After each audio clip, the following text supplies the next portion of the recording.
zaini è finito, io ho messo la valigia sopra e i trolley li ho messi lì davanti. Io ho preso due station, una quella vecchia, però ho preso due station e caricato con quello sopra, le armi, serie, sgabelli, sposta, tutto, tutto quello per sparare su, tutto sopra, comodissimo. Alles klar, Norbert? Ja? Gut. Super. Hab alles im Griff. Ja? Dusche zweimal.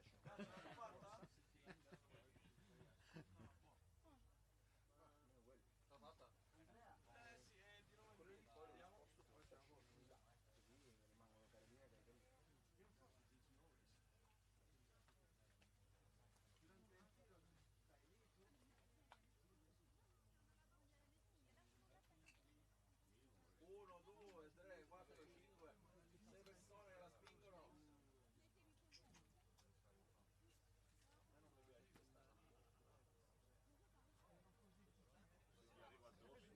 Uno, guarda, guarda, guarda come fanno. Slancio.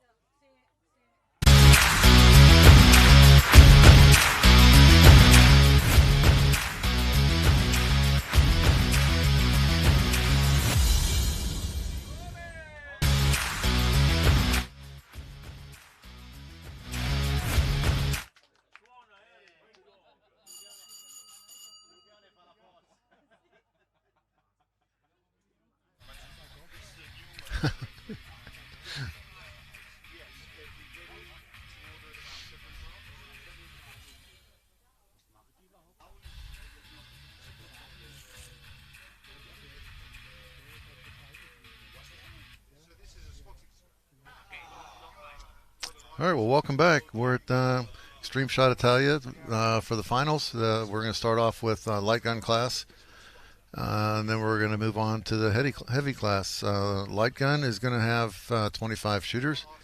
This is going to be the top, I think it's approximately 16% or so of the shooting group, the population of light.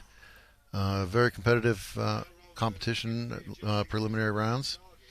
Let's see, it was over a 3-day period. We had about 149, 150 shooters, something like that. It's sort of hard to tell. It seems to fluctuate a little bit as we were going through it. Numbers were coming and going.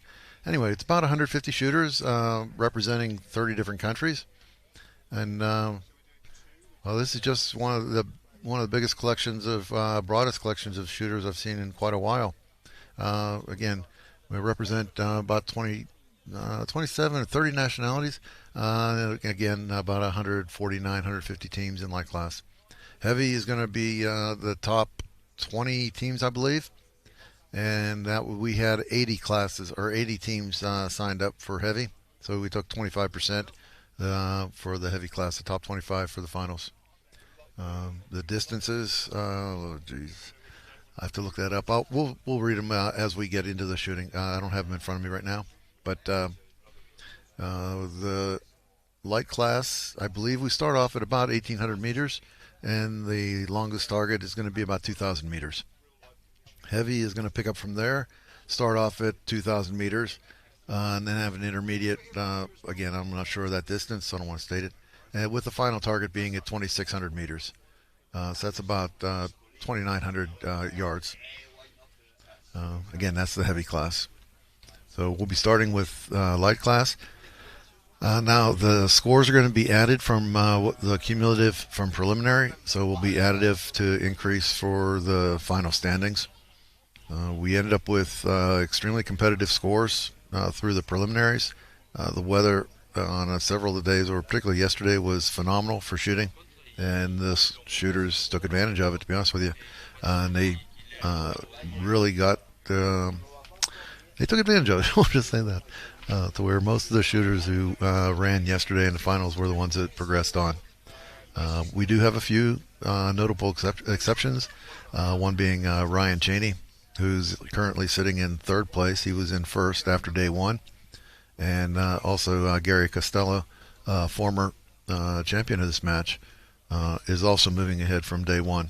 But there were only maybe 3 or 4 shooters that moved on from day one of the second half of prelims. The remainder came from yesterday's shooting. Again, the conditions were just absolutely beautiful for shooting. Can't ask for anything more. And as we've said time and again, your luck, or your sort of you have to rely on luck of the draw for when you shoot. Sometimes you get beneficial conditions, sometimes you get adverse, and you just have to do well with whatever you've got, and hope for the best on your draw. So congratulations to the shooters that did make the finals, and also congratulations to all the shooters who participated. We've said this time and again, where as an individual shooter, when you come into the match, you've got your own personal goals. So I'm hopeful that the shooters that didn't make the finals were successful, however, in achieving whatever personal goals they set for themselves.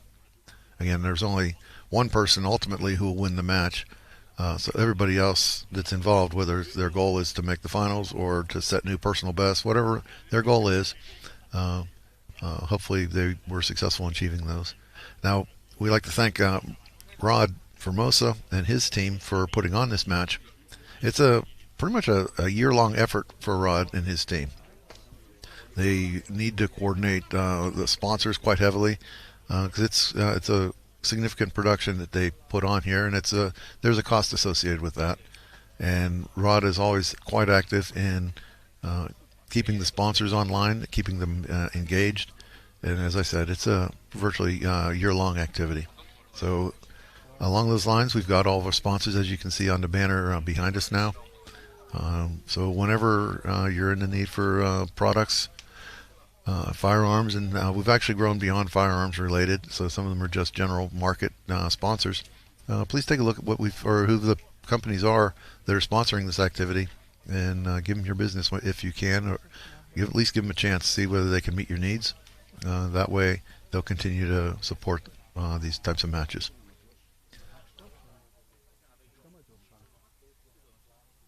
You can see the shooters getting ready and the spotters. This is a different firing line position than what we had in the preliminary runs. Needed to shift it over here to get out to the 2,600 meters. We couldn't get that distance from the other firing line. So it's quite a bit different, and right now we're looking virtually straight into the sun. We anticipated starting at 8 a.m. local time today, but the lighting conditions made it impossible. It was extremely bright sun, and the targets themselves the shade was too extreme to be meaningful. It wouldn't have been a fair match for the shooters that shot later on in the day with more beneficial lighting. So we instead held the match back to where we can get reasonable conditions for everybody.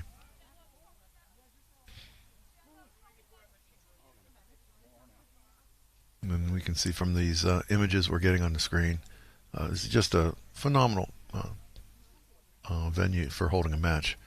So we're nestled in amongst like olive groves, vineyards, you name it. It's quite a beautiful place here in Sicily. We're on the northwest coast of Sicily, just outside the town of Trapani, or however you want to pronounce it. It's a very beautiful facility. And it's not too far, I guess you could say, from the city of Palermo.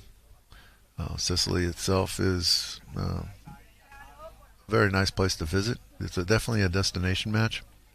And we had this discussion the other day, in fact, about how the energy level associated with these matches is remarkable.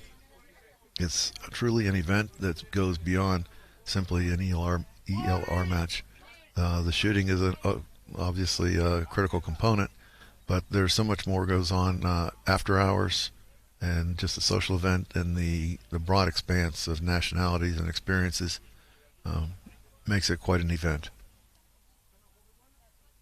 One of the things that highlights that I like to look at is the fact that we've got shooters. I think we had maybe 15 to 20 teams, even from the United States, where we compete all the time in matches. I'd say 2, sometimes 3 times a month we're shooting matches. So finding a match is not a problem, but they almost become mundane for us because it's the same thing week or match after match. However, when we come here, it's truly an experience, something that stands out. And we're seeing the growth of this match year on year of about 300% from 2 years ago. We had about 26, 27 teams completely or total in the match. Then grown into last year about 75 teams, and this year we're up at 220. That kind of growth is unheard of for most U.S. matches, particularly once you establish a type of match or a match to get that much growth in your interest. That's a real challenge. So that, again, it speaks to the job that Rod has done in putting on a match that people want to attend, as well as whenever the people do show up or come to the match, it's something worthy of going back home and telling stories. So people they go back, tell their fellow shooters that it's something they really want to participate in. Are you ready? Okay. All right, I'm going to be joined here by Danilo, my buddy for over the past few days. He may be providing a little bit of Italian language commentary, but otherwise we'll just be bouncing off of each other here. Yeah. Good morning, everybody. So did you explain? Good morning, everybody. Yes. Are we starting? That's interesting. We haven't fired from this position before. We haven't practiced from this position, so people don't know really what the winds are here. As a result of that, you can see where the first shot went was much more extreme miss than we're used to seeing at this match. The preliminary rounds. Okay. The preliminary rounds are very similar to what our practice sessions are as far as target positioning. So we're able to get a pretty good read on winds, assuming we can get the correct right-left wind that we're competing under. But it allows us to pretty well dial in when it comes to match conditions. This is something entirely different, so it's going to take shooters a little bit of time to adjust to it. But the quality shooters we have, they will be watching the earlier shooters, and they're going to learn from that. They're going to adjust as much as possible. Yeah. And normally when you're shooting, you can feel certain things. You see other things, wind, just as far as aids to what the wind is doing. And you start to think, which one has more value to it? Which one do I favor in putting in my ballistic solution? Yeah. And you come up with your initial solution, but for instance, now we saw where the first shot went on the first shooter. Now people know to favor the solution that would go the other direction. Yeah, but this is really a complete different position. So even the wind, the estimation of the wind, it's going to be completely different from all the other days. Training or competition now, everybody is to level 0 again, and they have to learn again. It's right now we're shooting almost alongside the hill that we were shooting from before. So we were shooting off of that hill and to pretty much across the valley. Now we're shooting in the direction of the valley. So even if we had the same wind that we had yesterday, we're almost 90 degrees to what the wind was. So it would be almost a tailwind, maybe a slight, maybe out of 7 o'clock, something like that. Mm-hmm. But when you have that wind, you're not quite sure what the effect of the hillside is. Does it collect? Do you get any kind of swirls off of that hillside? And there is also another thing. Until yesterday, we were shooting in this valley, but now we are far away from the valley, and the bullets are landing in the valley. Right. So it's I would say more tricky than what was yesterday. Not only because the change of position, but also because the complete ground is different. Yes. The flight time, it flies in a complete different area. And part of the challenge here is that we only have 8-shot string. So you're shooting 3 shots at the first target, 5 at the second. So you don't really have all that much of a time to learn what's going on and making your impacts. This is good anyway for the heavy section, because they can see how they perform on the light section. Some of the heavy has a small caliber, compare Right. to the distance. So I was talking to the Argentinian team, and they told me they have in the heavy they have 300 normal. Wow. So it's quite small bullet. Well, it was quite capable for the preliminary rounds. Yeah. It's still capable of getting to 2,600 meters. We do that. We see it all the time when we're shooting. But it's still not. It's going to be at a disadvantage. Yeah. Against some of the bigger calibers. Yeah. Yeah. But yeah, it's perfectly capable of doing well in the preliminary targets. And another thing was this morning, one of the shooter came to me and say, "Hey, but the target is just 1 mil, 1.1 or 1.2 mil Minutes. wide. It's Yeah. really small." And I was like, "Yeah, it's 1.20 m big. When you are there, it's big."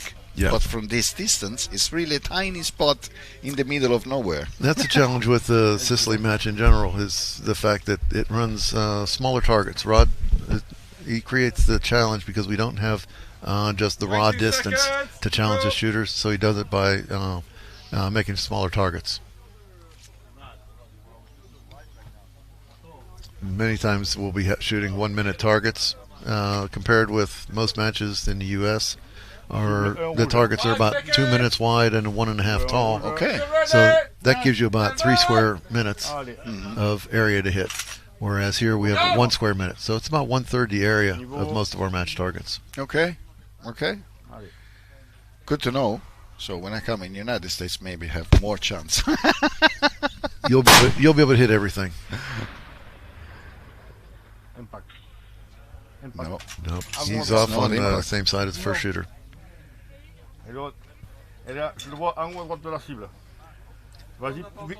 And again, we sort of refrain from giving too much definitive information on the missed locations, Vise bord gauche. since I believe some of these teams can be listening into the live feed, Yeah. so we don't want to be giving them Of course. the benefit of camera calls.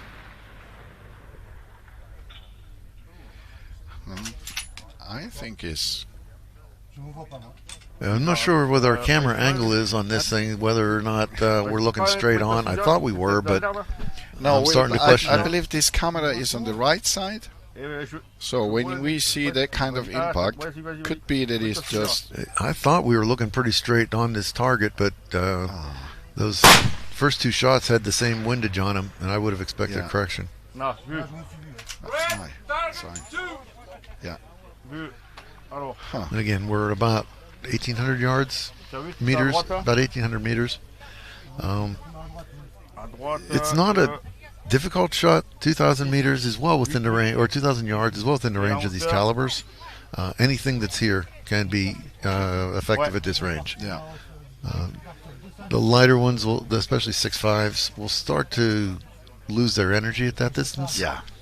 And you'll see that as the groups will start to open a little bit. And the secondary is that on a miss, you may not get as much of a signature from the dust. Yeah, this is what most of the people say about a small caliber. It's not really about precision or ability to impact the target. It's just that le temps, on est bon. you have a less 50, hein. splash when Yeah. they impact on the terrain. So from this distance, and it's really struggling. I mean, who is on the spotter struggle a little bit because the sunlight is straight on the eye. Impact. Wow, this was the first shot. That's the first shot. That's Okay, an amazing then- correction from what he was shooting C'est- before. c'est bon. And Don't also compare a plus good ça. amount of points. Absolutely. A good amount of points. The So first the- shot is the one that Yeah, the scoring system on these is five times distance for first shot, 4 times distance for second shot, and then 3-3-3. Tu as vu? yeah. Ah, So, une heure, hein. We always, of course, try to get the most points, get the first and second round if we can. But then, even if you miss, though, you still want to just collect as many points as you can. Come on. Il reste 4 minutes, Points hein. are always points. Points are points. And this is even more generous than most U.S. matches go 5-4-3-2-1. So that can be frustrating. Even if you get 3 hits, hit the 3-4-5 targets, well, that Yeah. only gives you a 6x multiplier combined. So it's like you hit 3 shots and you have 6x. It's a little bit frustrating. Yeah. Oh, elle est partie. So you see how long time it takes Long time. from the moment they shoot to the moment we see the splash on the terrain. Yeah, that was almost certainly. Faut pas le faire légèrement Yeah. comme tu as touché Over. et en bord droit. D'accord? And it's possible, depending on the angle from the firing line, they may or may not have seen that splash either. Quite possibly, they would have no call on that thing. We've learned over the years that a no call in this condition generally means you're behind the plate. Yeah, it's true. But that would be what happens when you have no call, is you're not sure where it is. So now you start playing probabilities and saying, well, there's a good chance that it was over. And if it was over, then I'll give this much correction. If it was way, way over, then I would have seen it. So it's probably a plate width or something like that over. So you start to learn how to play the odds on the no calls. And that's something that having a good spotter to interpret that is very useful. We always say that one of the most difficult job is not the shooter, because in the end, when you are laying down and you are able to control your gun, you are clicking your dope properly, then basically you only have to pull the trigger, only in bracket, but you have only to pull the trigger. The spotter is the one that has to understand where is the bullet flying in, where is landing, what correction giving, how is the wind. Yeah, and you can see on that one where he's had a first round impact, which was great on points, but he had difficulty stacking it on after that. Yeah. And they were, I'd say, significant. The wind is You can start your preparation time. The wind's inconsequential today, I would say. It's apparently here there is not much wind, but I would be curious to be on the valley and see how is it there. Exactly. It feels like we don't have much where we're at our current position, but that's very frequently that's deceiving. Yeah. It's almost dangerous, because then you're going in thinking you've got nothing to correct for. You just dial spin drift and you're off and running, and then you end up wildly off one side or the other.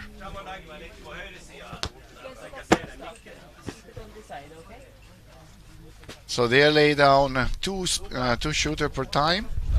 One is shooting, the other one is just lay down the material, the equipment, and then leaving the line so that the shooter can run his competition. And then as soon as they finished, the shooter move back, and the new one is coming in on the equipment that is already set it up. So we see this little movement.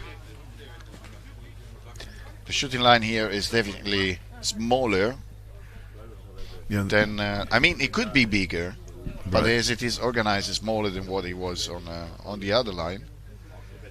Yeah, we're not so critical for schedule running the finals. We're in the prelims with as many shooters we had to keep a hot line.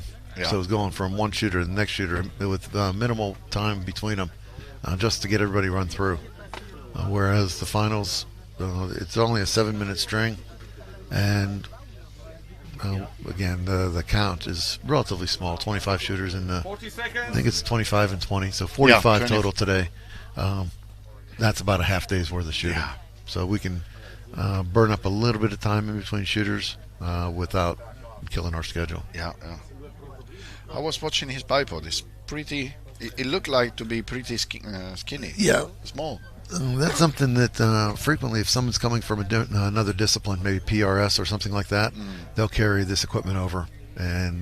But almost certainly he's been taking notes while he's here, seeing what everyone else is running, and he'll be sensitive to the negative influence of a small bipod.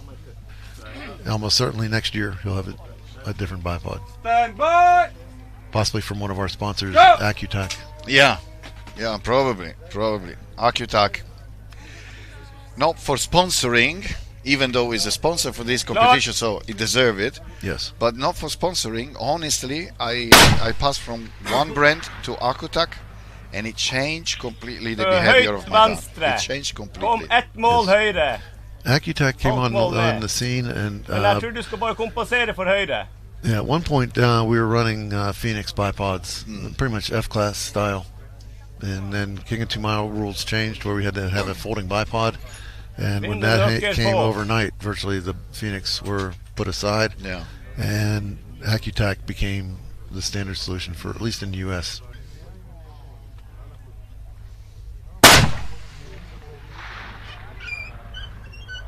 Rätt ut på vänstra hjørne av plata. 3/4 plate høyre. This target is clean. There is no impact on this target. I don't think we've had any yet. Yeah, this is getting away from us. They hit the 2000, but not the 1800. Rätt venstre. Right, target 2. Yeah, so what that's going to really do, though, 03 på det hållet där. that's going to open up opportunity for some of the later shooters. They're going to come in and learn how to connect to the plate. And the thing is, when you let those points go, there's no recovery. Yeah. And that's one of the things I've learned over the years of different competitive shooting is that the top level shooters, they don't give you breathing room.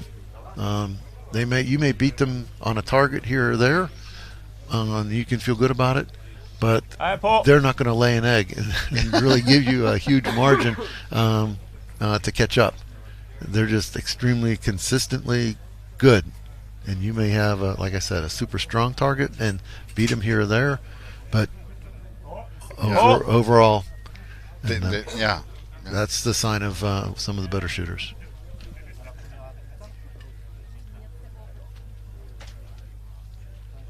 So even the first shooter has got the target on the first shot, this 2000. Höjt, rätt över platta. And this. Håll i bundna platta. It is probably changing a little bit because the ground is getting warm and warm. And getting warm. Rätt ut höger, 3/4 Lift platta up a little venstre. bit. Yeah, I'm sort of amazed that they're having so much trouble on 1, but they seem to be lined up. Their windage calls on target 2 seem to be spot on. Venstre hjørne nede. Halv platte høyre. Halv platte upp. So the wind isn't giving him too much. He's pretty much been on target. The second shot was on an edge, but otherwise he's been right down the center. Där ja. There we go.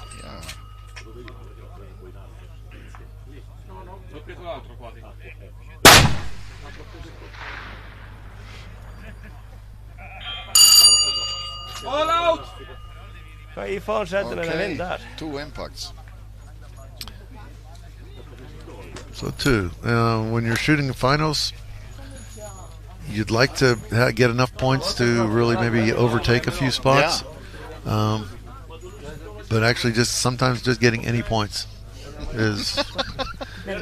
Last year, I remember last year, they started, and for the first, 4 or 5 shooters, there was no impact at all. We find that some matches you'll go along and maybe a given target will evade people. For maybe 5-6 shooters, just no impacts. Yeah. For whatever reason, people are all around it. It's almost like though whenever people start hitting it, the dam breaks, and then everybody drills it. So it's a highly mental sport. We have our barriers that we put up of things we can do or can't do. And I had that discussion with one of the shooters the other day, and they were talking about, they can't go to a certain distance with their caliber. And my argument was, if you have a bullet that transitions, goes through the transonic zone, you could go much, much further than you think you can. But if you limit yourself on your bullet selection with one that you know is going to go unstable, yes, then you will have a max distance.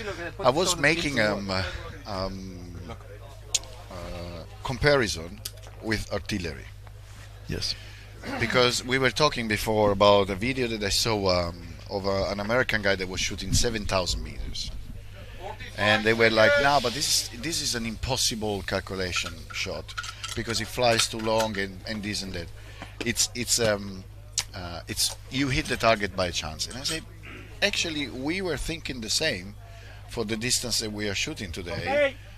Some years ago, we were thinking we cannot shoot 2,600 meters. It's just by chance that you hit the target, and then we learn that we can hit. And it's the same thing of artillery. Artillery is not flying on supersonic projectile. They are flying the most of the trajectories in the subsonic curve. So, and they're able to hit the target. So, and subsonic is actually a more predictable range. Yeah. You don't get as much change in your drag coefficient. So your ballistic prediction is much better. That's why even 22 long rifle, a lot of guys will shoot subsonic rounds. Yeah. So you don't have to deal with the transonic zone. exactly. It's true. I was talking to the Izquierda, guy. abajo. I was talking to the guy, the ¿Viste? guys that are doing the PRS in 22, and most of them they says no, not supersonic, because so I don't have the problem of the transonic line and how the bullet behave. I rather prefer subsonic, and it goes. Yep. It's no problem. We've said this before over the past few days of our commentaries that that's one of the main advances or changes in ELR that I would say over the past several years, 7, 8 years, whatever.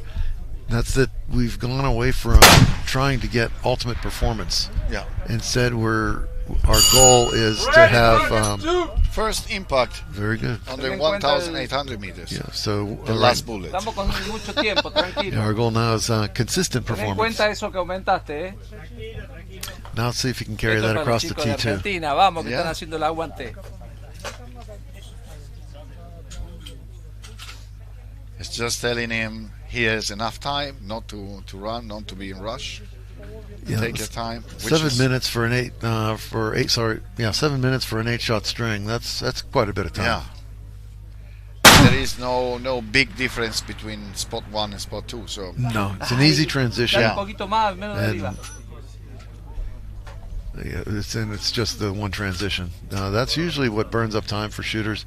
Not so much just shooting the shots at a target. It's more the transition and setting up, particularly if there's a large swing or a vertical change where you have to change your yeah. bipod or rear supports. Bien, ahí. Second Vamos, round. igual. Repetí los otros. So it just says to repeat the same, but he's a little bit left. I don't know. Would have given. a Hopefully he correction saw or that. not? I didn't see her call. Ay, menos de arriba. Yeah, I'm not sure what the A la spotter's izquierda, pero calling me out, but parece they're que pasa un probably. poquito arriba, ¿eh? No, pero dale igual, corregí de arriba. Dale menos, dale menos. So it's just saying Está give pasando less arriba. correction on the Sí, on wind bájale edge. dos. Yeah, he's very menos de much arriba. consistent on the Yeah. wind. ¿A la derecha le doy? Sí, dale más a la derecha. Medio blanco. Poquito Okay, menos. correction to right. Yeah, that was a right correction, so that's a good call. El último tiro, ¿cuánto tengo? Dale. 4 segundos.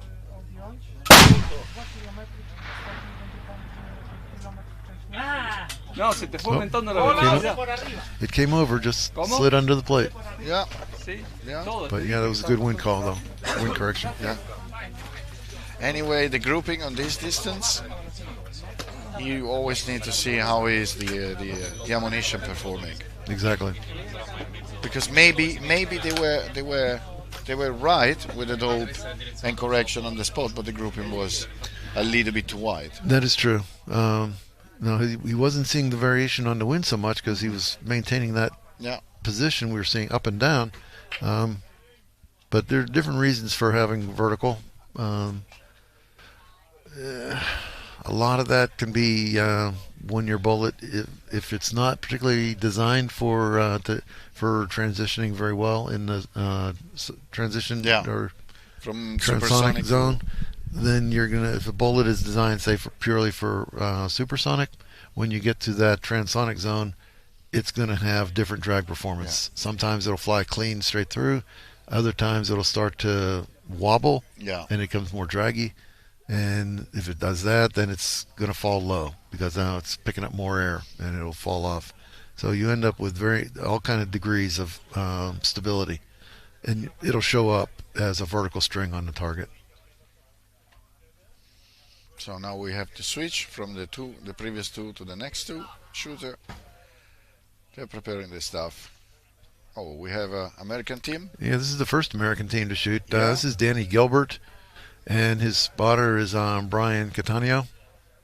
They are very well experienced. Extremely. Brian's he shoots a 300 Norma. He was one of the people that really changed the tide of light caliber Yeah. in the U.S.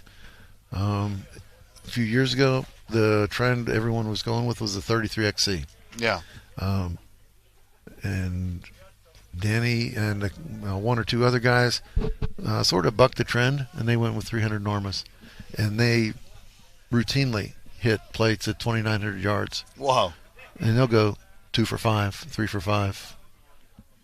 It's just not a thing. You just do it. So again, it starts to become a splash issue. As long as you can see your misses, then you can correct on. The bullet will easily make it to the target, though. But yeah, Danny was one of the people, though, that brought on that trend because he was having so much success. Okay, first round. Let's see. That first shot, so many people were going over there on their first shots. So there must be a left to right that we're not feeling at the firing line.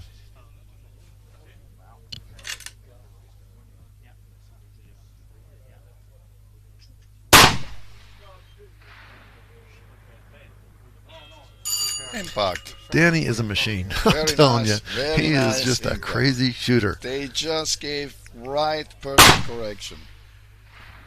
Second shot in a row, just to keep the wind. Ah, that one dropped off. Yeah. Actually, one of the things about Danny is he doesn't overanalyze things. Yeah. He just wants to shoot. Yeah. So actually, he ends up with a cleaner mind when he's on the line by not overthinking things. Well, I share this opinion. I really share this way of doing. But we've seen the transition, so it was just a slight movement of the gun to left, and now it adjusts the high of his stock. And again, his spotter Brian, he's quite accomplished. He's an extremely good spotter. Right, they have done a lot of competition. Yeah, we'll shoot. We shoot these distances, or like 2,900 every month. Yeah, so. And it's at least once a month we shoot.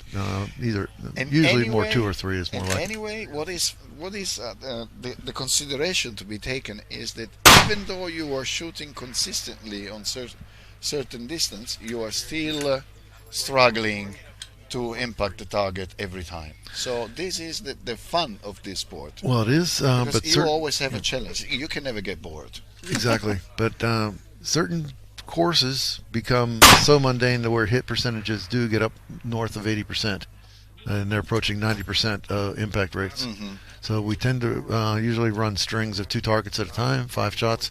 Guys go 9 out of 10. Yeah, 9 out of 10. Wow. Again, these are the top shooters of that particular match. They just don't give you any leeway. So if you were to throw in a 2 out of 10 or 2 out of 5, on a target, drop 3, you can't. There are not enough targets in the match to catch up. Yeah.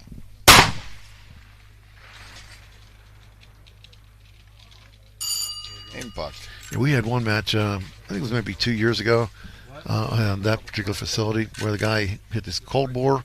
He cleaned target 1, clean target 2, clean target 3, clean target 4, clean target 5, and he blanked target 6, and he came in second place. This is really disappointing. Can you imagine that? This is really disappointing. 5 for 5. He had 26 straight impacts. Wow. Wow, That is this is what is called a center mass. Wow. Or bullseye. Yes. Perfect. I mean, if you get like a square, That would hit a was 10th MOA perfect. target. Yeah. If you assume you could see it.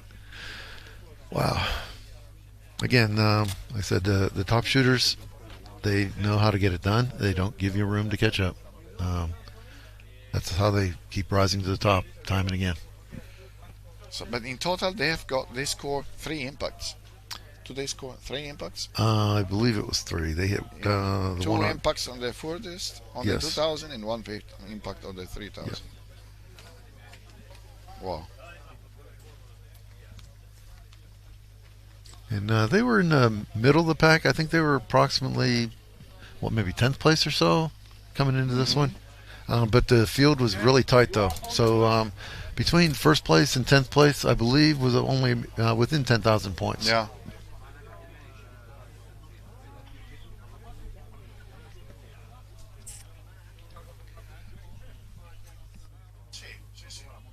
So this is the radar from the last shooter. It's good to get this. Again, this is coming from our one of our sponsors, Evo Ballistics. And you read this going from the right to the left. and the ones on the right is your first shot, and then as he goes through, you can see how the speeds have changed, and most of them are pretty close. He has, again, you can see the second shot and the last shot are just a little bit faster. All right. Looks like we're moving to the next shooter. They're getting his data set ready to go. Okay. Okay.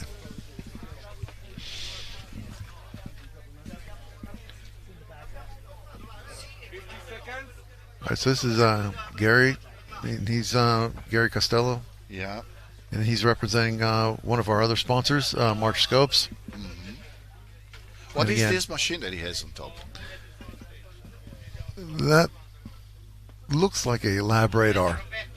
I'm not quite sure, but most likely it's a chronograph that he's capturing his own speeds. Again, we use that for really data acquisition, for interpreting our results after the fact, but we also use them during the string. So if we send a shot low, as an example, we'll check to see whether or not that shot was slow. Exactly. If it was slow, then you don't chase it. If it was a good speed, then you correct for that and you come bring up on target. This is the same thing that I'm doing now with my 50. Yeah. It's really important. I mean, you can understand really much. No, there's only I mean, on your correction. Yeah. Sometimes if you don't have the chronograph and you shoot and you are low or you are high, and then you always have the doubt. Okay, it was me. It was the wind. It was. But then when you have the chronograph, it's just a quick check and you see exactly. Okay, my speed was, I don't know, 10 meters per second low. Yes. And then I know I was going low. And a particularly good shooter who really knows his system will know what kind of a speed would it take to actually get him off the plate. And that's also one of the nice things about the ballistic program we just saw.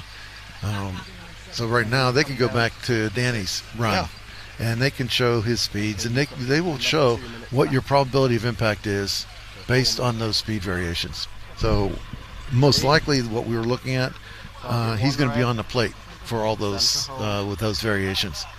So that lets you know just how much of it, say a low shot, can you attribute to the slow speed, and how much needs to be corrected from some other reason. Just off to the right edge of plate. Shade slightly high. Whenever you're ready, go on. All right, and you'll hear Bill Tatum's voice as his spotter.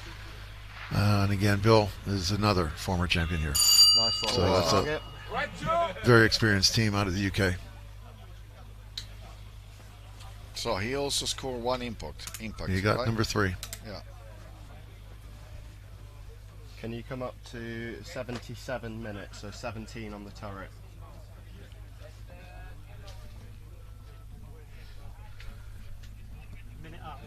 No, 17 on the turret.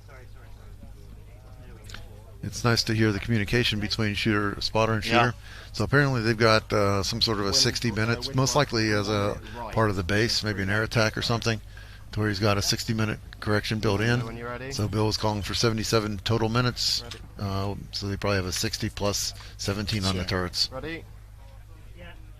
So it's nice to have a shooter or a spotter double checking your numbers. Always you have to. Yeah, different teams. Slightly right, please, Gary. I tend to do that myself as a shooter. I don't rely on my spotter. But whenever you have teams that work together all the time, they tend to share the load a little bit more. Yesterday I was talking to Jonas, and we said, okay, for the next time we really need to have the ear protection with a communication system inside, because you really need to be to communicate more, to be more in contact with your spotter and the shooter together, and exchange information. And when you are on the line and you don't have this contact, this direct contact, and you have to shout, do this, do that. Yeah. Sometimes it becomes very difficult. Well, then the fact you generally don't want to be feeding information to your competitors either. Yeah. So if you're making wind corrections, you generally don't give the exact number you're using on wind, especially. So you'll use differences. So you'll start at whatever your initial position is, and then beyond that, you just give corrections. You'll say, okay, come 0.1 mil more or 0.2, whatever it is, as opposed to giving them the actual number. And I've seen some teams will also build in an offset on their wind dial, so that there's always an extra correction. And you'd have to know what the baseline value was in order to even read their to apply the data. Send it left edge. Just underneath. Red all out.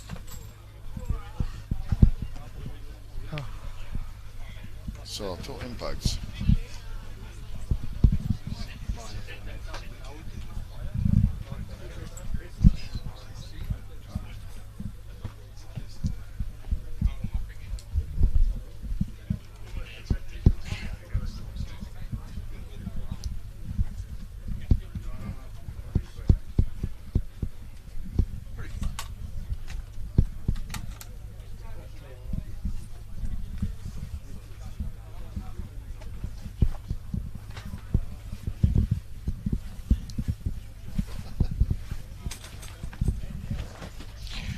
So now they are preparing again on the line with the new 2 shooters. Un pochino di commento in italiano per i nostri amici che ci seguono dall'Italia, mi pare anche giusto. Stiamo vedendo intanto la light class di ESI 2025. È iniziata un pochettino più tardi, in parte perché si voleva avere migliori condizioni del tempo, perché alle 8, quando si era previsto di iniziare, il sole era veramente troppo battente, troppo diretto dentro lo scope dei tiratori, quindi abbiamo allungato un pochettino i tempi. E niente, ora la gara è iniziata, non stiamo vedendo particolari, cioè molti impatti. Sembra che il bersaglio più difficile per il momento sia quello a 1800 metri, dove abbiamo visto meno impatti rispetto al bersaglio più lontano, che è 2000 metri.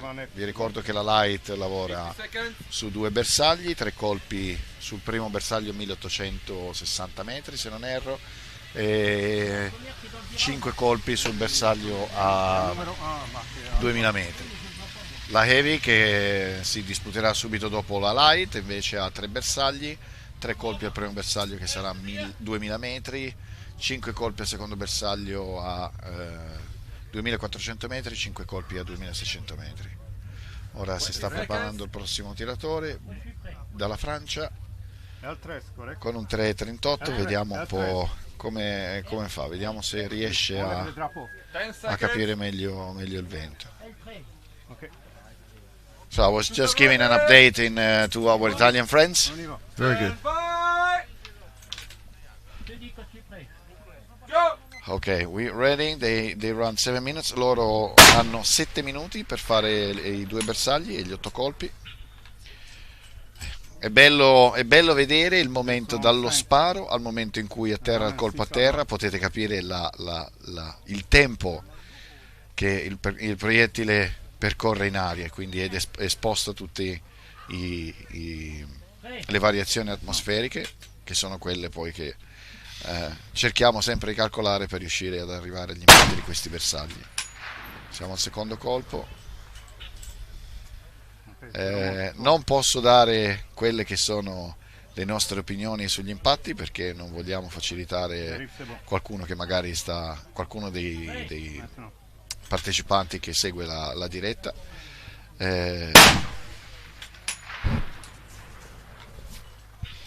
Terzo colpo, niente, si passa al prossimo bersaglio.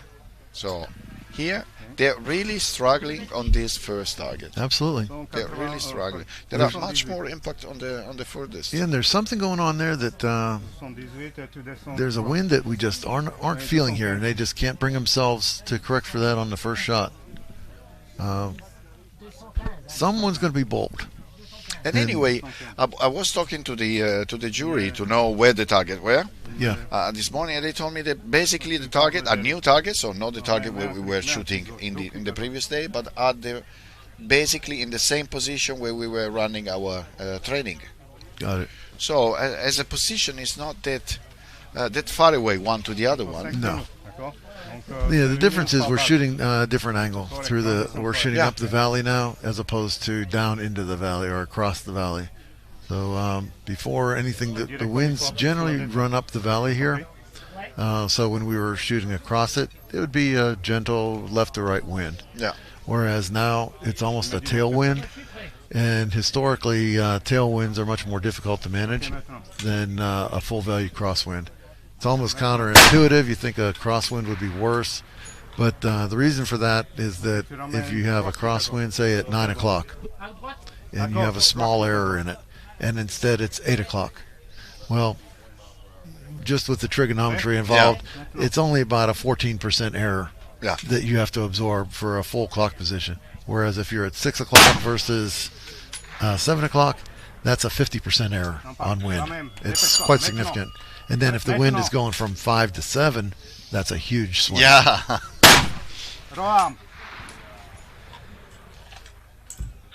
Yeah, we talked right through an impact there, and but he didn't follow it up with one, so he must have just dropped off on that. Did we have up to now 2 consecutive impact? Let's see. I haven't seen any yet. Oh, yes, there was. There was. Thomas, the third shooter. Okay. He hit rounds 4 and 5, and actually our first shooter did as well. He had looks like third and fourth on target 1, or sorry, target 2. Okay. But nobody yet has really run away with this thing yet in the finals. Right, all out.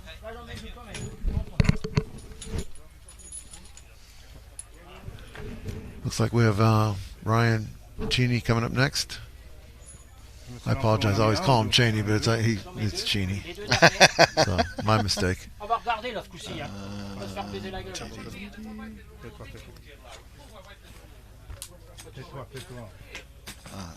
just wanted to see when he's Alish.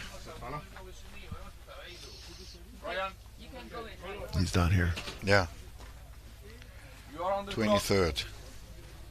Did they position them for shooting by how they qualify? Or no, they used a random draw again yesterday for positioning the shooters. Different matches do different ways. Sometimes you'll do reverse order. Sometimes you'll do the order that that you finished in. There are different logics to be applied for it, but the random seems to be the most preferred. Yeah.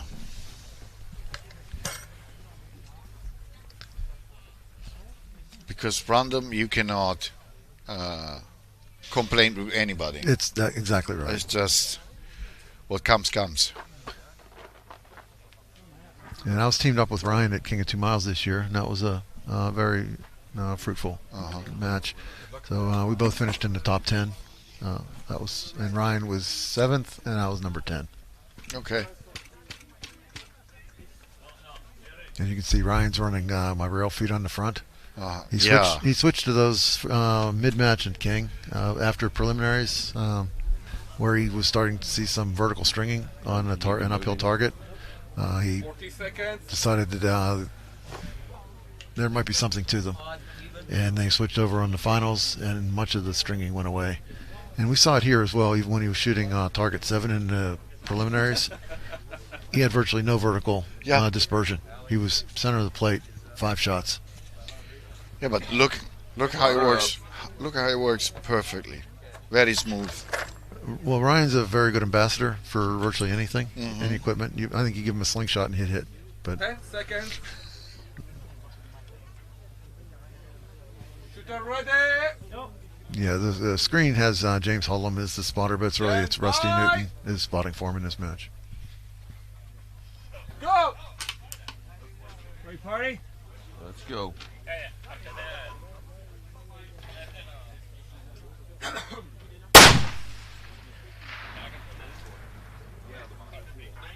0.3 down.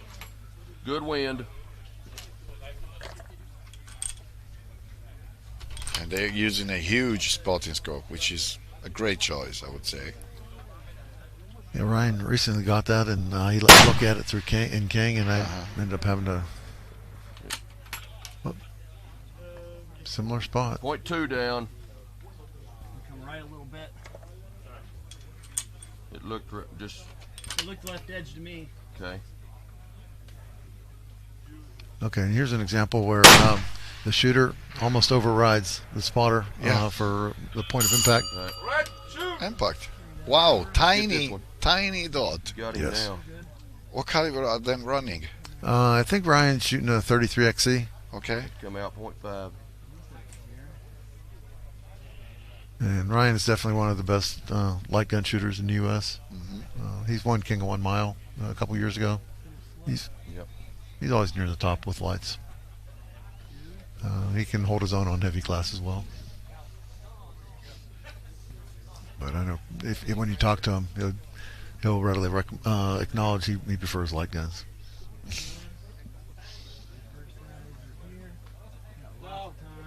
In fact, there was a time when Ryan was running like a 338 Edge, I think, or something like that, or some version of a 338, and or Rogue, 338 Rogue it was. And King of 2 Miles didn't want to let him in. Why? Because he was shooting 338. They thought you needed to have a 375 to be competitive. Well, then his match results that year, he had an impact at I think 4,200 yards with his 338. And said, what do I need to do to demonstrate that I can hit long targets? And then that year they did let him in. But Okay. yeah, it was a significant struggle for him to get the due respect. But was right. So now he's he got his impact on target or shot 30. We'll see. He sounds like his wind wasn't really that far off on the first two. It sounds like he was almost on the plate. No, the correction from the spotter was wind is good, just go down. So you gave two times correction down.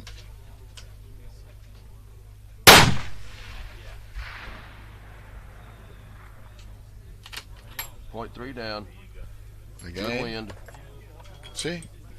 Good Wow. wind, 0.3 down. Yeah.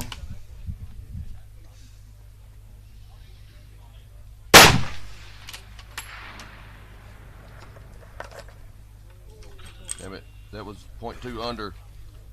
I thought that was an Go back to the impact. original if you want. No, I thought I heard a It's in ding. between them. no. Was low. Was low. Velocity was good. There we go. Here we go. Down there on the bottom. I see that one.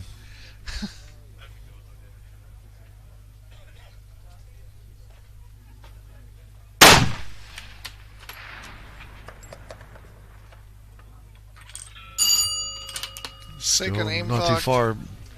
Corrected the wind a little bit, but Dang it. Off the right. That was well, their calls are so much different than what it appears on our camera or the camera feed. I think I'll refrain from even making any comments on anything at this point on spotting, based on the fact that they're seeing it so much different from the firing line than what we are.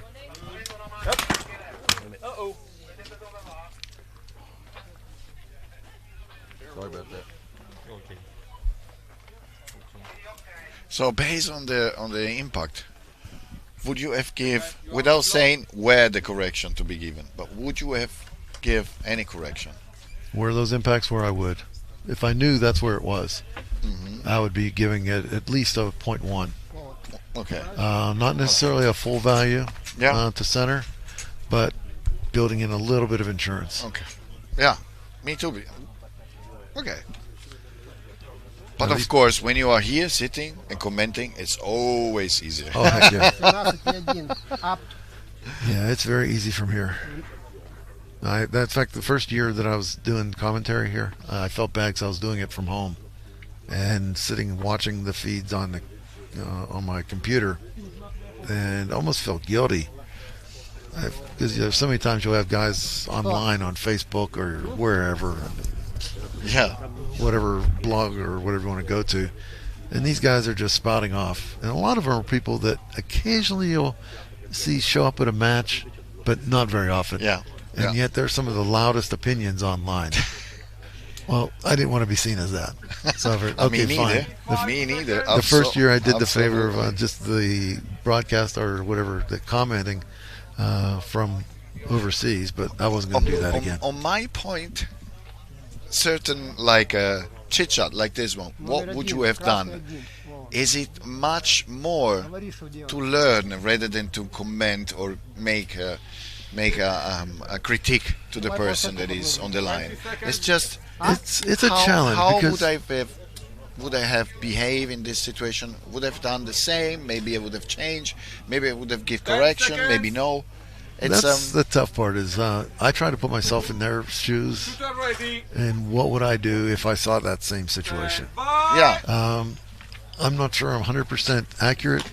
I'd like to think I am, but I'm not quite sure whether I would do this exact same thing. But This is what I say when I was teaching. I was always telling the spotter to be brave, and then when I was in spotting, I was not brave. So it's just when you are there, when you are on the spot, it's always another music. absolutely. It's always another music.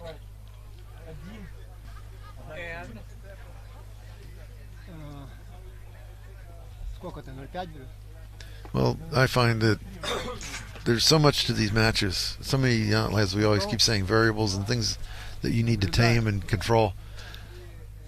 It's easy for one of them to get away from you. And you think you've got all the ways sorted out, the ways to make mistakes, and then a new one will pop up. Yeah. This match for the heavy prelims, Очень хорошо, да. I forgot my bag, my rear bag. And the problem there was I was sharing some equipment with another shooter. Один облизал вообще. And they said, don't worry, I'll bring everything to the line. Just bring your gun and your ammo. So I brought my gun and my ammo. It was at the line. Where's my rear bag? Oh, I don't have it. So now what do I do for rear bag? And my brain wasn't in the right place. I checked my car. I checked one bag. It's not there. Check another bag. Not there. It's like, crap, I must have left it in the apartment. So then I went back to the firing line and made do with a bag that I've never shot before. Yeah. And paid the price. After the fact, it was in a third bag in my car that I, for whatever reason, couldn't You bring didn't myself to check. do when I was looking for it. So it was just a very silly mental mistake, but it takes you out of the match. Yeah. And that was a creative one that I've never done before. So that was a new mistake, a new way of throwing out a match. 2-1 мимо. But yeah, it's so much of times, and my wife gets on me on this, just make a list, make a checklist, follow the list, do it mechanically. And she's right, but I tend to not do that. And I pay the Well, price. we always start with very good proposal. I mean, with very good intention, Yes. and then when we are in fire, I don't want to say everything changed, but yeah. Сверху, по ветру хорошо. So they have got one impact on a 1800. I lost track. I got too involved with storytelling. В гонге были, в левой части гонга были. Но просто выше пришло.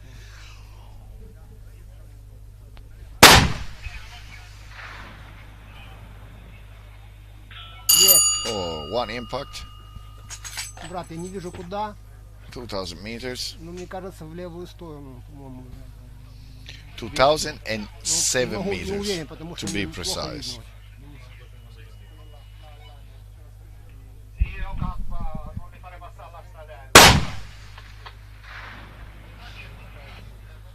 Перелетели по Now, ветру you класс. can see how quick of a transition this is for the shooter. It's going Yeah. from 1 to 2. The target position, I think they're both within the same field of view. So it's a very easy correction. But that also tells you that your wind condition is going to be very similar as well. Под ним. Could be here an heavier bullet more constant, given the Yes. fact that На 3 after the минуты, transition не торопись. it's stable. So having the same stability, Yes. and heavier bullet would have been more Под ним. constant. Right all out! So they got one on the first target and one on the second target. Yeah, they got second round and second round. Yeah. So 4 and 4.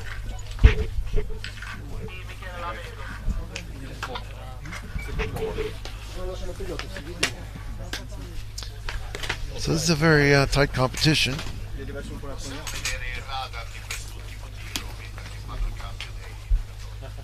So this is the radar from the last shot. We can see Yeah, you can see the speeds. About 0.4% is the slowness on So the first and last. The two impact 1936, Well, second and 94, second. 1936, 24, and all other Yeah, both they were of his out another speed. See? both of his impacts were near his average. So Yeah. it was a second shot on both targets, and they were both within 0.15% of his Yeah. average. So you see, it's amazing this machine. It's amazing this machine. You can really confirm it was not me. It was not the wind. It was the speed of my bullet.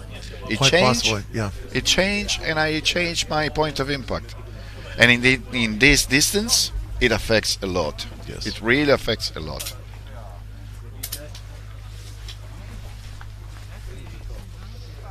Now Sylvain had a very strong run yesterday to finish off. He was right near the end of the sequence, but he ended up with a very strong run, and he's one of the top shooters, I believe, right now. 40 seconds.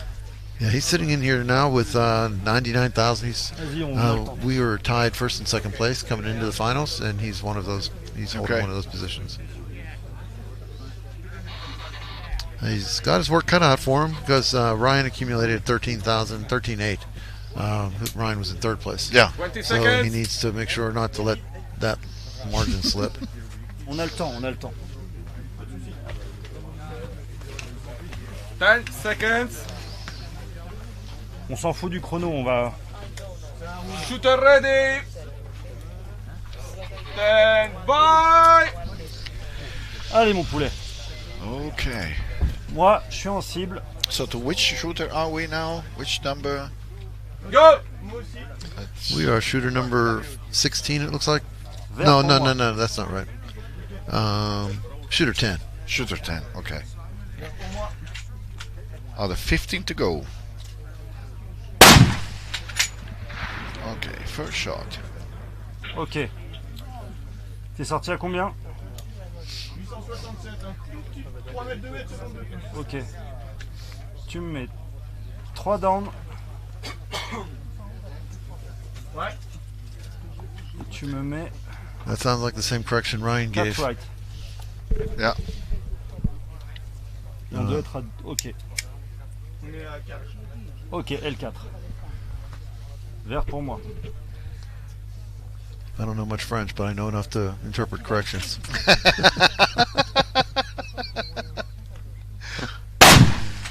Well, you see, you speak different language, but you understand each other. Ok. Yes. 4 heures. 4 Yeah, for the first time in my life, I found myself shooting in German. Oh, really? I mean, I don't speak very good German, and I was shooting in German with my spotter talking to me in German. Red 2. Ok. Là, t'as visé 4 heures. On And the était funny bien. thing is that Les corrections. we are a group of 3 people.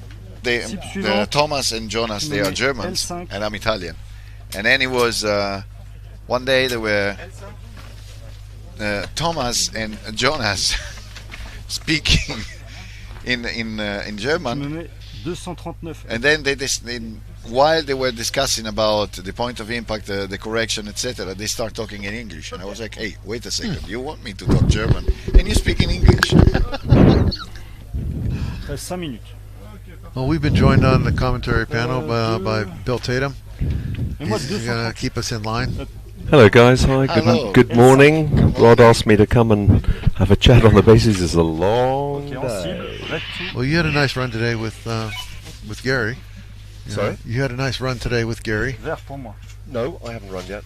I thought you were spotting for him. No, it wasn't me spotting, no. Sounded like you. Oh, I'm sorry. Really? But he's one of the English lads. Yeah, Jordan. Okay. Oh. Because I also thought you were there. They've got fine English accents like mine. Yes. Yeah. Yeah, he has the same tenor, Midi, same. levée droite. Centre-masse. Pace. Fais-moi centre-masse une. Huh. Queen I guess that's what it is. Well, King's English now, but yes. I need to turn Sylvain this. shooting. That's Sylvain. Okay, good Okay. good lad. Ah, I merde, like the man. He's I good don't shot. think he's had any impacts yet, Tu me though. mets Okay. He got good points, but he needed to have some Tu me impacts mets to stand any un chance. Yeah. clic. He's struggling I to get am the on. second from last shooter Et moi, today, 2 up. Oh, okay. so I got a bit of time. 240 up. on va être. Ok, ouais, non, 2 up, je suis à 240. Vas-y, vert pour moi. Centre masse. Centre-masse. He's on shot 3 for target 2. The 2,000 meters. Oh yeah. putain, on retape bas. Les vitesses, ça dit quoi? Okay. There's a few impacts on that. I haven't really been. Yeah, so he's got Studying 2 it. shots C'est bon à left. midi. And again, he's coming into this Dérivée bonne. tied for first place, coming into the finals. Yeah, that's what I mean. He doesn't. So need to this do isn't impact. what he was hoping to do. I was hoping for a strong run today, no doubt. Oh putain, là on est passé complètement à l'opposé. Can't see. Ça That t'en could have reste been une over. pas? Ouais. Centre-masse. Yeah, looks like it. There's a few impacts on that though. Yeah, there have been a few. Reasonable. Okay. Oh là là. They both got away from him. No. No impact. Not a lot of wind though. Doesn't look like from the judging from the way It's the not, dust, not too much. way the Exactly, the it's dust floating went straight up. straight up. I mean, I went outside, felt it a bit. Turbines, you can On see, regardera tes vitesses. not turning in the background, not even once. point. None of them are across the whole Yeah, those We can hillside. set up over there. So Down in the valley where the wind is coming from, yeah, like yesterday morning, we had the turbines were spinning, the wind turbines. So that's a good indication of wind strength. And right now, it's nothing. there's nothing, no movement whatsoever. So it should be, Again, it's pretty much dialing spin drift, and yeah, it should be straight you on may there. dial spin, hold left edge, or something, whatever, some variant of it. But some of these guys, the gear's fine out to 1640, but then you're transonic, and it's a whole new ball game depending on the rifle, the bullet Yeah, weight. and Some of these that's the guys have problem. got super accurate rifles that might be 300 PRC, like David Marco's got a 300 PRC, he's in first place. That's a struggle, 1860, he's straight into transonic there. Maybe 2000, okay. Well, I don't know, but I've always felt that it's deliberately a big jump up to make it hard. And that's where some of the bigger guns like 33XC were designed to really come into their own. Well, it's a lot of that is the bullet design as well. Yes. And the wind cut is more of a supersonic bullet. So they perform extremely well in supersonic, but I think they don't transition particularly Really? well. Okay, I wasn't aware of that. Okay. Okay, interesting. But not to say they haven't had success past transonic, but I think their percent BC variation goes up Very in slight. that range. It's the BC variation, isn't it, that matters? Yeah. Yeah, depending on the shape of your bullet, A lot of movement, man. you start to get secondary shock waves. Okay. When you're starting to go through transonic, normally you have your nose Come up. that is transonic. You've got Target one. a shock wave, but when Doesn't it as your begin bullet comes back, go up and then it stables back down again? well, what you end up with is you get a shock wave off the side of the bullet Okay. as it's slowing down. So now you have multiple shock waves, Yeah. and that can disturb the stability of the bullet. Okay, who we got here? I don't recognise him. Come up.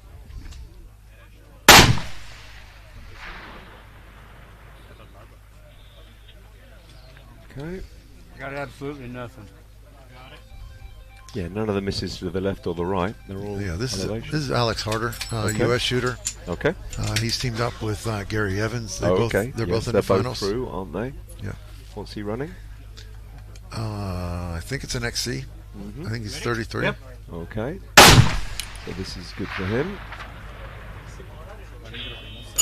Impact. Yeah, you saw that where the spotter didn't have a call on it. He didn't see it for whatever reason. I don't know why they didn't on that first one. But the shooter saw it, so he was able to make it. I'm gonna move. Impact. Wow, very nice. Fantastic. Very That's nice. within an inch or Okay, two, I'll wasn't ask it? questions later. Okay. He changed nothing, and the bullet did exactly what it was meant to do. I mean, these two guys are some of the nicest guys you'll ever meet in Really? ALR. I've not spoken to them. They're just met them. Okay. incredibly nice guys. I shoot with them pretty much every month. Do you? In Okay. Too much Kansas. wind. Okay. Go They down come to down 2 from. mils. They're in 2 mils. Wyoming, and they drive down to Kansas for that match. Okay, I'll be happy about You can that. carry it. Yeah. Where was he in the leaderboard You come up, we're good. previously? Alex, I think, was mid-pack. It's a pretty So- good start. 2 impacts at 1860. Yeah, that's we haven't been seeing that. No. So I'm guessing he was in the 80,000 somewhere in the price and points. But let me check real quick. You got over 5 minutes, Alex. So Alex, no, I take that back. He was actually closer to the bottom. He was at 75,000 points. Okay. I think the break point was about 73. Okay. So he was a few spots up off of that. Gotcha. You got all kinds of time. All right, buddy. 4:55. Copy.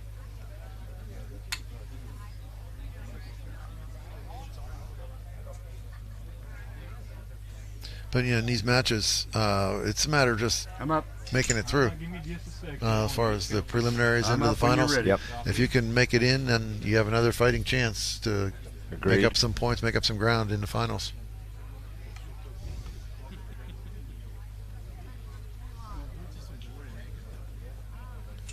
All right, so now Alex is actually sitting at a cumulative points like 80,000 right now. Okay. So he So still has quite a ways to go. Still behind the leaders. Yeah. So he's going to have to get numerous impacts. Okay. Right. Can he adjust nicely off that? It looked close. Yeah, it looked like his wind is on the plate. Minute or a little more. Well, even his last two shots were over on the right-hand side of the plate, weren't they? Yeah, it appeared but this camera angle, I think the camera was a little bit right on this plate. Okay. So I think that was fairly centered. He's shooting fairly confidently. Impact. Okay. Impact. Second shot impact, and Yeah, there's some points there. yeah, okay, if he can keep this run going.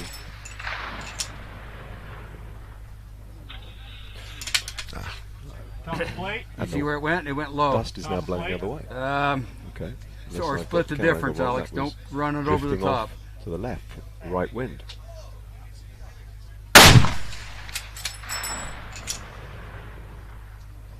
That's what I was afraid of. Went right over the top. Yeah. No, it's not. Now it's just boiling up the dust. I think your other hold was fine. What's that? Three shots? This should be number 5, I think. No, is this not Impact. 4? It's impact. Dirty bugger. Yeah, so you had number 2 impact, dropped then it. low. Yep. That must have been his last Should shot. have left Okay, it two alone. impacts, pretty good.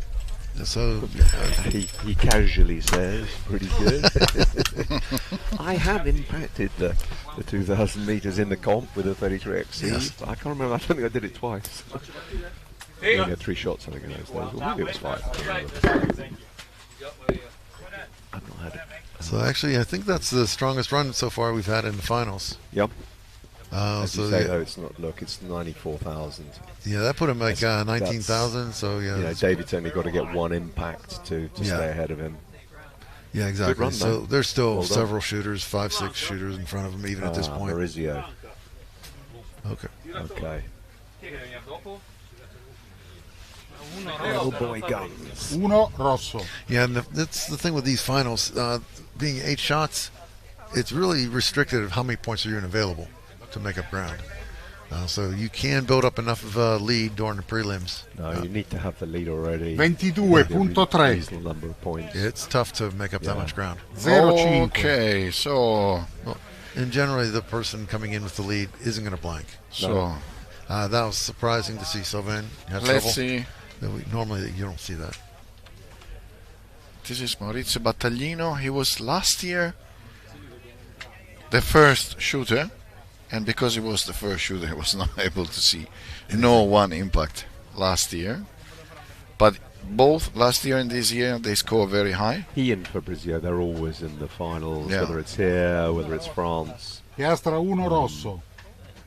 Yeah, obviously builds guns and pretty consistent shooting. 338, 1 in 10 twist. Oh, really? And what bullet is that running? They're running 300 grain. I don't know whether it's A-tips or Bergers or maybe wing. I don't think it's wing cuts, but it's 300 grain. But I had a chat with them about 10 it. secondi andiamo, Maurice. Not so common for 338. Ma con calma, il tempo è tranquillo. Ready? Stand by! Feel the wind on my legs. Benefit of wearing a pair of shorts Uno today. rossa, quando vuoi. I can actually feel the wind on my leg. Vai! Just slightly. Dai.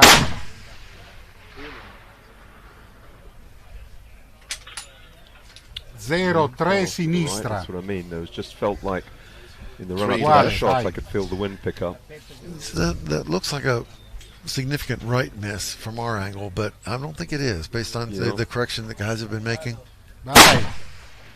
That may almost be a Well, right correct edge type shot.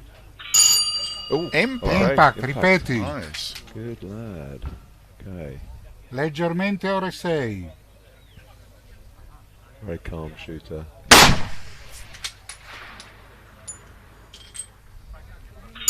Cambio! A lot of that comes with Correzione, 25.5. confidence in your rifle, in your ammo. It's a lot easier to be calm. 0.1 sinistra. Yes, that is true actually. I got 2 rifles here. I'm confident in one and not the other. Yeah. Today, no problems. I know I can. The bullet will go exactly where I want it to go. You know, one thing I find is if you shoot too many guns, you almost fall out of touch with all of them. Yes, you've got to be careful, haven't you? Yeah. So Sì. I do a bit of Dammi hunting. ancora un And attimo, you've got to abbiamo take our 5 hunting minuti e gun out 30. and do a few runs with it beforehand because you forget what it's going to do. I don't do that much anymore, but I do some. You're right. 25.5. even coming into this match, for some reason my memory was that my bullets were running a little slower than 0.9 they should be. totale, sinistra. But unfortunately that was a memory from King of 2 Miles, which was a different rifle. Okay. So leading into this one, I put a little extra powder in it just to get up to speeds where I wanted it to be. Well, this gun was running well. I ended up pushing myself up out of where I wanted to be. Okay. It was Dai. they were still running well. They were still accurate, but it was faster than I really want to push them. I don't want to burn up a barrel for no reason. 0.3 sinistra. 0.1 basso.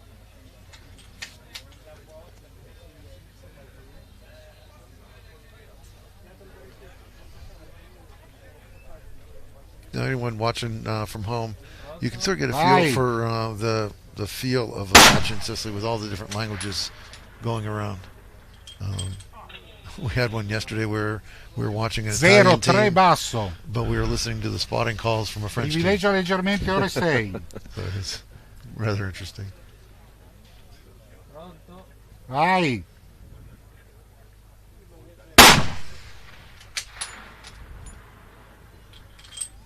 Good. Impact. Okay, that was shot 3. Centro piastra, Get ripeti. another 1. 2, that would put him well in the money. Ooh, okay. Ore 9. It's 2,000 meters for 338. It's not a done Aye. deal that he's going to get. Yeah. Last shot. Yeah. Ah, That was That's quite a bit short. yeah. I'd be checking velocity on that one. yeah. Not that you Well, can do yes. anything about it after the fact anyway, but Yeah. Ma hai visto Yes, I quanto? might run my Garmin this afternoon. So here is the radar. Okay. it didn't fall off. It looks reasonably good. 862X. Yeah, the last that you read it from You right guys to can left. interpret it better than I can. I've looked at it, but I can't interpret it. Tell me. Yeah, the shot on the right is Yeah. number 1, 2, 3, 4, 5, 6, 7, 8, 9. Or 7, 8. Okay. So his last shot was just a little slower than average, Yeah. but only by about 0.36% slow. Okay. Yeah, but it In makes general, he's fairly consistent with his loads. He had a couple fast, well, but and from then slow at the first, and slow at the end. from the from the previous shot, the difference in speed was quite That was quite significant. enough. Yes, I know what you mean. And in effect, he got really in front of Yeah. the target. Yeah. That's 2,000 meters. Well, and those were we The saw people at those. home may not realise this distance. No. Well, we saw they were high impacts. Yeah. So if he came down on the plate to center the impact, that speed difference could have pushed him off the bottom. It's going to push him off the bottom. Very good. And this is, I believe, Gary McLeod from Canada. Okay. Yep. He's a very quiet person. Very quiet. Yeah. He's shooting here with his wife, and they both made the finals. Uh-huh. So they were very happy about that. I'm happy about it because they're shooting my feet. They make me look Okay. good. Good. She came up to me yesterday, and she said, Nice this pillow that he used.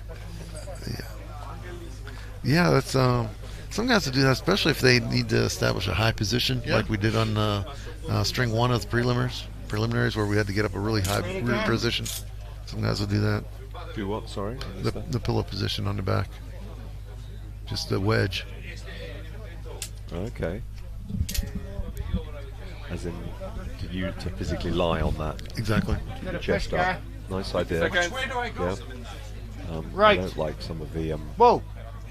Right there. the way the body, when I'm flat and then the rifle's at an angle. I don't 10 love that. seconds. Today's plus Don't 4 panic. degrees. You're for right the there, mate. 2.6. I don't have a bag. Ready? It's not my favourite position. Stand by. What have you got to do? What have you got to do? He's got Kevin spotting for him, okay? Go. Go. Yeah, they're really pushing the teams through. I mean, they've got their setup time, but they're not really Should have put your legs delaying too much between shooters. No. Gotta catch Gary's up a bit looking of for time, some I extra guess. setup time, but they're pushing. You're gonna, yeah. Sometimes that can get out of control if you don't stay on top of the shooters. Sometimes the guys will take advantage of it and burn up too much time. You're about there. What's the matter? I just want a couple of minutes, make sure I can get on to 2.6, and then What, the front? the rest is okay. Yeah, he's having trouble getting his position set up to get the right angle to the target. Yeah, I'm good. Go back on the scope. Yeah, I don't think he's going to need the wedge necessarily. You're going to get even higher in a minute. Yeah, he's trying to. He doesn't gotta have be enough quiet. elevation on the back end. I don't know how much elevation's gone on that bipod. Yeah, that hurts when you start doing that. Now you don't have the lateral support that you're used to.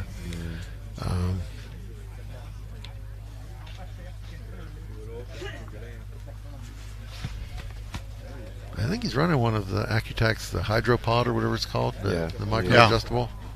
But when you zero it out, it doesn't really matter.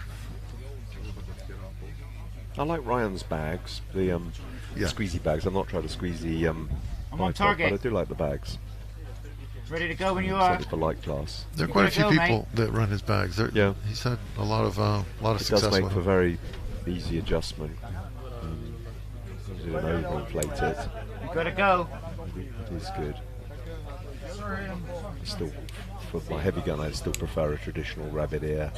Yeah. One of the low angle, the Dima bags. I like the rifle just to run back, especially when it's shooting up. And I'll manage the Center rest. target. Center hold. Send it. I wonder if they're on the clock over. Reload. Hold right hand edge. Send it. Hold right hand edge. Send it. Elevation good. Reload. Impact. Go again. Okay. Same hold. Send it. Nice. Go. See where on the plate it was to take the camera off before I could see Go. it. Target 2. Slightly left and upper back. Fraction. Low. Yeah. Both of them were low. Nice. Dial first. Good. Dial 2 first. minutes, well done. Yeah, they're pushing on. They know they burned up time on the setup, so you can hear the spotters trying to pick the cadence up a little bit. That's one of the jobs of the spotter is Elevation is spot on. Center hold. manage Ready? the clock. On 2. Send it. Load. Top left hand corner. It's a fairly Send easy it. transition between these two targets, so Load. it's a fairly comfortable. Yeah, they're really pushing the Okay, cadence. whoa. Go left 2. Put 2 See the clicks clock left. on it. Yeah. Up half, left half. Send it. Reload. Impact, same hold. Go. He's making good 10 corrections. o'clock. Yeah, good Go. It's very, Reload. it's very accurate. Okay. Four. Hold right hand edge. Last shot. Same One elevation. impact. Right hand edge. Send Very it. Good points. Hold out. Oh. That was. Well done, mate. We're good. Hey. Well, that was That's it. that was still very interesting to watch, and educational, really, for shooters coming into it. That sometimes you run into problems on the clock where you're making adjustments, and they demonstrated really how do you get over it and how do you drive through it. The fact that you do have to be ready to load more quickly. Your spotter, rely on your spotter to make the corrections, and you can still get your shots off on time. And you just stay in it, really, is what it comes down to. He only had 2 target transitions to manage. Earlier in the week, the guys got 5 target transitions to manage. Cold ball 1, 2, 3, 4. So, if you can manage your time effectively, there should be quite a lot of time for those shots. Yeah, I'm not sure further away, but I don't know why they had so much trouble on the first one. You'd think that would be more manageable, but I don't know exactly what the angle is to the target. I didn't spend much time on the firing line down there. For these ones here, it's pretty manageable because they're the old targets 1 and 2. Yeah. In that area, so it is just a small elevation. Based on the angle of the barrels, that's what I was assuming, but I can't imagine why he was having so much trouble though. But you may have come set up for a more dramatic elevation, but it actually is not.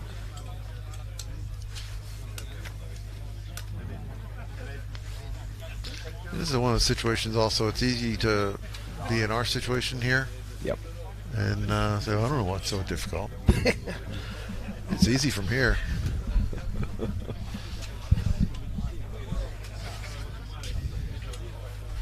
Just like all the shooters at home. Say, what? You've got a scope, you've got all electronics, you've got computers. You should hit every shot. Yeah. 10 seconds. Yeah, being chucked into these types of pressure situations is good though. A few years ago, I used to be obsessed about worrying about my bipod and rear bag and getting all them prepared for the shots. Now, I can pretty much manage the situation even if it goes wrong, and go through quite a few comps. You guys do far more competitions than we do, but you go through enough. It prepares you for the unexpected, and he was able to shoot smoothly and quickly, and both of them seem to get bent out of shape about it. And there's one guy that I spot with. He's relatively new to ELR, so I've been helping him along. He has trouble on the rear side because he uses rear plates. He uses Terry Dine's elevator, but he also uses a bag a bag rider. Mm-hmm. So he's got so many adjustments back there that sometimes when he gets a little bit flustered, he doesn't know which one to go to. Yeah. And he'll be bouncing back and forth, burning up a lot of time. And occasionally I'll just have to tell him to knock it off, put it on his shoulder and shoot the guy because you're running out of time. Exactly. I was chatting to some of the guys yesterday who just got a straight Macmillan stock. There's no bag rider. They've got a bag, and they're adjusting F-class style by moving forward to get their movements in elevation, not touching the bipod, just moving it or squeezing the bag like we used to do in the old days when the bags were a little bit softer. It's sometimes simple is best. I mean, I like having a good rear bag that I could squeeze. I mean, to me, that was a nice micro adjustment. Yeah, and that was, I don't know, bags are much, the sand is heavier or they're packed differently, but I remember in the old days they were quite soft and you just squeeze it. I mean, that was, not these distances, to be fair. I use a squeeze bag. You do? I personally use a squeeze bag. I do like I want to try the back rider. I never tried, but I've always been using the squeeze bag. For me, it's quite. I mean, it's very comfortable when you have enough resistance on the back, and you just squeeze a little bit, and then the gun remain there. It's not really moving anymore. It's just when you have the recoil that you have to go back and then again squeeze and find again. Well, I switched away from the squeeze bag to the firm, the protector is the one I use. For a very odd reason, in that I was at a match once, and they were setting up the targets, and the match director asked me if he could borrow my bag for a minute. So he put it in his four-wheeler, and he's flying down to the target. I don't know what he needed it for, but he's going down to the targets, and he takes his bend and sort of misjudged the turn. He ends up flying off the thing, and then doing a life flight for the guy to get to the hospital. Well, obviously, we're not worried about a bag at that point. We're worried about the guy's health. Yeah. We never did find my bag. No. Oh, really? It got launched somewhere. I have no idea where. Somewhere down in South Georgia. And, so now I didn't have a bag. So and then I started shooting the solid supporters. Yeah. Oh well. And you anyway find them better. Or I shoot it now anyway. It's different. okay. In So some ways I like it. In some let's ways say I you don't. wouldn't say that it's better. It's just different. It's another. Yeah. It's another. The company in the States, Adjustable Bag Rider, Yeah. Dave Pobutkovich. That's right, yes. I corresponded with Dave, I bought a lot of his gear, I like the bag riders, fairly transferable between different rifles, and good for micro adjustment. Yes. You know, sometimes I don't even use it, but usually I do use it a little bit. Well, I would say that the adjustable bag rider is one of the major improvements that saw a significant hit percentage increase. Okay, all right. Because it controls the recoil of the back end, and now you have a flat recoil on your back on your stock. Yep. Compared to an angled stock. Yep. Which was going to come down and you're going to change your vertical. I think the ABR was one of those innovations that really led to increased hits. Okay. Yeah, we look at like bullet evolutions and different things like that, maybe better powders and things like that. But I think alignment is that's one of the spots where we can improve. Yet a lot of guys are still running angle stocks. They are. Some of it is you run what you have, and it's an expense, it's a time to change it to something better, and it's not. If you don't know that it's a weakness, you don't know to look there to improve it. Okay. So if you've been, like we said, we've been shooting this, and you don't know that, hey, this is something that may be causing you some verticals. Okay. Then you just keep doing it. But so many times you'll be exposed to a new piece of equipment, new technology, and then you'll say, wow, this is great. Okay. And then you know to switch over to it. But up to that point, you don't know what you don't know. All right, yeah. Unknown unknowns. And also, Dave has done a good job of coming up with different interfaces. Yeah. So sometimes, for instance, I have a Macmillan Beast stock. So it's got a slope. But he's got an adjustment or an attachment that matches it pretty well. Yeah, so it flattens that one out. Okay.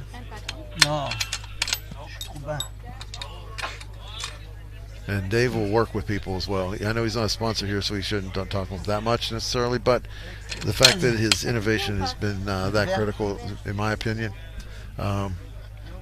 He worked with me once. For instance, I was setting up a rifle for Eduardo for King of Chimayo. Okay. And it was a brand new Victrix out of box. And it needed a bag rider. Yep. Well, Dave developed an interface, a set of fittings. Okay. And I measured angles for him, sent that to him, and he developed a one-off solution for that rifle. So, yeah, he's extremely flexible for shooters. I don't think we had any impacts on that one, did we?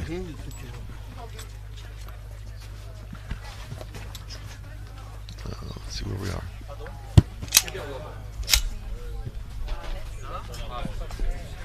I don't think those gents had an impact there. I don't think they did. Fortunately.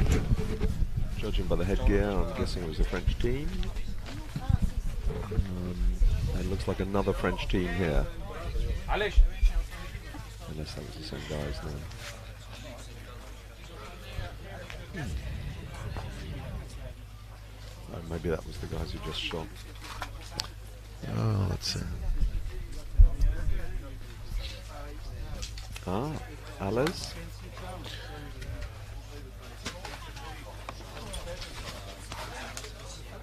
All right, so next up we've got Maureen Snow and shooting. Alice. Okay. So Maureen is Gary's other half, better half. In fact, better half in this match. Yeah, higher points. Yeah.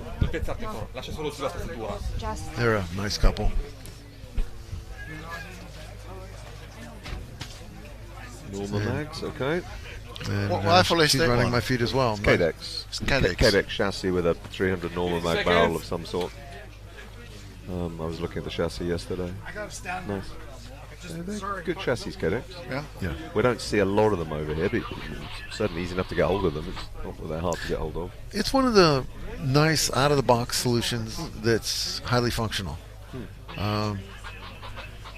Some people think they've got too many screws on them. Okay. Sorry. Yeah, look, I've got a lot of screws on my chassis as well. You know, on an accuracy chassis, there are a lot of screws. Yeah. But I've got a lot of accuracies. I know where every screw is. I know which ones come loose. There's only one Allen key that does everything, and the Allen key is fitted into the stock.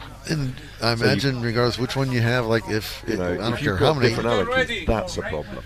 we all learn what weaknesses, and there's probably one screw or another that comes loose, and the rest of them are fine. You don't even need to worry about it. But as long as they're not different Allen keys, Yeah, that's exactly. That's a pain. That's huge.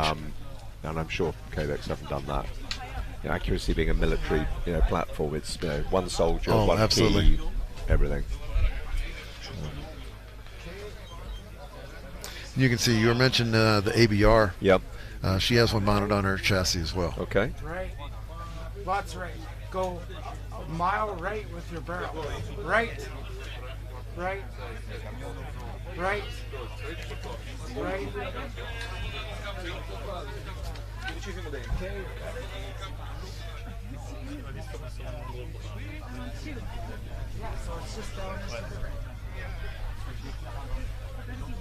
I don't know when the clock started, whether this is part of their time or not. Hopefully it's not part of that time. I believe it's part of the time. You think so? Not sure. I don't think they started the time yet. I mean, look, they got 10 minutes, haven't they? 8 shots. This afternoon we've got 13 shots in 10 minutes. Yeah, I thought they had have 7 minutes. Oh, 7 minutes. I'm 7 sorry. minutes. Sorry, they got 7 to minutes. run Actually, 8 you're right. shots. I thought it was 8 minutes actually, not even 7 just minutes. under a minute. And then Okay. you have Right. 10 minutes to run 13. 13 shots, but we've Three, got 5, 5. three movements. And the last movement's quite a big movement in terms of it might need a bipod adjustment or something like that. We'll see. Yeah, this is an abbreviated setup period, the way they're shooting it.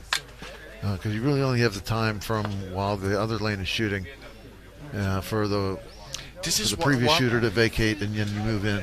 This is one of the reasons why, anyway, I like the squeezing bag. Yeah. Because, I mean, you don't really have these many adjustments to be done. And I take this and take that and put this and put that. For me, I just get stressed. Yeah, and I sometimes rather prefer to lay down and then work with my cushion and then finished. And something you may take your bag, put it on its side, put it on sand, do whatever. If you need some gross changes, and you're ready to go. I've always liked shooting with a squeeze bag. But I want to try the back rider because I'm Glasses up. like your feet. It's I believe it's a good help, especially when you are on long distance. Come right.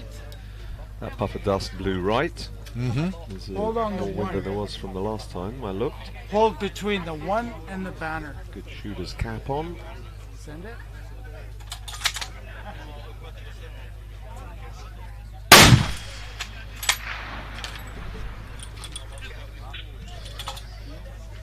Again. Hold the top left corner of the one.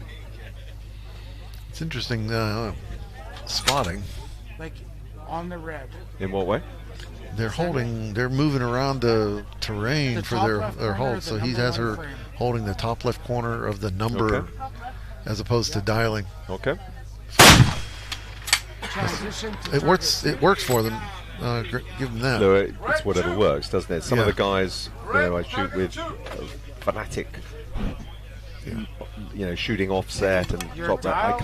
I can't manage that well. I lose track quite quickly of where I am. Yeah. And I don't need glance. I can just turn 0.2, 0.3, 0.4 in a second. I've got no issues dialing. But I understand some people prefer not to. They want to aim off and they believe it's a faster method in doing it. As long as you practice in a team. When I'm far from the target, far from my point of aim, point of impact, I dial. When I'm very close, maybe I'm gonna hold.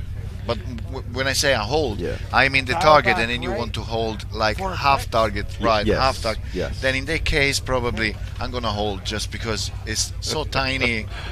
Yesterday my shoe was going particularly badly, so in the last shot I decided I'm just going to hold half a plate high over the top of the target at a mile, and I hit it. And I'm usually the guy who's giving me the exact, tell me how many mils it is, don't tell me to hold. But last shot, what a poor run, whatever. Nice and you'll hold. gentle. You got time. Send it.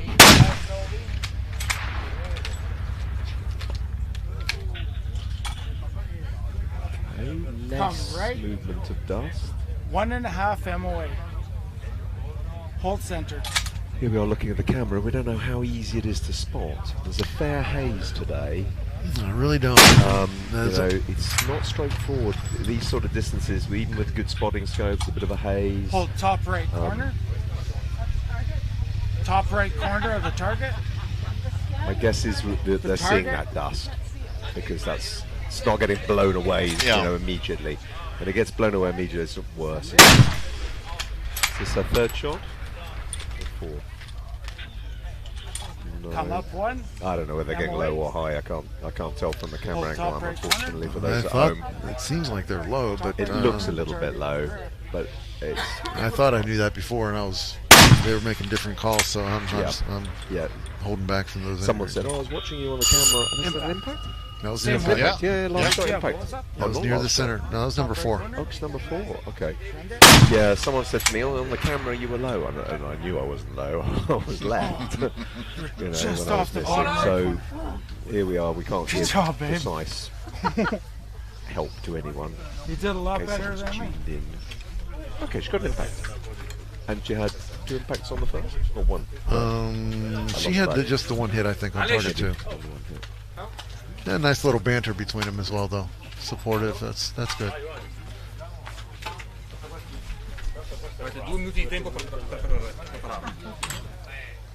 One more in. So 84,000. Yeah, that's not enough. No, that'll maybe move her up. Depends what other people down below her. Might move her up a couple spots, but yeah, might move her up a couple of spots. Depends on the crowd. And on the day you want to be on the podium, yes. Right. You can post Facebook you're in the top 10. Exactly. But no one remembers you unless you're first. Forget it. There's no prizes for second or third. There are now. Memories. There are now. Prizes. So yes. now, but in people's memories. Oh, absolutely. Now, I'm not going to turn around and tell you I came second. I might because you're a shooter. Do you know what I mean? Well, but yeah, I'm not going to say, hey, last year I came third in this class. Yeah, whatever. It's a sport. Maybe like golf, you're first or you're last. Well, luckily there was 1 year, 4 or whatever years ago, where at King of 2 Miles I ended up in 3rd place, and Ryan Cheney ended up in 2nd place. Okay. So he can tell you shot for shot where my impacts were, where his were, and we were both beat by Lindsey Paul, who came from way down in the in the standings. Passed everybody up and took it. She went 3 for 5 at 2 miles, and she beat us all. Ryan, like you say, people don't remember. Ryan remembers every single detail of that one. So, like in the King of 2 Mile rankings, at the time when I got off the line, done shooting, I'm thinking that's the best anyone's ever shot at King of 2 Miles at that time. It's like, wow, I'm in like the number 1 spot. 10 cool. seconds. For about 5-10 minutes maybe. So and then Ryan shot. We have Alish Sicily. He's shooting with double rifle with a 30. Very nice. Standard. He has a whip. Alish, he shoots a 300 Lapua Magnum. Yeah. And it's a pure production rifle. So it's a bit shorter barrel than the purpose-built custom designs. Maybe at these sort of distances that barrel length's going to hold him back a bit, I think. I was chatting to him earlier and he was a little bit concerned about that. But he's got a good transitioning bullet. His bullet is the Lapua Skinner. Okay. It has beautiful transition properties. Has it? Impact. The guy's good. Good man, yes. He spends a lot of time training military shooters as well as civilian shooters. This is an example of someone having one gun and knowing how it works. And driving it well. Yes, he had a couple of riffing starts he knew really well previously. Nothing seen. I didn't see that one from our angle. I saw some smoke, but it could have been somebody. You notice we had our discussion lengthy at rear bag. Yep. He doesn't have he has one. Nothing. No, he shoots off his shoulder. Pure military setup. And Julia, spotter, is in her own right an extremely good shot. Okay, so he's way So that off. one's way off too. But that's speed that dust was moving.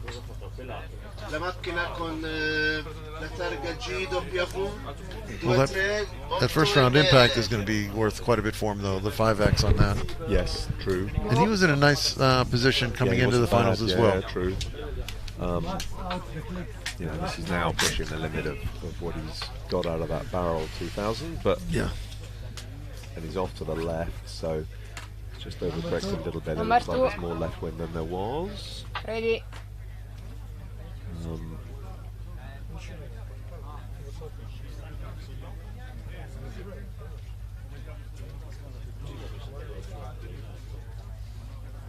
Ragazzi, la macchina con la targa GW238NL è nel metà strada. Dobbiamo rimuovere questa macchina. Targa GW238NL.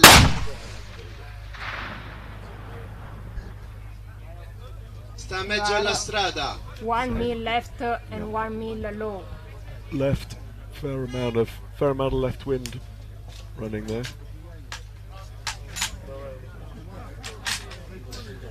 No. Magazine feeding.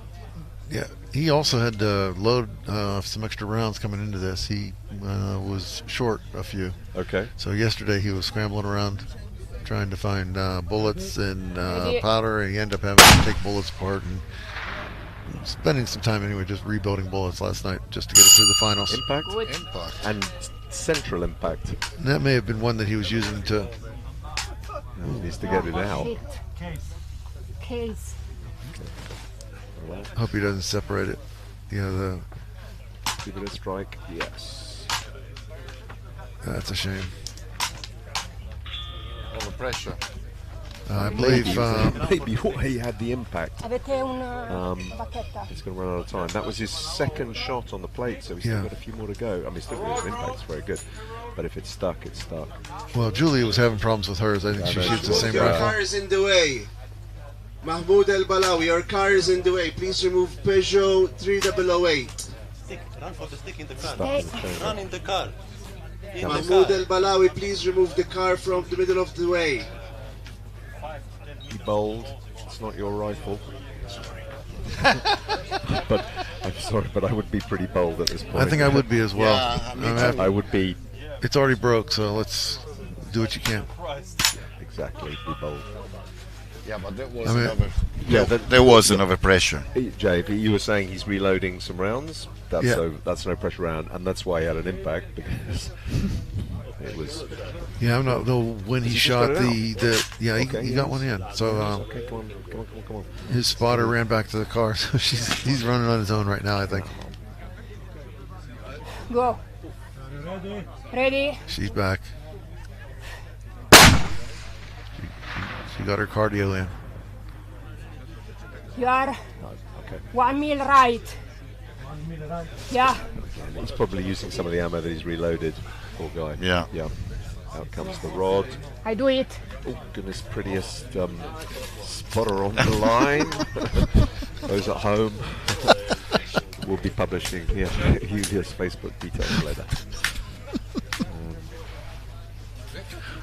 Just to put off the other shooters. I'm not.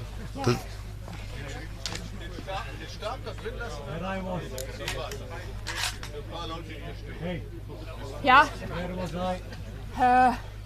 You were 1 mil right. Reacquire the target. Yeah. Back again. Go. Must have 2 shots left. I think he does have 2 more. Close. You're just on the low left angle. See if we can get you one more shot. I hope he has time to get it off, because he's awful close on that. Yeah, time-wise, he was very close though. He's got the time. Yes. Get one more shot in. He might not have the time. Gonna try. It's in the way. Where was I, say again? You'd be stressed by now. You were on the low left guy. He's angle. very experienced, but anyone would be a little bit. Low left. By now, a little bit. Go. I had a lot of misfires last year. You can't remove the misfire without removing the bolt on my rifle, so you've got to remove the bolt. No. Because the camera. Yeah, because the camera. You got an impact. Well done him. Did you get an impact at the first target?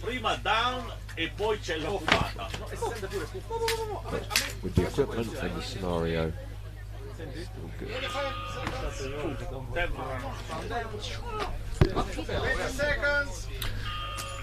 He'll probably have some suggestions for you on that one. Which? What? Suggestion on what? Well, he might have a few suggestions. I don't know. It could be the ammo. It could be the ammo. It'd be hurling the rifle. I'm pretty sure it's the ammo. Not to defend the gun, really. No, not to defend the gun. No, of course it's But ammo. I mean, when you have when it remains so close, it can be the gun. Yeah. Or. Okay, we got the Latvians coming on the line.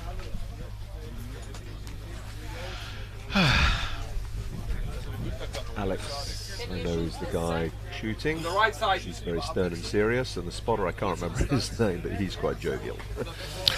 Yeah, it's always combo from Latvia, the closest to the front line that most of us are likely to be in the next few years. Unless, oh wait, no, we have got a Ukrainian shooter here, haven't we? Yeah. I don't know whether is he in the finals? I can't remember his name. Well, it's going to be a Vladimir one thing. Ballistic, I believe. Okay. One of these lads. That's right, Davis. Yeah. Davis is the spotter. Alex is the shooter. And of course, here under the rules we have here, spotter can help you sort your gear out and kit. France is a little bit stricter. And King of 1 mile, King of 2 mile when you're on the line, and after you get going can help you. Yeah, you can. Yeah, it looks like we had a Vladimir Bondar shot earlier, and then a Vladimir Ballistic is the final. Cheers to the Ukrainians. Your breach flag. I forgot my breach flag last time. 40 seconds. Yeah, we'll be loading around with that still in. These guys have been coming a couple of years. Last year they came in the 6.5 PRC. This year I think they've upped guns. And they're good shots. They go to Poland quite a bit. Train their competitions and stuff like that. 20 seconds. Poland's looking to have a King of 2 mile in the next year or so. Yep. Yeah, that'd be nice. Romania was talking about it, but I think Poland is doing this one. 10 seconds. There were due to be a number of others. Shooter ready. Pre-Ukraine war. Stand by. Knocked back about 4 or 5 different King of 1 miles, which were planned in Poland, Russia, Ukraine, Romania. Yeah, Russia held one before. Sort of odd, but they sort of skipped a step of getting approval to use the name. That's pretty Russian. I heard about Одиночка, красная it. мишень. Yes. Yeah. I did hear about that. 18-0. I don't think that really worries them much. No, I won't think so. Один ставишь? Я готов, сэр. He's running a Schmidt multi-turn turret, and that is not my favourite turret, and I had it on a competition rifle for a while. And when you do these sort of long distances, that's a lot of rotations in the turret. Yeah. You lose where you are in your head in your turret, you're done for. In the end, I replaced the turret. Now, Schmidt, if you're listening, it's a fantastic turret for certain type of shooting. But I don't actually think for this type of shooting. So it doesn't have any kind of indicator for number of rotations? It does. There are little notches that come out. No. On top there is the number. Yeah. I ran the same turret. You have the number of rotation that you have. Yes, that's right. And you have a different color. Yeah. You're right in the window, but it's still. You have to get habit on this turret. I totally understand that. Sometimes cannot be really the turret that you want to have. That's the one I'm running has 6 rotations and no indicator for number of rotations. So you just have to count your way up. Wow. And it's like 25 per rotation. I'm in minutes, so I would lose myself. Готов. And it's a 0.05 minute click rather than 0.1. So it's pretty granular. I think that's good for tighter, shorter ranges. Anyway, it's a good shot. Ти включил 0,6 вправо? Правильную сторону? It was only just under. R 0,6. Минусом? Давай.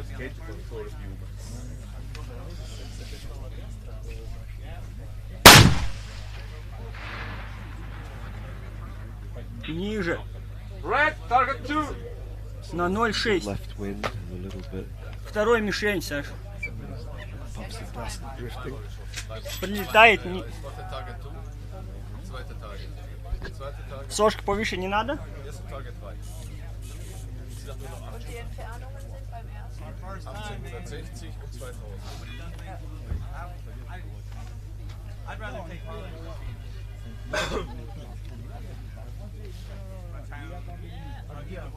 Так, левее.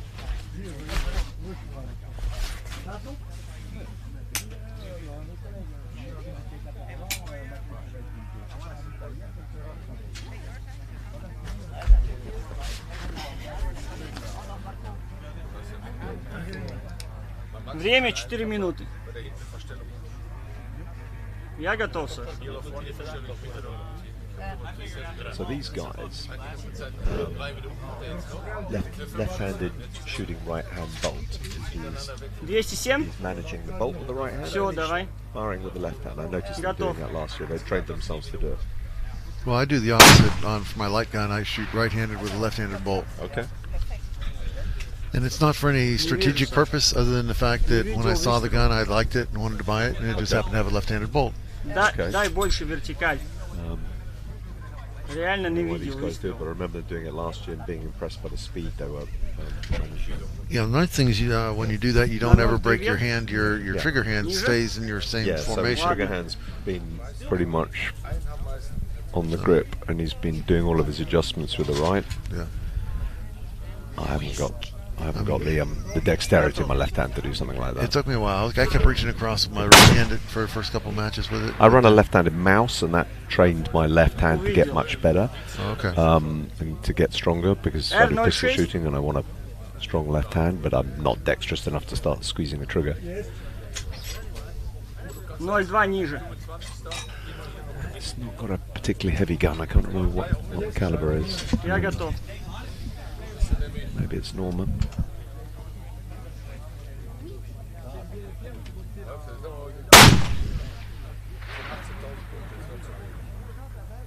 Под гонгом. Можешь L 2 клика.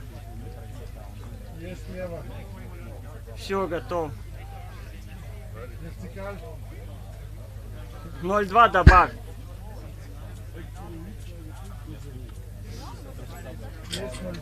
Все, я готов. 2 минуты. Много времени. Готов, Саш.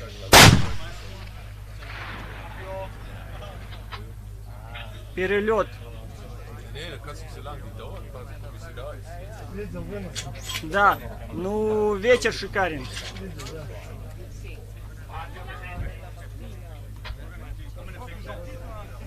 Was that shot 3?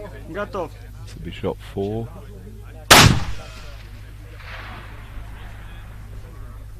Под гонгом. Сколько ты выносом You're at the стрелял? point here where Up to now is he's Ryan Cheney. Ryan Cheney runs up to now is top of the leaderboard. yeah, top of the Okay, list. all right. Yeah, because Sylvain had trouble, so Ryan was in third before that, and he passed him. Okay, that's his run done. We have the last one now. Sorry? Now is the last one. Last of what? Last shooter. This is the last shooter for Yeah. the light class. That's Yeah? Really? Well, somehow or other they've caught all the time up then. Or? No, can't be. I'm wrong. Can it be? No, I'm wrong. David McCord hasn't shot yet. No, David McCord No, hasn't I'm shot. wrong. I'm wrong. I just it update me now. Okay. It's okay. Yeah, it'd be interesting to know how many we are up to. We still have 1, 2.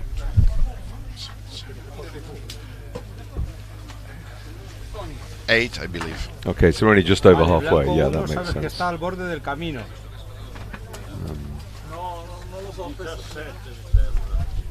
What time did we start? Yeah, 8 more. We started about 10, a little bit after 10. Roughly about, or a little before, maybe 9:45, something like that.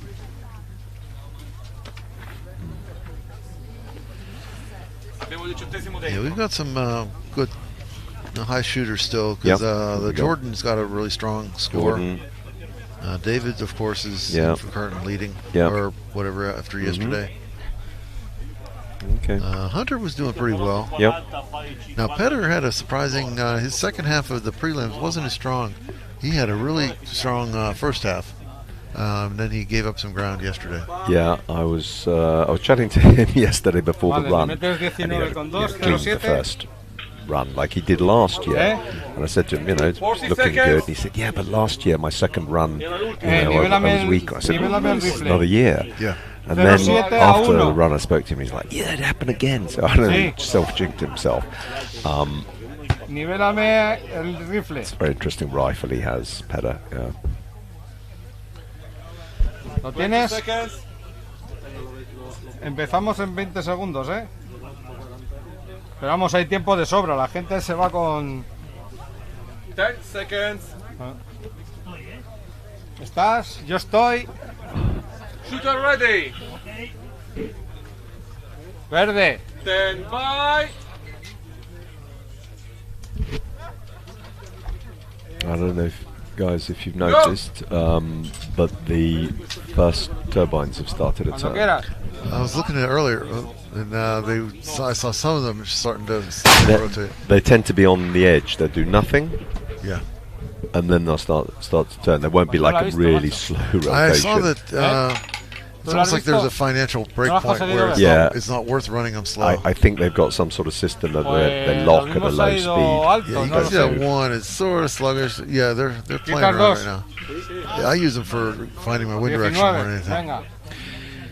Yeah, it's good here. They're quite handy. I mean, I can feel on my legs again in my shorts that there's more of a breeze. ¿Cuánto le pones? 19-2 era lo que sabíamos al principio. By the time I shoot Vaya there, por it doesn't Dios. matter. It could be completely different. Mira que te he dicho torretas a cero, ¿eh? Venga, centro chapa.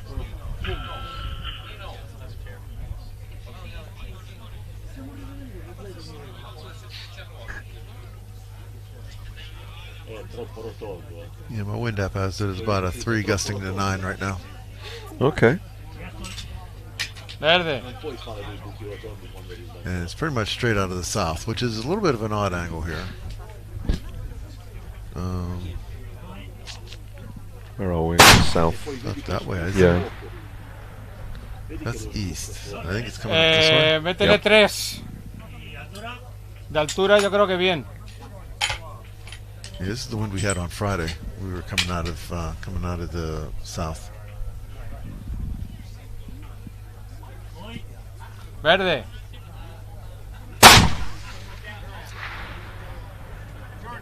Ahí, perfecto. Ahí uno Second más shot. es lo que ha sido, Nice impact. Vale, las siguientes son 22. Italian team. 22. De altura.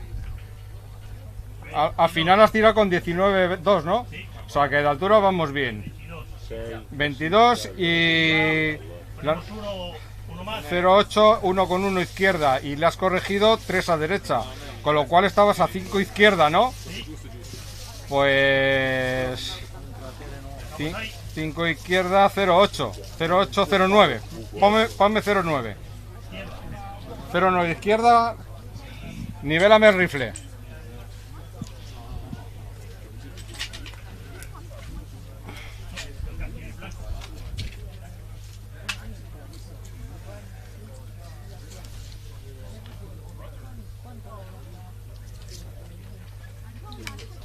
This team from Spain? These guys? Yeah. They're wearing an Italian t-shirt, or the shirt's got Armeria Regina on it, which is an Italian gun shop, so I was assuming they're Italian. I don't know, I haven't seen the name come up on the screen at the bottom yet. I don't know the guys, the gents personally. Okay, so transition Se ha quedado de altura corto. Sube por lo menos 5. Que lo mismo vale arriba que abajo. Okay, you can hear them, can you? Okay. Vale, sí. A 1, ¿no? 1 verde.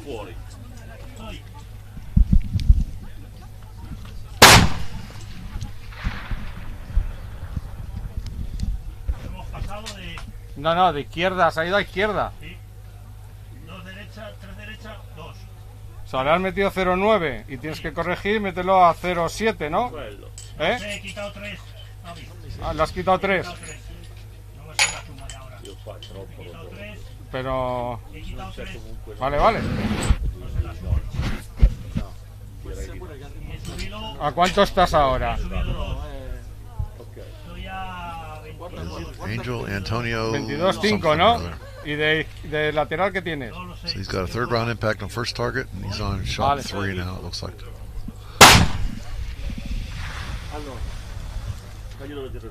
Pues te has pasado. Quita 3, te has ido 3 a la derecha. A little bit more spread out type of light. Heavy's métele actually 3 a izquierda. top numbers. Sí, de altura heavy. bien. I'm 12th, and I'm only about 10,000. I'm one early hit from a. Y ahí se ha quedado corto de altura. Top. No, súbeme 2 por lo menos, Believe it's a. ¿Me ha subido 1 o 2? Vale. Although Stefan is the top shooter, is shooting last, so no one's gonna know. Exactly. Till the very last shots fired. Vale. It's his last shot. Te has quedado corto de altura. Vintage good. Elevation off. Okay. No, è deciso no.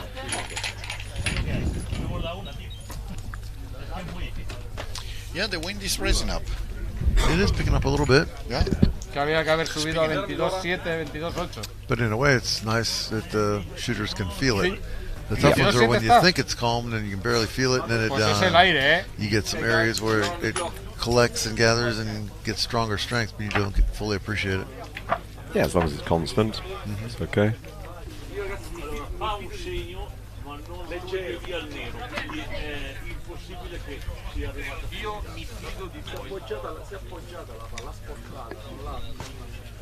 La palla ha picchiato per terra e poi ha fatto. Io mi fido di voi. Se voi mi dite che è un rimbalzo. And it's also beginning to cloud over, which was the forecast. Not cloud over in a bad way, but just be overcast. Bring the temperature down a bit, make it a little bit more comfortable for the shooters. I hate being this far away. Yeah, me too. All right, so this is Hunter Brewer. He's coming in from the Black Bear Shooting Club out of Virginia. They've got a pretty decent-sized contingency here. Okay. So he's here with the Congdons and the Lindys. Okay, yes. And I believe Josh Axford is part of their crowd as well. Right, running a 338. I think he is. They have a strong presence in the finals, in the heavy finals as well. I think yes, they do. I think both Congdons are in the finals. They're ahead of me. And Scott Lindy, I believe, is, or not Scott, but Robbie Lindy. One of the Lindys is in the finals ahead of me.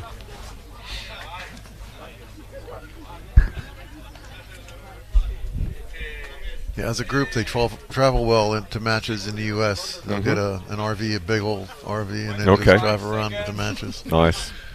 So there's a certain time of the year, like midsummer, where you can almost plan a road trip, and you just catch a whole bunch of matches. Nice. That looks like a Savage. It's very similar to a Savage if it's not a Savage. Probably is. I don't know, but I recognize. It's quite nice. I recognize the stock and even the bolt. A couple of the lads run Savage 338s. Very again out of the box. Very good value. Very accurate. You know, you got to put a custom barrel on it, but needs some weight, and that's why most people on Savage you've got to load it up a little bit. Fabio here runs it. He runs a Savage. Nice. That's why I think it's the same. It's even the same grey. And that's your correct elevation dial? Okay. I went half. You can see Hunter's spotter Fine is down. Jordan Congdon. Mm-hmm. And Jordan's a match director for quite a few matches Okay. over in Virginia area as well. I'm down. In fact, one of them minute at the and- it's called down Poke the there. Bear or whatever, but it's at the Black Bear facility.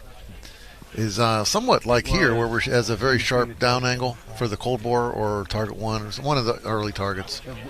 So it's one of those challenging ones. So whenever I was working on this feat design, I particularly focused on the Sicily venue as well as the Black Bear. Okay, that's good.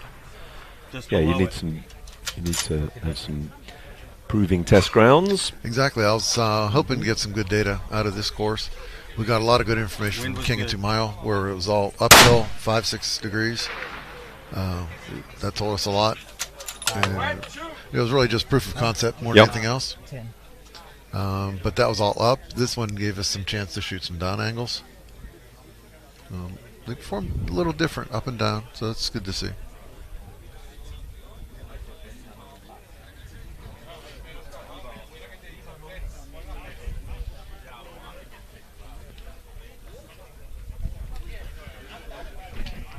So we didn't have any impacts on target one. Moving out, there we go, adjusting his adjustable bag rider.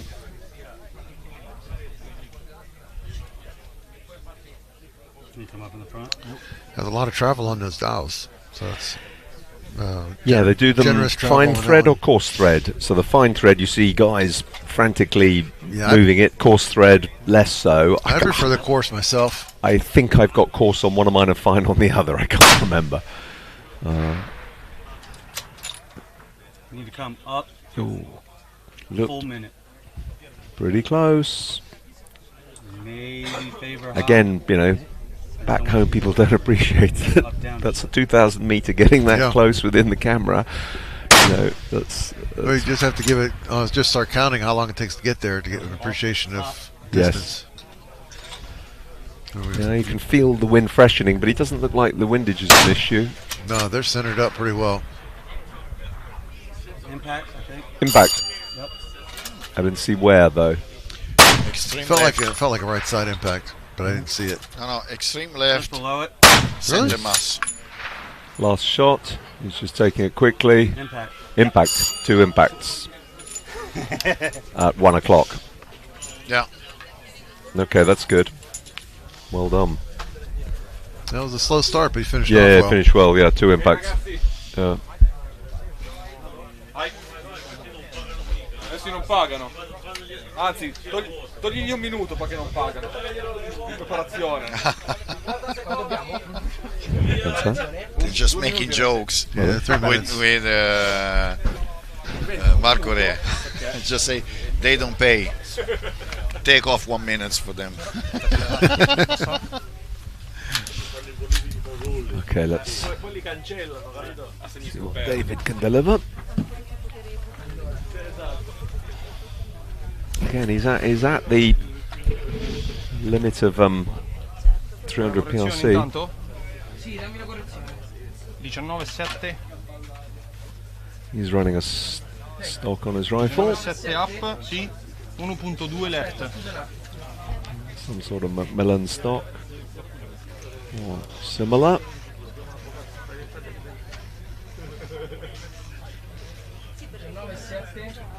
1.2 left. So, 1.2 left. Sì. Chin is still on top. Mm-hmm. Yes. Okay. And 1, 2, 3, 4, 5, 6 to go. 6 to go. Right, I will stay and watch this one. And then And Yeah, this one has Go the and have a strongest look. chance of Yeah. passing because he's tied for first coming into today. he's first coming in, isn't he? Yeah. He's now he's starting with 99,000 points. 99. Yeah, he's already got a lot of points. 560, and I mean, he got Chini- 14 out of 15 hits Yeah. on Ryan's his up second good. run yesterday. That was the best run. Ryan's That up was at a very good 111, run. 111.6 right now.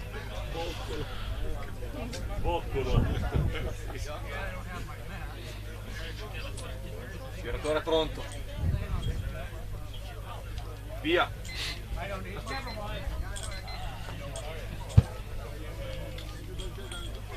Time is started. Has it? Yeah. Okay. It just says go. All right. Yeah, they are taking his time. pushing the time on these things. Okay. I don't love that, but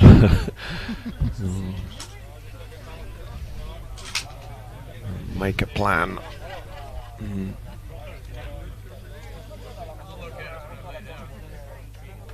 Potter ready, send it.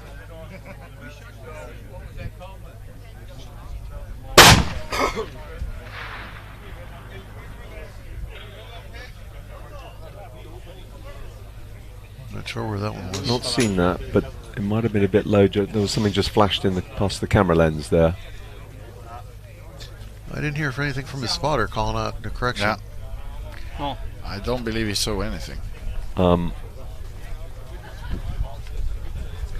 That's frustrating. Yes, it is. Tienimi punto 2 left. Left. Okay, so he thinks it's pretty close. He's only calling a 0.2 left. Sorry? He's only calling a 0.2 mil correction, so he thinks he's right off an edge. That's a very small correction. It is. The plate is point. I'm always of a belief that the smallest correction you can give is the width, half the width of the plate plus 0.1. You cannot give a correction smaller than that unless you're already on the plate. Right. So I tell my spotter, don't give me less than 0.3. Yeah. It's impossible. I'd have to be on the plate. It's not there. I don't see any. I don't know where they are. I will probably be completely wrong about this, but I'm just worried about his elevation. He was doing a lot of...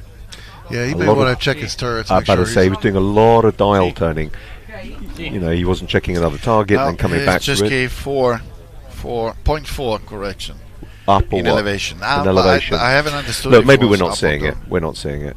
It's in front of the Yeah, camera. Maybe. Yeah. But anyway, 0.4 looked like to be a little bit. 0.4 is not much. I mean, the target is 0.4 high. Yeah, I think it's 0.35 wide by 0.4 high, something like that. This distance. Those are small targets. Cambio. I'm not seeing it. You hear something, but not sure where that is. So you hear it going past the cameras, but not much information beyond that. That's his 3 shots. Remember we talked about earlier, though, about those. He's shooting the wind cut bullets. What happens is the transonic zone. Sometimes bullets that don't transition. Yep.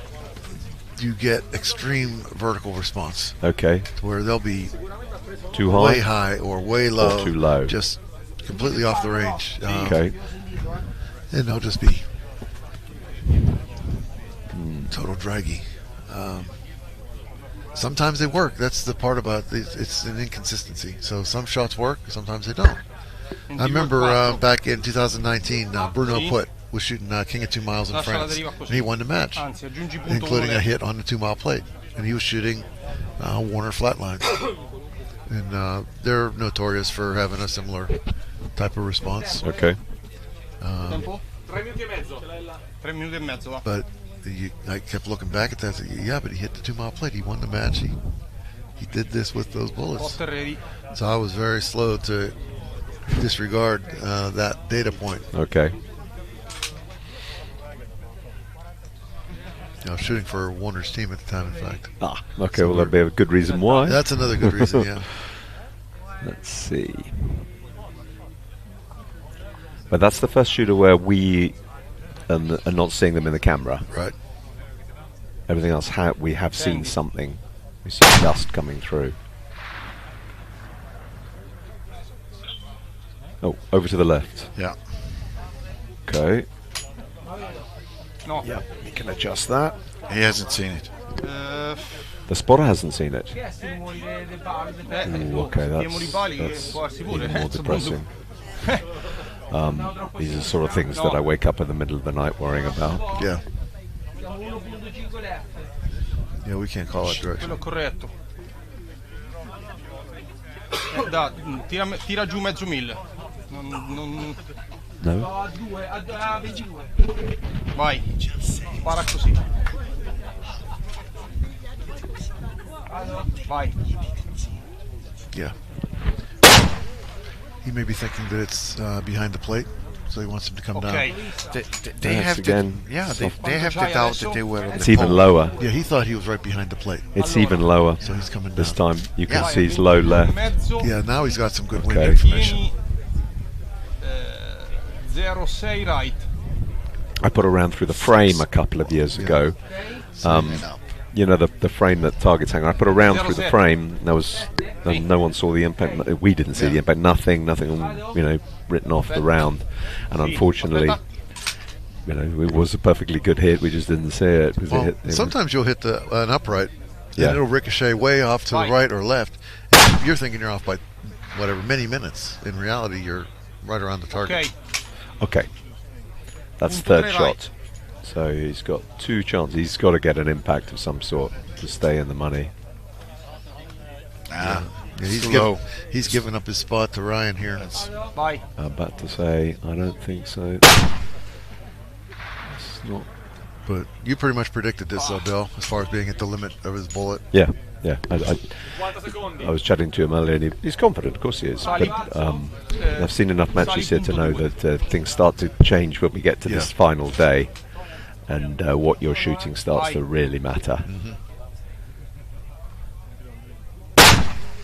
And this is at the limit of what his gun can do. No.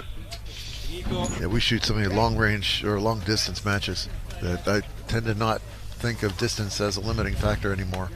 Because we're routinely shooting 2,600 with light gun, 2,600 meters. We do it every month. Yeah, you said, yeah. And so we don't even put a limitation. We're not sure how far they'll go. Last month we were running at a 3,700 yard target, and this little girl was running a 300 Norma. Okay. And she was right around the plate. Okay, nice.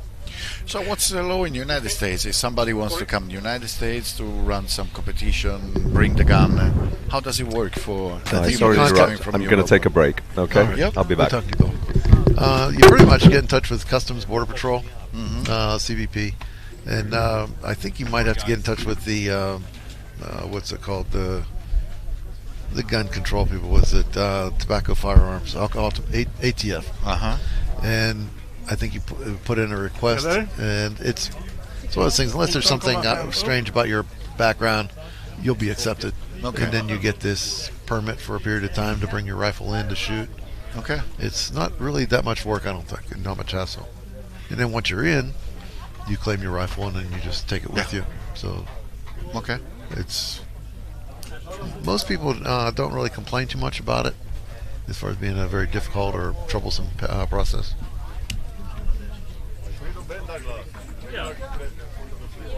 Yeah, I'd like to see more international shooters coming to the U.S. for matches. Yeah, it would be nice. It would be nice. To spice things up a little bit. 1 minute, Peder.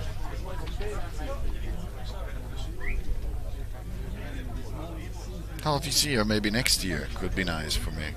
That'd be nice. Make a trip. Yeah. Some match. Who knows? Maybe we'll have an Extreme Shot Americas. Why not?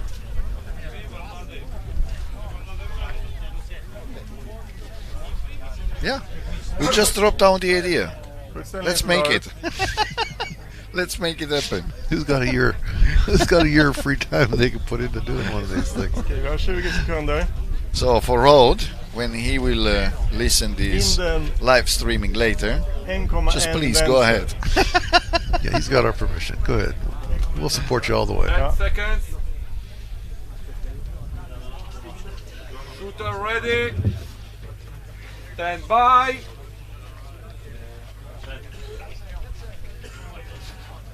Go. Jag är på. So we are now at the Peter Westman, 1, 2, 3, 4, the 5th. Vi ser... So we are 5 to go for Kom the ner en halv finished. mil och... He also started with a very good point. Vi måste förflytta Yes, oss he did. 06 höger. Again, he gave up ground from his initial run. Was he had a decent margin in front of everybody, but yesterday in his secondary run, he It was an okay run, 0,5 but it wasn't nu. as remarkable as Okay. he wanted. Ja, So he gave up 0,5 pretty much his lead. och 19,0 i höjd. So yeah, he's one. Yeah, we've got five shooters left. Jag är på. Yeah.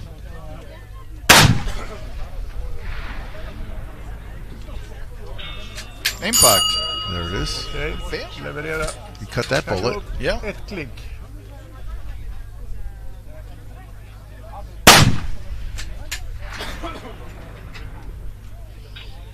Red, two. Under.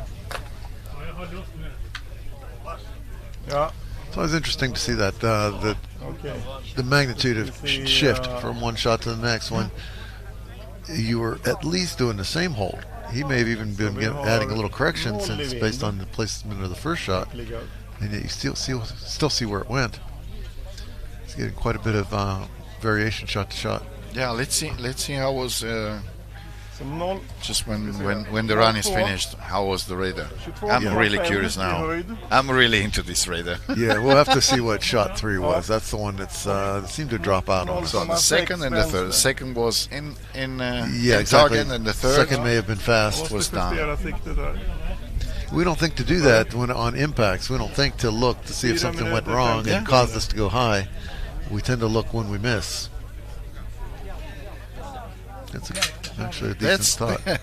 This is also true. This is also true. Yeah, but we were talking also about this. The spreading, when you have the spreading, how much correction giving, I mean, considering the possible spreading of the think of it. your It's almost. ammunition. I mean, for me, if I have an impact and I follow up with a miss or miss, I still think, but I had an impact on this. Yeah. I want to Yeah. keep sending in. Want to recreate that impact.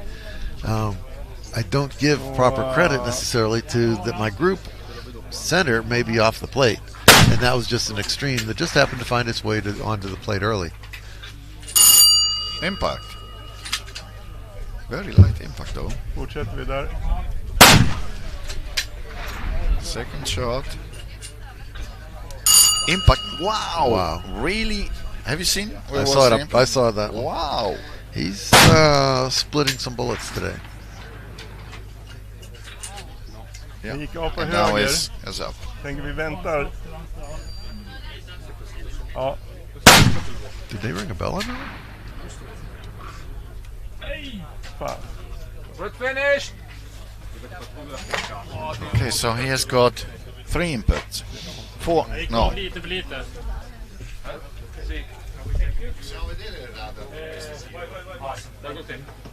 So here's the radar.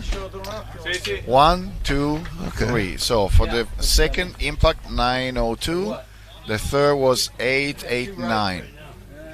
Yeah, I really don't see anything that would step out. The only one that's an outlier really is number 1 and number 4 on target 2. Yeah, was a little on the slow side. Yeah, but and by that I mean a little. It's nothing that I would even be raising an eyebrow. It's, you're talking 2 meters per second. Yeah. So it's what, 6 feet per second roughly. That's not bad at all. That's a really tight band. But being right on the edge of the target, this 2 meters per second can. Yeah, you'd have. Maybe. Yeah, exactly. Maybe not. But for when I see a band like that, I would think, okay, I would almost dismiss muzzle velocity as being a significant factor. Thank you. It's close enough that I think, all right, I'd be looking elsewhere.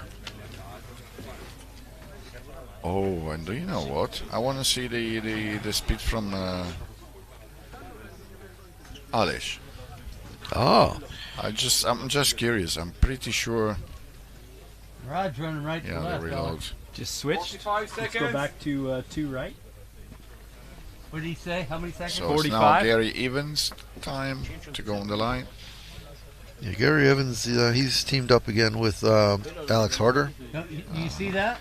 I do. So, Switched again. Wait, hold a second. Where can we go to 1 right? So you can see with Petter, he started off, like I said, in the first half of the prelims, he had like 50,000 points, I believe. And then the second half, it was a very average score, like 28,000.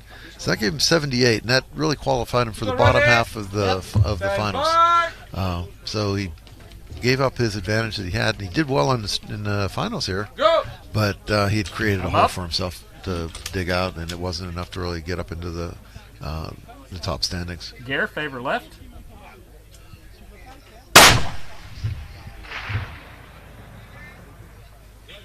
One moment. I'm gonna go 8 left. Yes, 8. That's a significant correction. When you're going Yeah, 8. it was. It was really. My elevation like. Elevation was good.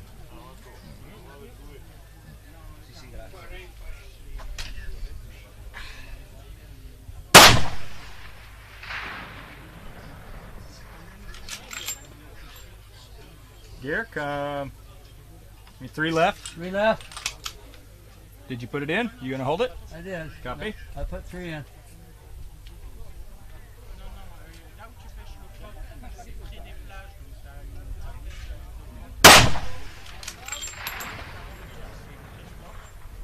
Impact, we got it. Right, 2.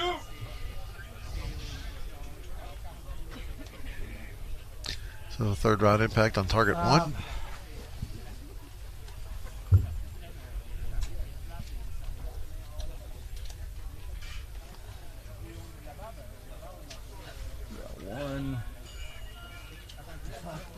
Too far. Go easy. 5 minutes, 5.5 minutes. We got a lot.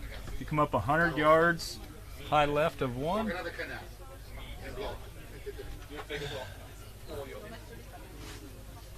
Damn it.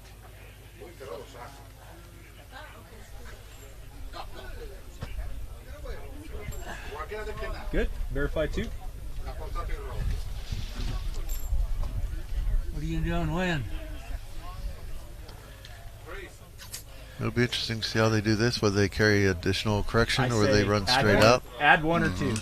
All right, so pretty much what they're saying, add 1 or 2 clicks. Copy. Pretty much what you're saying is the same wind, but allow, and since it's a left wind, Yeah. you're allowing Come for up. just a little bit more spin drift.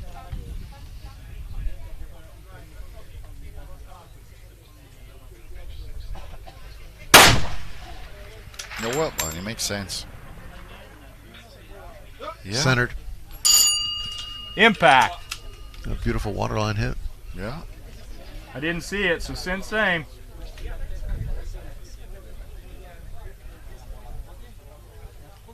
And I think Gary's running a 300 Norma. Yeah? That's when Bill said talking about limits of 300 this or that. It's like, no. It's the bullet. It's the one Impact. that's okay. That one's almost dropped off. Yeah. But yeah, it's depends on the bullet. They can get out there. You have a well-designed bullet. Impact. Wow. The first one with 3 impact in a row. Let's see for the 4th. Come on, come on, come on. Impact. Yeah. I didn't see that. Well, now I want to see it clean. That would be nice. Ah, over the top. Just over the top. That's great. Nice run. That's really. Wow, very nice. Very nice. And that's the nice thing about this sport as well, is all the teams are demonstrating their appreciation for a good run. Yeah. Yeah, It's, we all love when the run is good. Well, Doesn't you matter. can appreciate when a guy does something, and a very solid performance, and we all know what it takes, and it's not that easy. So when someone pulls it together, it's good to see. So he has a very nice score now. Yes, first with 122, 240. So he's taking the lead now. Yeah, 122. Yeah, Ryan I think was sitting at 111. Yeah, 111, 622. Yeah, that 4 impacts. That just Yeah, 4 they click. impacts on the Especially- 2,000 meters. First, second, Makes. third, fourth. Yeah, that's beautiful. And he also had 1 impact on the previous target. So he got 1, 2, 3, 4, 5 impact. 5 out of 8. It's Nice. pretty nice.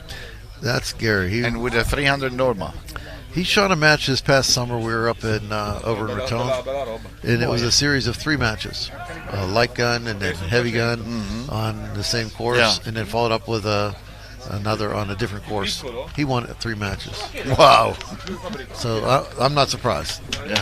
He's having a tremendous run this year. His guns are dialed in. Abbiamo 50 secondi, allora. But you'd never know it by talking with him. He's just such a mild-mannered guy that you'd never know it. So now we have again Italians in the line. 30 secondi. We have Lorenzo Bambini. They start not really with a very good amount of points, so they have to. Yeah, they're at 85, so they should make clean. They would have to do clean if they want to catch up. Yeah, because they're about 4,500 points behind where Gary was. Shooter ready. But it's doable Stand mathematically. Go. We never know. Let's see how it goes. Gary showed it can be done, so. 10 sono loro, eh? Like I said before, so many times, once one of them does it, then it sort of breaks the dam.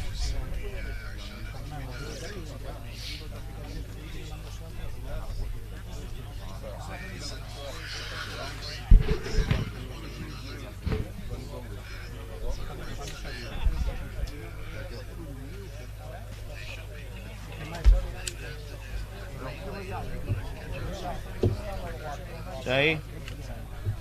Tranquillo,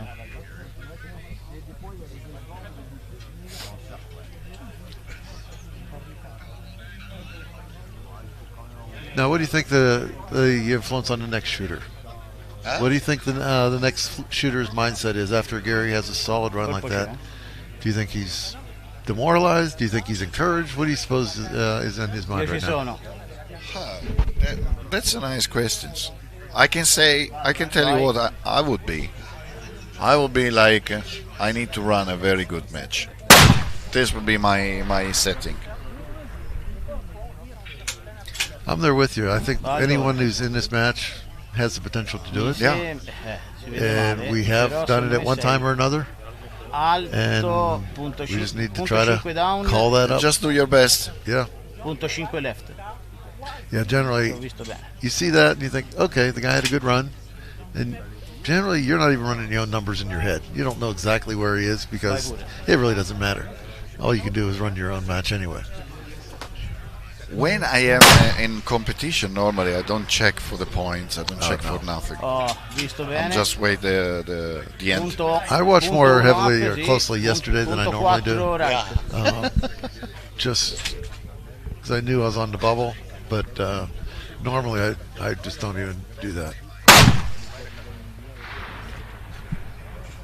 No. Fanculo. Cambio piastra. It was a nice way to say I miss it. Is that what that was? Hmm? Is that what that was? Yeah. A nice way to say I miss it.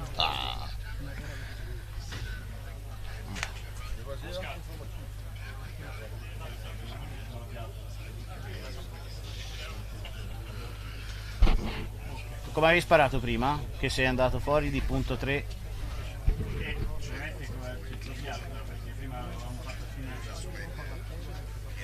Ok. Allora dai. Punto 3 left.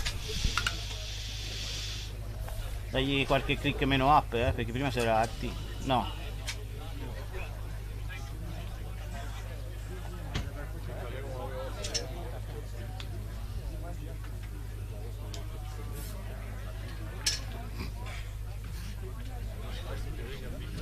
They are adjusting the rifle. It just says to keep a little bit lower than what they scheduled to be because before they were up. So got it. Stay a little bit lower.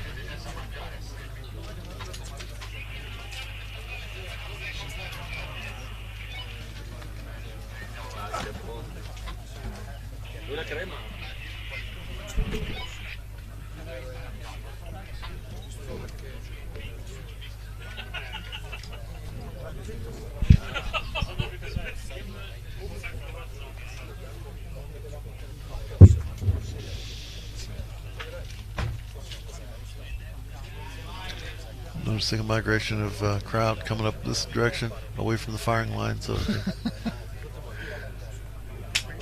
I think people are getting ready for conversion from the light to the heavy match. So the heavy guys are starting to perk up, I think.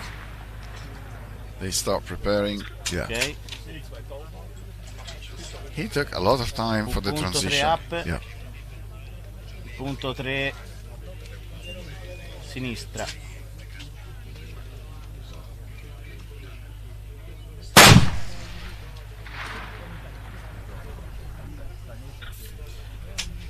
Altri punto 2 sinistra, hai sfiorato la piastra a destra. Stai leggermente più basso, eh. Ci sono, eh.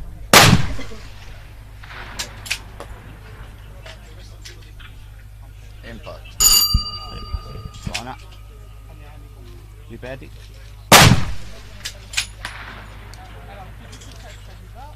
Ah. Eri punto 4. Devi dare punto 4 down.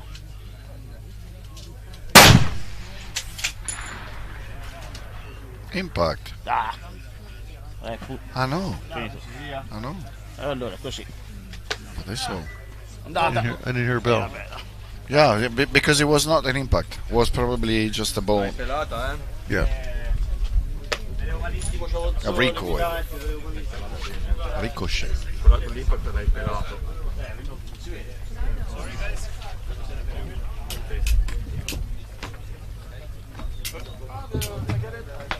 The last two. Now we have the last two on the run, and they start with a pretty good amount of point. Yeah, they're both fairly strong in the combined preliminaries. Jordan and Volodymyr.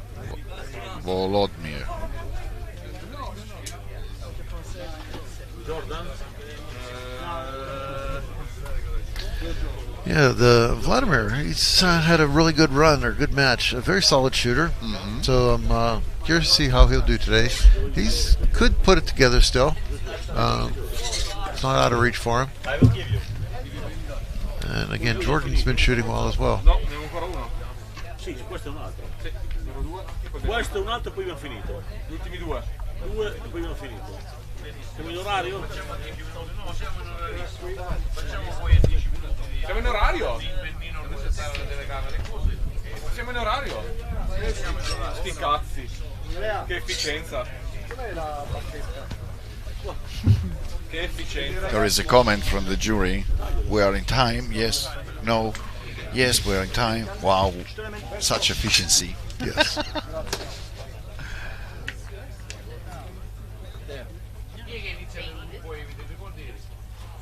40 seconds.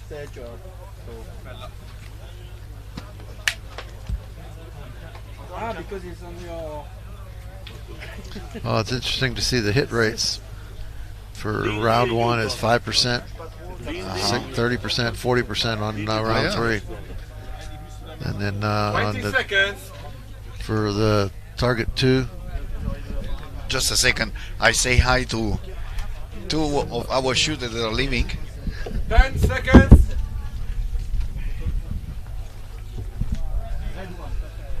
Ready. Stand by. Ok, tu peux attendre 19 secondes.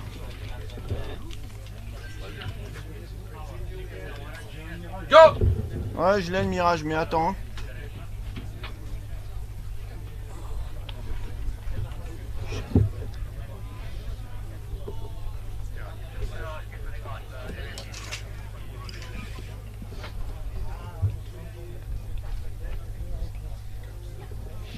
C'est tout bon. Quand tu veux. Again, Jordan's coming into this the finals with a 94,700 points. Tu me fais. Currently, Gary Evans is holding the lead at 122. Et un down. So pretty much what that tells us is that Jordan had a 47 or about a 4,400 point lead over Gary coming into the finals. Rouge.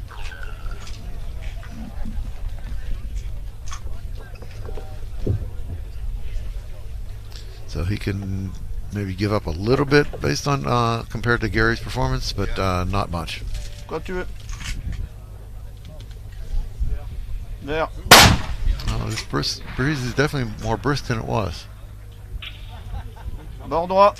Okay, so he dropped Bord droit tout de one and suite. 2. And this is where Gary started hitting. And he's keeping pace with him. Ok, élévation. Ouais, t'as descendu en dedans. So On est pas mal. now, to maintain pace with Gary, he had 4 straight impacts here. We'll see whether he can do it or not. Again, with his quality of shooter, it's not out of the question. Un clic à droite. Ouais.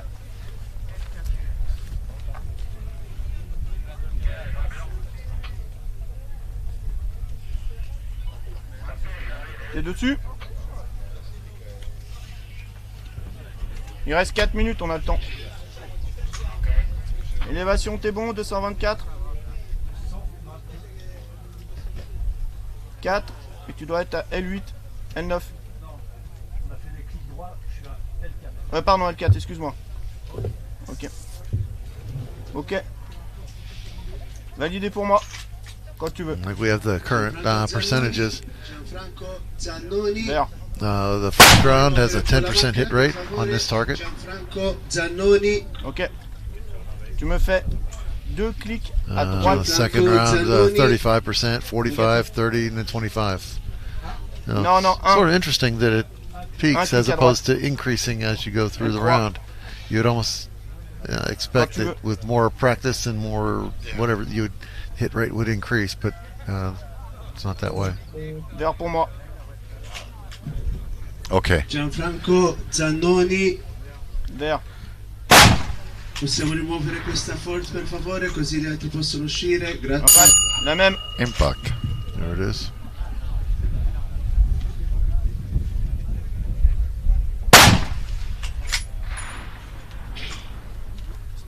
Top. He wanted that one. Yeah. But it's the scoring is 5-4, 3-3-3. Maintenant. So this one, next one, and last are all same value. So, but he's going to need these 2 impacts here. 11 heures. It doesn't make. No, une That's heure. going to set him Une heure. back. It's not enough.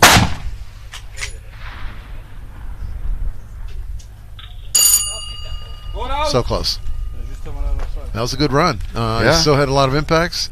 Most people would be happy with that run. It's just when you know what the mountain is in front of you, it sort of casts a shade on it.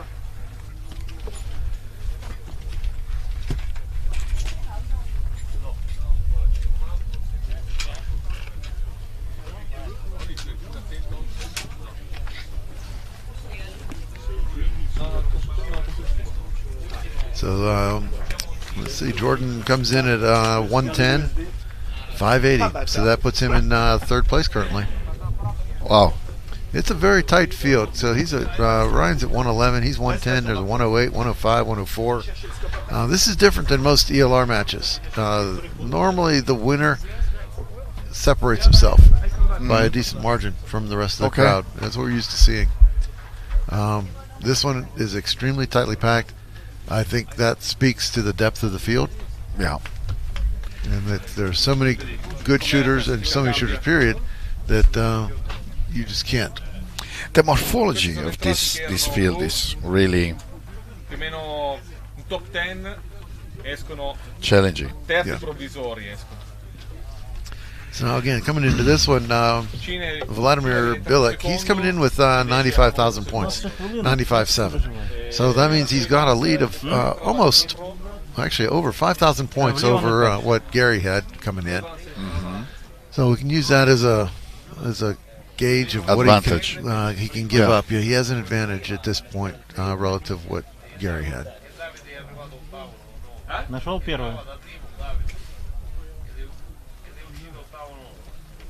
But 5,000 points, that's any of the impacts on the first target will get you 5,000 points. Let's see how it goes. It's the last one, and it's still it's an experienced team. I'm sure they've been working under 10 stressful seconds. environments. So, yeah. Shooter ready. Yep. Stand by. Go. Заряжайся. Закрывайся. Братан. По левому краю. Чуть выше центра.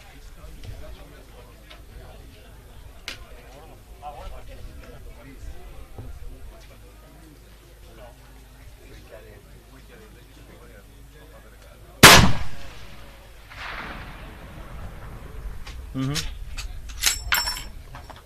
Я увидел. that's a pretty good wind call for his first shot. Mm-hmm. He's got a good feedback for his elevation correction. So we've seen that before, and frequently it'll be followed up with another really close miss. But I wouldn't be surprised at all if he follows it up with an impact, though.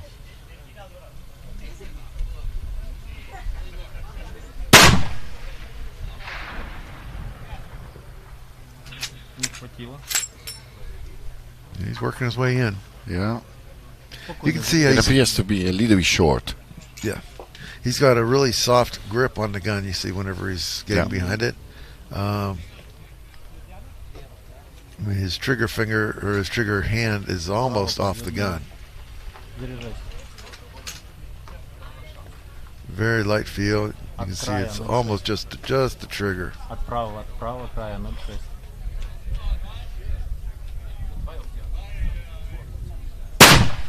And that's personal preference, but impact. The reason for that would be just to not dead center side forces. He's a excellent shooter, obviously, based on where he is now in the standing or coming in. And again, it's a very good team, so not surprised at all.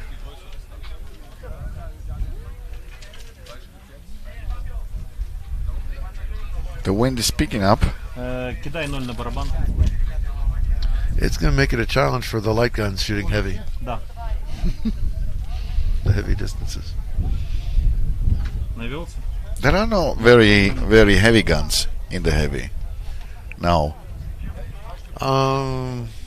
There is the German guys. They have a 460. The Dutch had a 460, Vestal. But I'm not sure that made the finals or not. I think there's a 50, Jordan Congdon, but I'm not sure if he made the finals with it or not. We'll take a look at that, though. Pay attention whenever the match or when that one comes around. Okay, he really wanted that one, so those are points that he gave up to Gary. Yeah. Yeah. And that's a 5X at 2,000, so that's 10,000 points. Хорошо, нормально лежишь. По верхнему правому краю. Ты пришел сейчас под ним. So if he gets out, he can still win this if he cleans it from here. Есть. Impact. Заряжайся.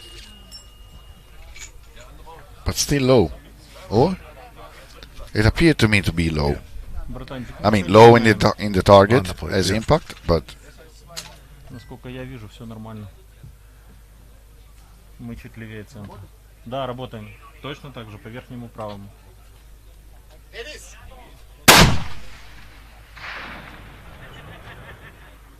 Блять, перелетело. Hello. That's it. Спокойно, не дергай, не нервничай. He's not going to win. Yeah, he needed to have it clean up. The hard low of the mathematic. What's that? The hard low of the mathematic. Yep. Numbers don't lie. 0,1 правее от края. Yeah, the first round drop is the one that hurt him. Нет, по вертикали возьми так же сейчас. Да.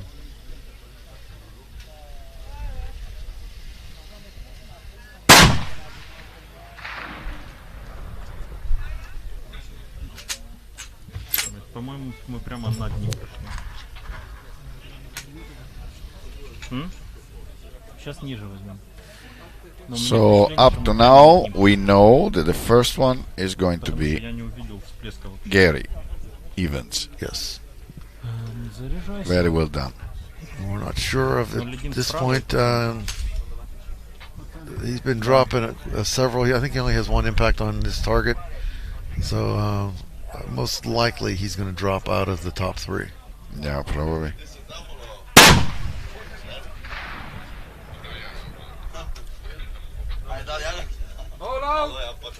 Yeah, with that miss, he'll drop out of the top 3. That's a little frustrating, given the strength of his run over the last, really for this whole week. But again, the conditions picked up for him, so actually I think he had more challenging wind than all the shooters before him. But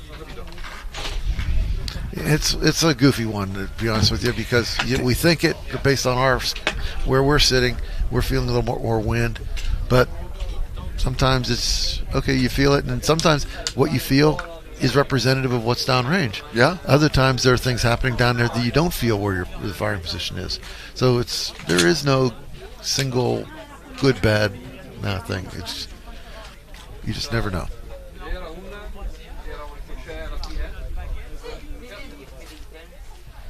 So now I believe it's going to be a 10 minutes break between light and heavy, and then we are going to run within the first time in Italy running a heavy class extreme long range.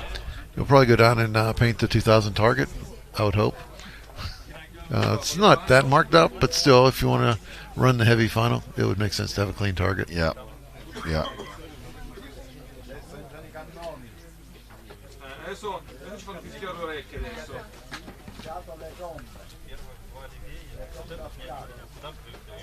I'm going to find the score sheet for.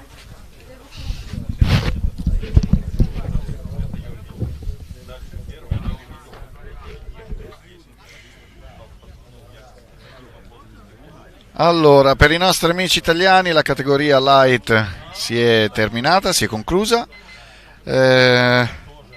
Il primo posizionato con un ottimo percorso ha fatto 5 impatti, di cui uno nella prima piastra a 1800 metri e 4 impatti nella piastra a 2000 metri, Gary Evans. È stato un bel percorso. Le condizioni meteo stanno come sempre, più o meno a quest'ora iniziano a variare, si sente un pochettino il vento che sale. Ora c'è un momento di pausa prima di entrare dentro la Heavy Class, che ricordo essere la prima volta che in Italia viene fatta una competizione di Extreme Long Range in Heavy Class. E vedremo come andrà. Heavy Class abbiamo 3 bersagli, abbiamo 2000, 2400 e 2600 metri. 2600 metri è quello più lontano, chiaramente. Avremo 3 colpi sulla prima piastra a 2000 metri, per poi passare 5 colpi su 2004 e 5 colpi su 2006, quindi 13 colpi in tutto, per un totale di 10 minuti di tempo per finire il percorso, per completare il percorso. No, it's in my car. Okay. Here's a pen. Does it matter which way this thing goes? Yes. La giornata si allunga, sentiamo parlare nella zona dei tiratori. Intanto i primi 2 tiratori dalla Heavy già si apprestano in posizione, preparano i loro materiali. Come è successo per la Light, spareranno uno alla volta e mano a mano che finiscono passa il prossimo che si era già sistemato a fianco. Abbiamo 20 tiratori, quindi 20 partecipanti nella finale, che sono partiti da un pool di 80 tiratori. People find the perfect amount of in the way. Push them. That's what I've been doing. That's how they drive around. Probably big countries here too. That's how they get invaded.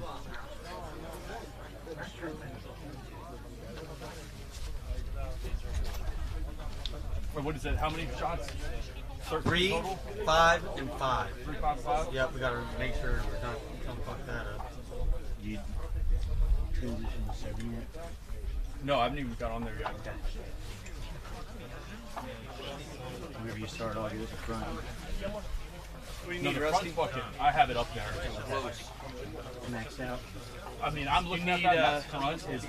You got enough bipod? Well, once you put your bag on there. So Is there another level on that? No. I'm gonna have to have some pads up front when I go to 7, more than likely. Hey. But I got it set up for Do you want 2 and 5. You want us to just leave these? And you, That'll work. I appreciate it. then when you go out, leave them there because Naomi's going right in that same spot. Perfect. That'll work. Yeah. Congratulations, man. Good shoot. Thanks, man. Look, Gary, dude, that guy, that was amazing. I wasn't watching anybody shoot. I was just sitting there. I was like, if I start watching, people start hitting. I was like, I'll watch Gary shoot. Wham, wham, wham, wham, wham. I was like, I told you, if I watch, people start hitting. I was like, dude, that's so cool. We got 1 and 2, man. Hey, And 13. I brought a good size American flag. Yeah, I already got it. Huh? I pulled it down to our car. Okay, yeah, so when we get done, Yeah. we can all get behind it Hell and get yeah. some pictures. Yeah, we need to get all the Americans in a big picture, too. Yeah, that's what I'm saying. Yeah, for real. That's sick. For 7? I mean, I'm happy with the podium. You know, Am my I not wife dialed was for sick, but I didn't 7? win it. Dialed, You know, buddy. I was in the lead for so long, and I was just like, hey, don't ever count anybody out. Right. Like, even the guys that qualified first, you know, they blanked. Like, that shit happens. I say, don't count anybody out in finals. There's a lot of points. And Gary 4 in a row, dude. Gnarly. That was a hell of a win call in that transition. He's been watching it all day. Oh yeah. Yeah, Alex had it figured out too. Huh? Alex had it I figured got out the front too. though. Well, they made a bad call. I had it on there. Once they got on that plate and These reversed fucking that out, mats, the dude. They need to first get rid of impact, it. and I was Pull like, whatever shit. you want out. It's on now. No, it's this shit. I know, get rid of it. Here. Want me to get rid of it? No, it's fine. Here. Rusty, do you want me to just Alright, go you can watch the come down in win? the front. Here, Hunter. Do that for him. Down? Yeah, come down. Down. You're good. All right, now take your dial Come off. up a little bit more. They make a... A little bit more. No, you can touch right. Good. Yeah. Yeah. No. No, I can't in do it light. class. You can't run the Phoenix in light. Oh, why is that? It's Like, all why right, go not? back down to Why your would it be any different? Let's just talk to Alex. 6.4. Talk to Alex, yeah. I didn't know he had influence over here. Is that Garmin on? Yes. Okay. It was gonna get jumped off. Yeah. Up on top. Have this at fucking mock fucking height right now.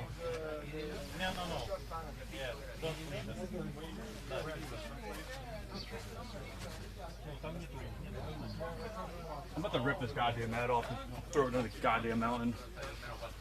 Watch it don't knock you out. And Robbie, make sure it's not wobbly right there. I had to adjust it because it was too fucking wobbly. I'm about to throw that chair too. Here, I'll back it up. It's about to be a yard sale on this bitch. You need to fix that? Fucking yard sale. We have to move the mats. Scott. Yeah. Are they repainting? They're painting right now. They're almost done with it.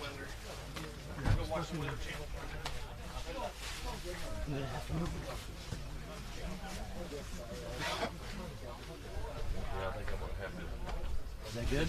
No. You need more ass behind the back of it, Robbie? I don't like the wood either. Yeah. Or I gotta take it out.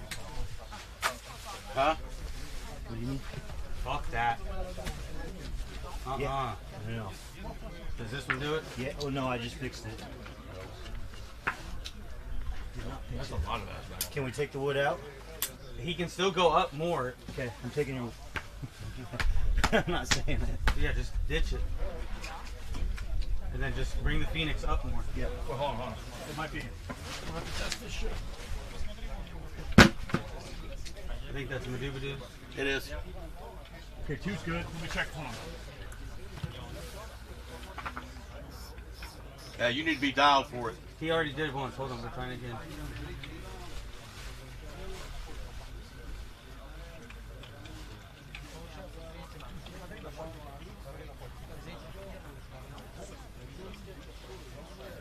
I'm good. Okay. That's for 5.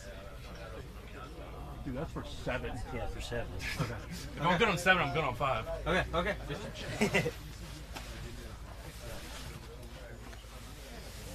5 is probably gonna be like So dial all the way back down to your 6.4. Now you get your spot and scope set up. Yep. Okay. What targets are you shooting?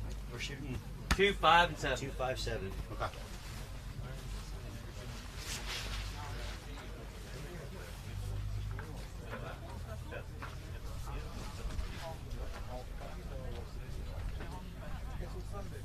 So 5 is this way. They're done painting. Yeah, but they're still driving. They have to drive all the way back there. Yeah.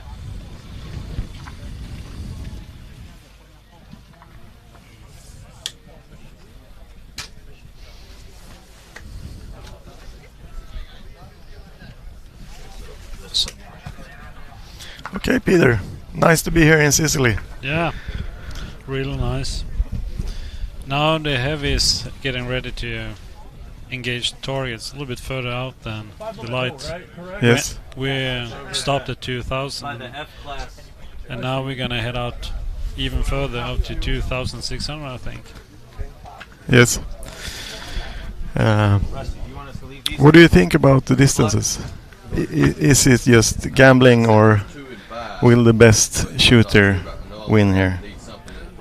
I would say it's a combination of a good shooter I got all my stuff set up, and so I gotta drop always 3. a good spotter as well. It's a Here. combination of the both. It's a team effort, and you need any you have more, the shooter, Haney's got a, and then you have the spotter rubber front together, mat. and You then can put some that good on luck top as of well it. with the wind.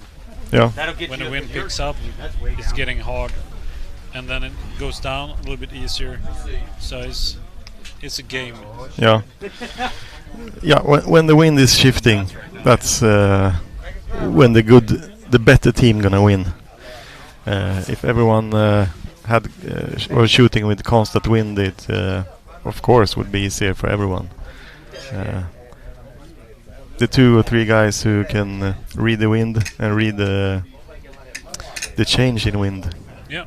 probably is the winner here Yeah. today. And today we have kind of tricky wind coming from both sides. It's coming from over the hills, coming down to the targets, and then you have wind from the left up in the field and pushing the bulls as well. So many shooters have been high on the closest target. Yeah. Peter, do you think you'll make the transition onto heavy class gun, or you keep shooting light and heavy? I think I'm gonna stick with the light and heavy and try to optimize it somewhere between, instead of traveling with 2 guns. Just stay just in the middle and use the same gun for both competitions. Interesting, yeah. Yeah, we've seen this. It works well for international shooters as well, because they can carry just 1 gun, they can carry more ammo, it's lighter as well. We've seen those that carried 2. I mean, in my case, I carried 2 guns. I really wanted to run my 416, so that was mainly one of the reasons. And I think the heavy gun is another dynamic altogether. I really enjoyed running the 416. I have to be honest with you. I mean, it's another thing. The gun weighs almost twice what my light gun weighs, and it's just a different feel on everything, on the cartridges. I mean, it's like grabbing pens, right? Like big pens. It recoils differently, especially on the 416, and the impacts are so. I mean, it took me only 1 round to see one guy put 416 in action. I said, I want one. Yeah. I still have 33 and 300 Norma, so I really like those guns, especially the 300 Norma mag, because it's so consistent. It's kind of load and forget about it, and I think that also the amount of powder used, right? Yeah. I went through a kilo of powder, I think, in 60-70 rounds, I think, on the 416. It's almost double. It's double, yeah. It's 180 grains, in fact. It's more than double, because I run 83 grains in my Norma mag, and I'm doing 180 in the 416. So, Rod, what would you say is the biggest difference between shooting light and heavy division, except from the guns, like the actual shooting? I mean, the heavy is ballistically, obviously, you're throwing double the size of the bullet, right? And we've seen guys running 700 grainers at 3,200 feet per second. That's 960, 970 meters per second with a 700 grain. So, I mean, when that thing goes off, you know you're shooting a different beast. And I think once people try that experience, I think it's addictive. So, of course it is. Otherwise, it shouldn't be so many shooters here today shooting heavy guns. I mean, I've not shot any of the small bore anymore. I mean, like my 300 Norma Mag is really my smallest gun now, and yeah, I think there's just something completely different to it. Also, in terms of loading, the much bigger bullets, and obviously the distances you can reach, right, with those guns. I mean, and also see splash, because we want to see splash ultimately. And I had 37 XC as well, and that was 400 grain bullet, and I went to 550. It's a different dynamic. I think it's just like riding a dragster with these bigger ones. I mean, you can push the 416 more than I am. I'm doing quite a conservative load around 2800. Some people are pushing them at least another 150 feet per second than I am. And probably with the advent of the new brass from Peterson, I think components-wise also it's a big difference, right? So if you're thinking of getting heavy gun, I would get the components first, then build the gun. Building the gun is the last. The easiest part. Yeah, in Europe, especially, I mean, it took me 9 months to get the brass. I had a problem initially with the bolt, and I had to change the bolt, and that took me another year between permits, import, export, and all that. So the gun has been there almost 2 years. So I only ran it this weekend. But definitely components, I would say. Although now we have more options. So we have on the bullet side, we've got, for example, wind cut, we've got cutting edge. There are others out there that I've heard they're doing well as well. So there's more components. Still finding, for example, primers can be an issue. Like 50 cal primers, they're hard to come by. So when you find them, buy, I don't know, 2,000 of them for the lifetime of your barrel. I try to get everything for the lifetime of my barrels. Same here. In the case of the 416, that gets very expensive because you're buying 2 barrels, that's like 12 kilos of powder. You're getting another 1,000 pieces of cutting edge. Like when you add it all up, you can buy a jet ski, a really good one, which I get to use more, given I live on an island. So, but notwithstanding that, and notwithstanding the fact that I don't shoot it much, I still love the ownership. Because there's also the ownership side. The ownership side, the competition side. I mean, I have them in my office, so I really like that. And also, I think if you get to try it, you'll probably attract others to do so. So others have attracted me into this, and I think now I'm attracting others into it. So I think that's really special because we get to be more of a community. There's more information. I mean, I asked Sylvain Lamy about his 416. I wrote an article on rifletalks.com as well. About that, I asked Paul Phillips also for some information on the 416. There is more upcoming information, especially from the States. But now we also have European shooters that have spent some time, considerable time behind these guns as well. Whereas probably 5-6 years ago, maybe even a bit more, there wasn't much. I remember I started shooting the big calibers in Switzerland in 2008. And at the time, there wasn't much for 50 cal. I mean, there was the AMAX, which is still around, Hornets 50 AMAX. There were some solids available. I think there was a brand called Lost River Ballistics, if I remember well. But there wasn't a lot to load for. You could find powder, and then there's powder, which is another issue, right? So, I don't know, N570 in Italy has been an issue for more than a year and a half. Okay. Primers, Federal 215s, I couldn't find them anywhere. These, thank God, I had bought quite a big stack earlier on, so I had some. You couldn't find them, I think, in a year, maybe 2 years now in Italy. And for example, in Italy, they do not have 20 N29, Vitavuri 20 N29, so they're loading N570. All right. So ideally, for the bigger ones like the 50 cal, you'd have 24 N41 or 20 N29. Yeah. The French are loading those. So and we've started to see also 50 cal made for ELR, even in Europe. Yeah. Yeah, but would you? Oh. Give me a sec. I'll be right back, Peter. I'll leave you Yeah, to no- it. no I'm problem. just checking the firing line. So, Oscar, are you kind of getting a feeling of getting into all the problems with a 460? It feels like a lot of problems. I don't know. I remember when it was January or February in 2023 and said, let's go to Sicily in October. And I said, no, don't have time. Need to work, and we only have 7mm gun. Quite nice guns, but I said no. And then I think And in then August. Yeah, then we went there. Yeah, in August. Well, Oscar, I have 2 tickets here, so we went. And the first year we had our 7mm hunting rifles, but we did pretty good. I think we were 40 teams that year, and we were in the middle, like 19 or something like that. And the year after, 2024, I was here. You were here with our friend Yu. Yeah, ended up in the finals, but had some problem with the wind. Yeah. I bought a ticket last year, but I gave it to you. And this year we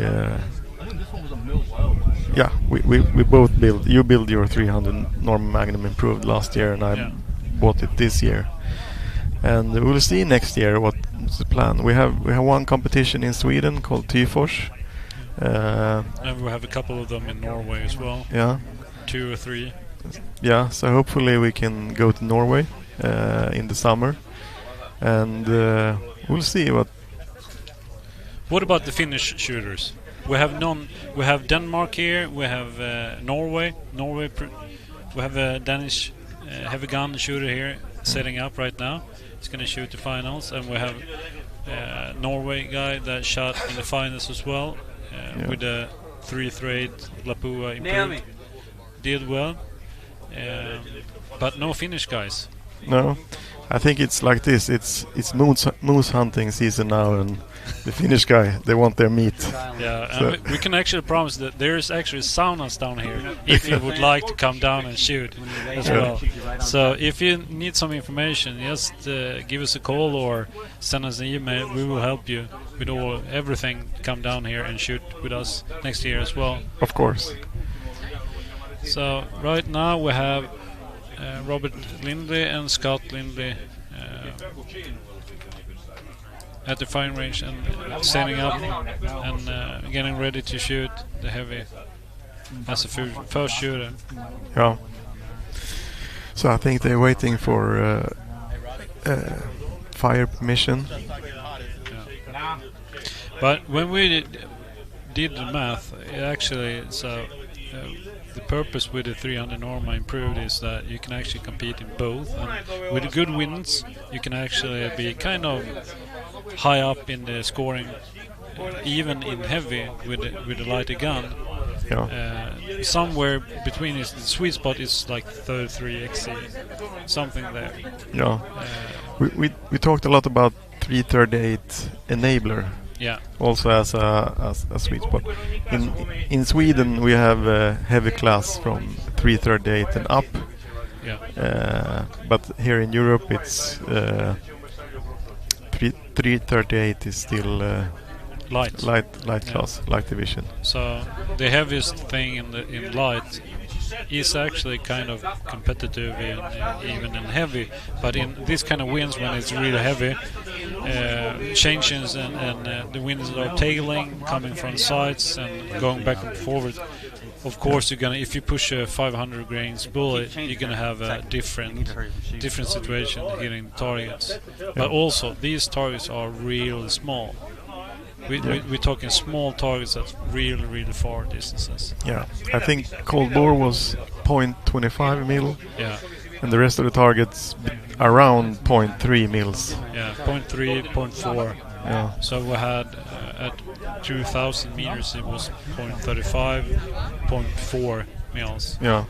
A little bit tall, wider than tall. Yeah. So really small targets and with tricky winds.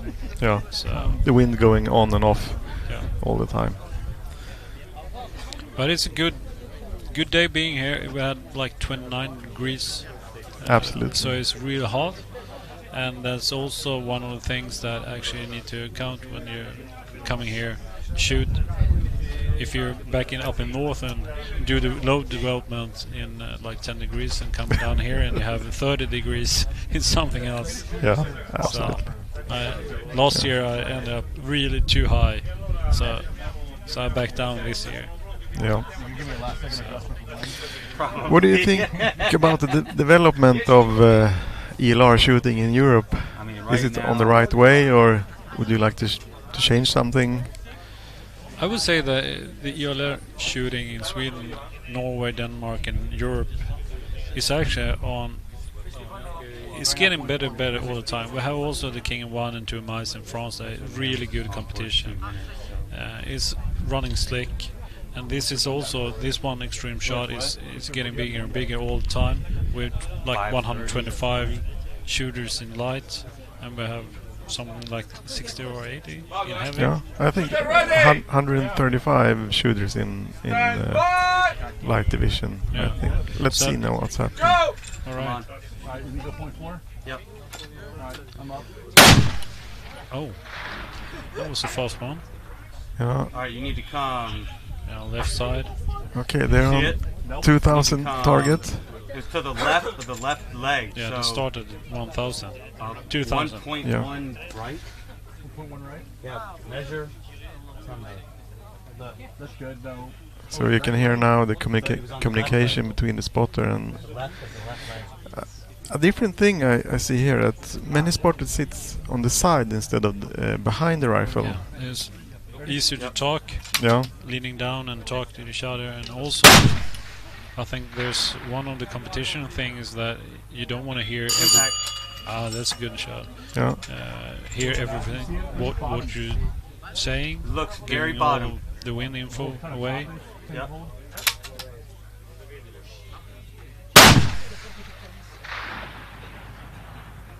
Impact. Oh. Yeah. Target 5. Come up. So Let's now see.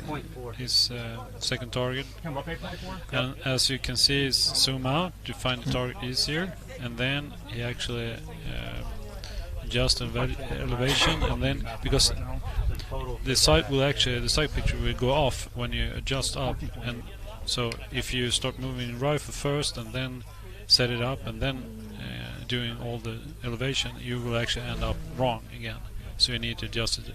So you adjust that, and then you move the rifle and sight it up. I'm not on. I'm gonna find it still. Yeah, me too.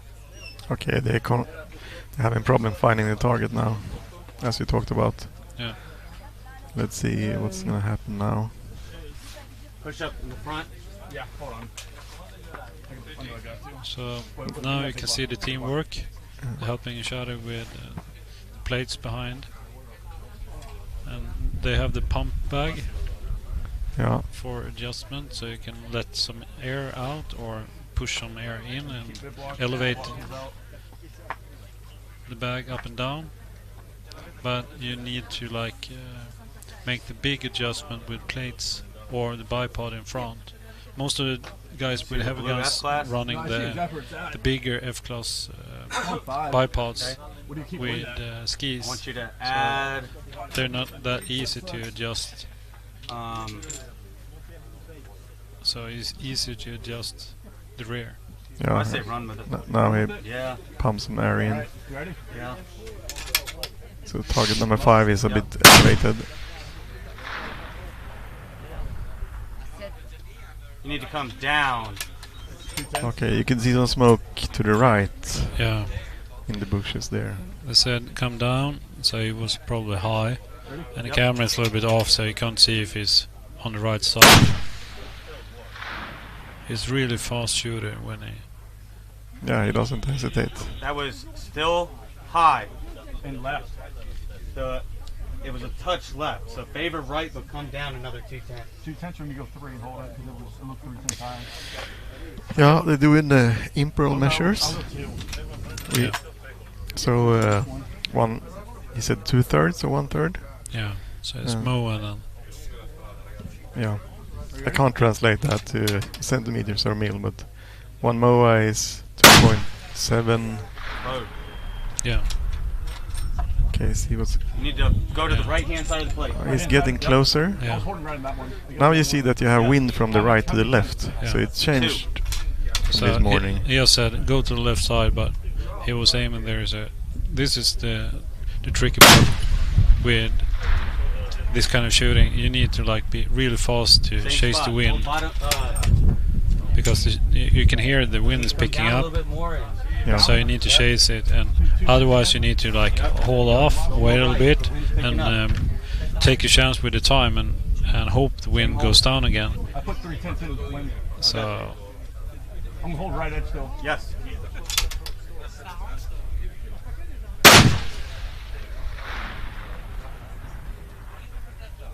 Impact. Oh, nice. Yeah, good. Fifth round. Dial up to 20.98.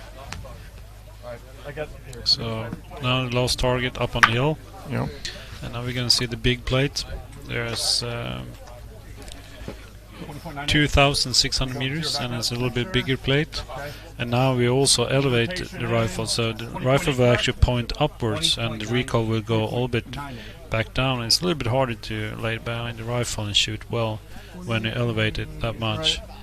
So, but it's a big target, and hopefully with a good splash around it. But also when you point it up and you shoot quite high, you will actually go, the bullet will actually go even higher up in there and catch more wind. So we're shooting over a valley, up on the hill on the other side. Yeah, I'm saying just gotta center up on this. I got it. So we don't want that. Hold the right hand side. Hold right hand side. Center target up there on the side. Let me get level. Okay, his wind correction is holding the right side instead of screwing the scope. Right hand side target. Yep. Instead of dialing. So this is gonna go fast, and boom.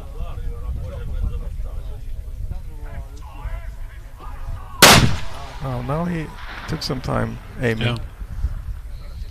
First one. You need to come down. And shot over. Yeah. 4 or 5/10.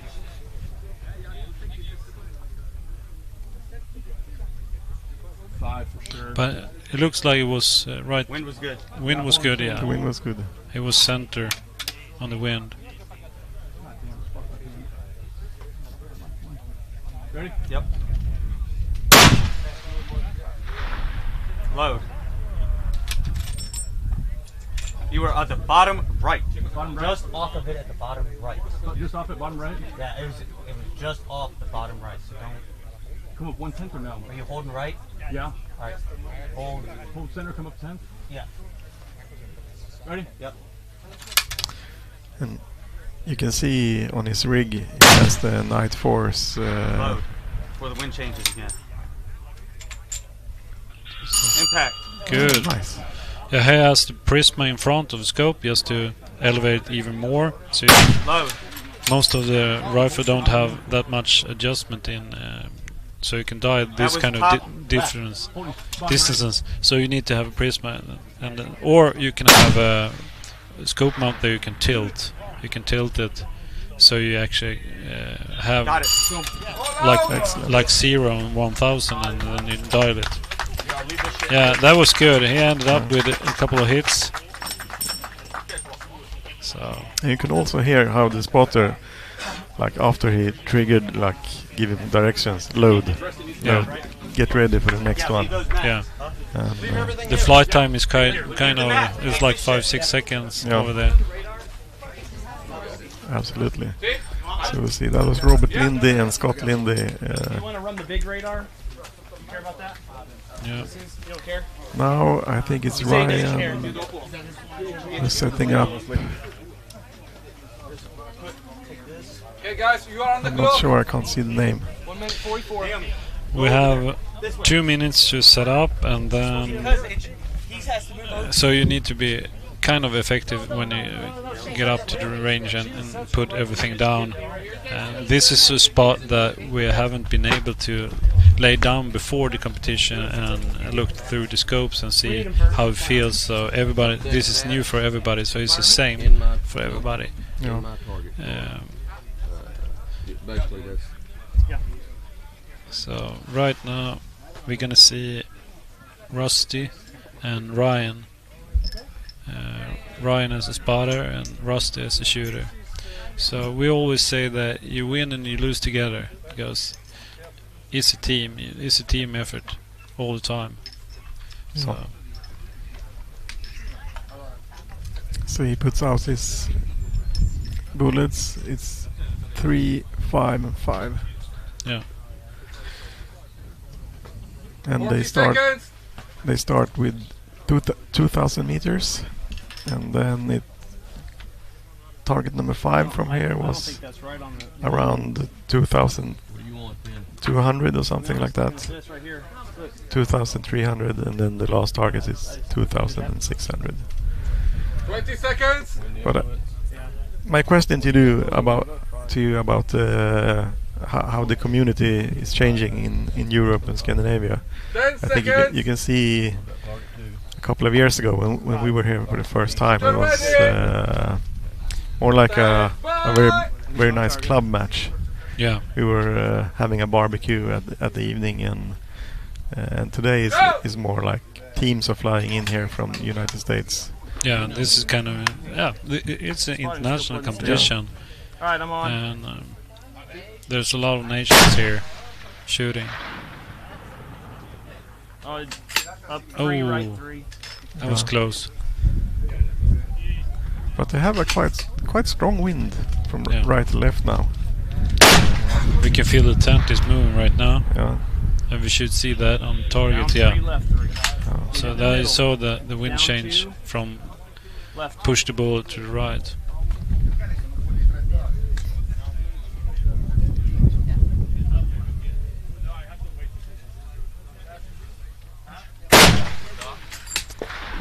It looks like quite a heavy... Impact right edge. Oh, nice. Elevation looks good. Carry over that elevation. They have some recoil in the systems. Yeah. Wow. Is that what it says in here? You got it? Okay. So this shooter, he want to do the calculation by himself instead of the communication with the spotter. So Yeah, you can see he has his notebook to the right and has his Right. Target 5. what do you call target 5. the Kestrel by himself, also using the pump bag to make the micro adjustment. So you can see he's lowering the backstock. Slight elevation change. Yes, sir. Right.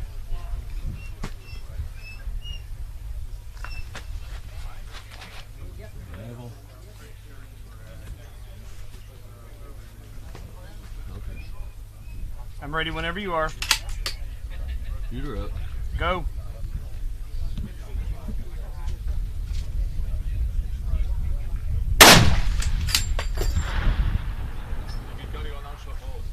Over. Down.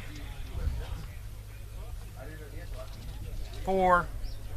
Down 0.4. Okay. Come right 0.1.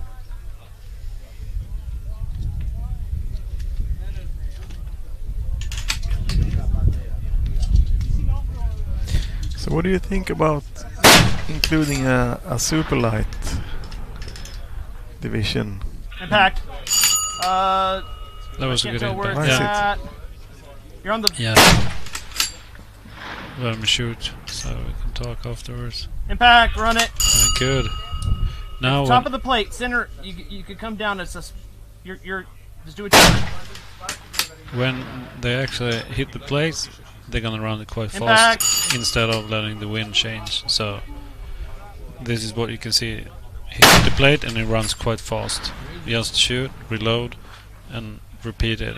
Nice. So he got a lot of hits there. Yeah. A good run there.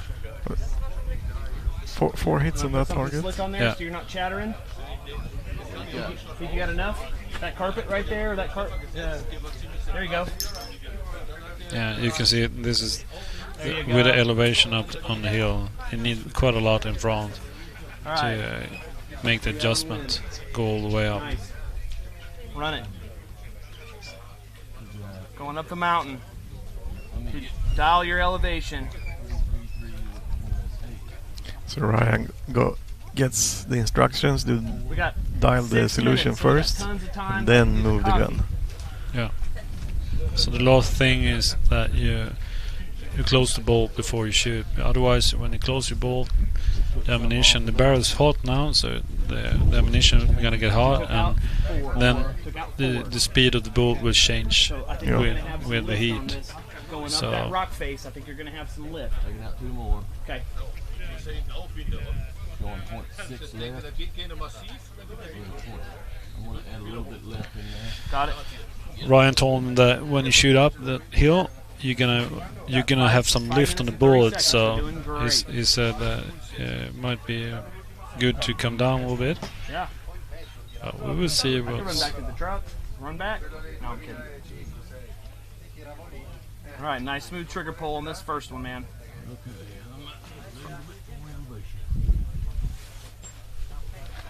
Can you go more on the bipod legs? Nope. Our plate is still There's something there else under there. on front. Yeah, he uses the Swedish board. Yeah. He can thank Fredrik Backe later on for using the Swedish board. So it was convenient that we actually left it from our shooting. Yeah. So well, plywood from north of Sweden. Yeah.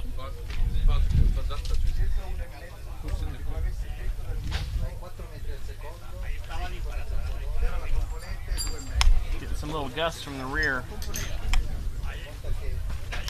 High enough now? Got it.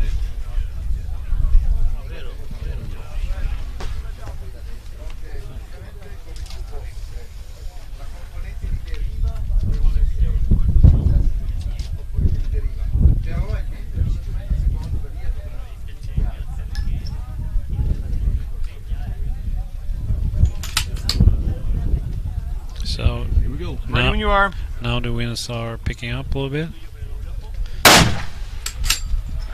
And I will guess to the right. Yeah, to the right. I didn't see that.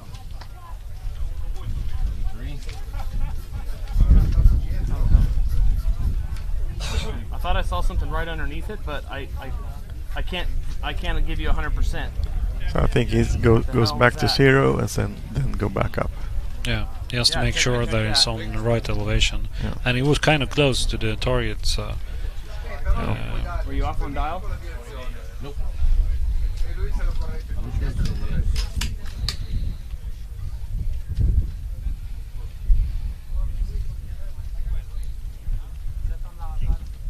Everything on these guns are totally optimized for just this purpose, to hit plates There at was. a really long Come time. left, 0.8, left, 0.9, left 0.9, elevation good. He got it. So now they know the wind, and now you start shooting. Yeah, Run it, buddy! Center. Yeah.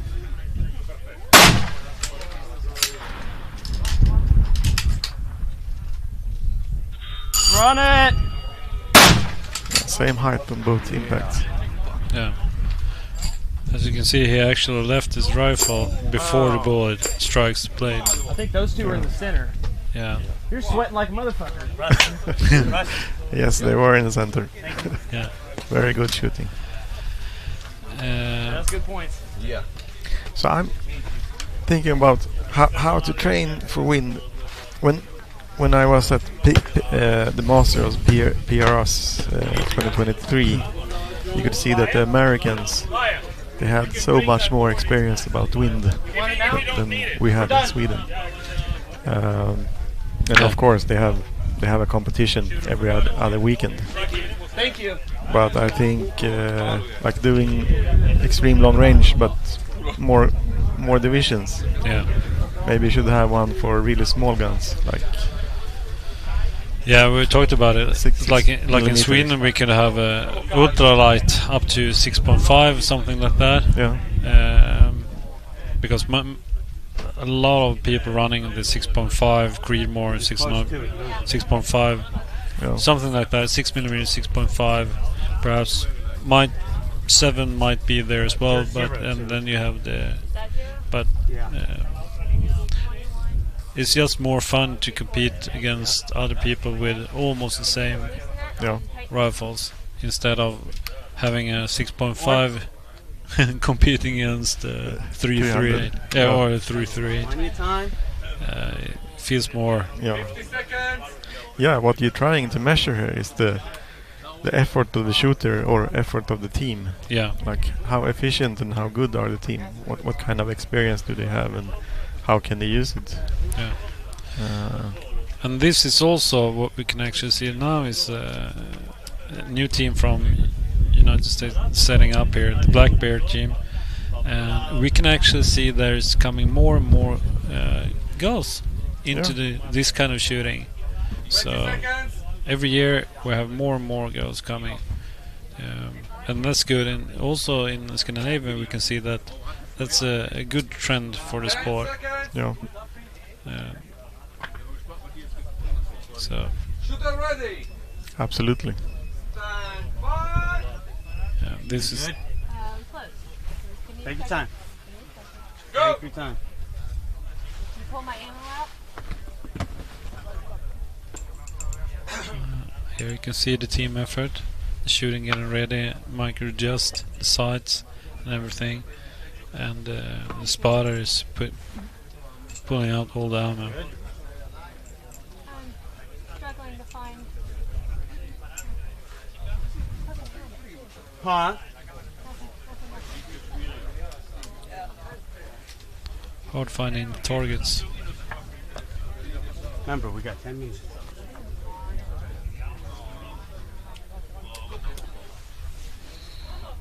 Spotter, just reminder, we got 10 minutes, take it cool. Yeah. Take your time to set up. Alright, so come. Yep, one block. So the first target they have, it's 2 degrees up. Should be above that. Yeah, 2 degrees. Something like One, that. keep coming left, and you need to come up. There you go. No, I think it was 2. It was 2 degrees down. No, the first one we shot, 1800, was 2 degrees down, but the second one was like 1 or 1 degree down. Okay. Yeah. So they start a little bit downwards and then work the way up.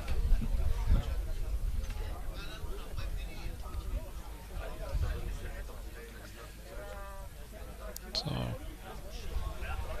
I think she's gonna get a little bit stressed right now because it took so long time to set it up, but that's why you have the spotter come. Yep. Chamber flag. Yeah. Out with the flags, in with the bolts.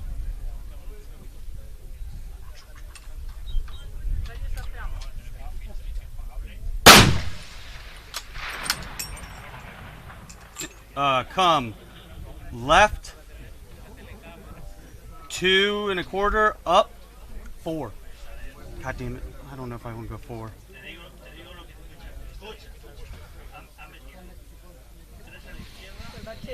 It was it's hard to dial the change in solution with these kind of scopes when you doesn't have any reticle.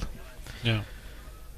Another way would be like saying, okay, you're 3 targets down or 2 targets down. Correct the amount of targets instead. Yeah, but when you have that kind of scope, it's much better for the eyes, and you have You need to much, hold the right side of the plate. much bigger sight of view as well. So it's you actually stay relaxed during the whole competition instead of like One more. looking with one eye Yeah, one instead more. of two. Nope. Okay. All right, dial up plus 28.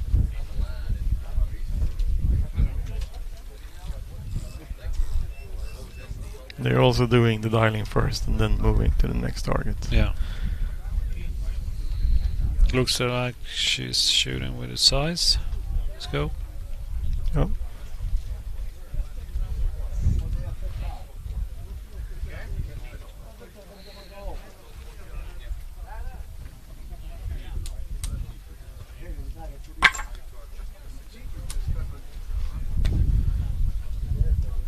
You see the blue F class? All right, to the left of that. Yep. What's your wind at? Okay. Yep, let's go with that. It's coming in.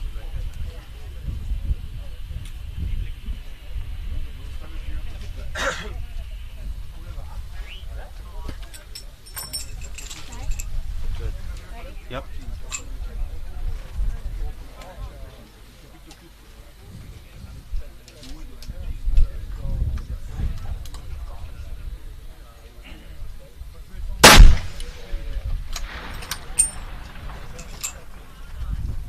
You need to come down a minute.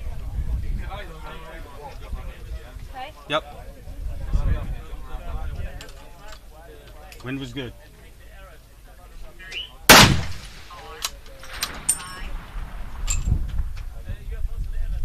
Hold the bottom of the plate.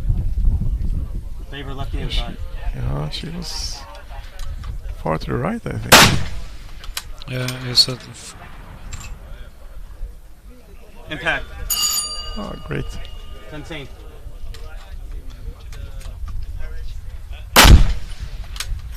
Run it again.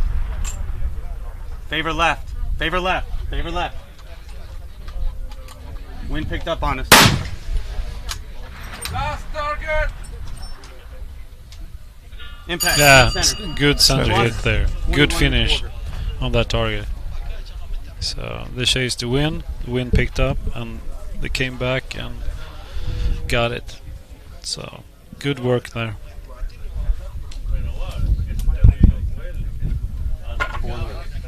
But you can feel from where we're sitting right now, we can actually feel the winds picking up. It's getting more and more wind. There's some cloud as well coming in.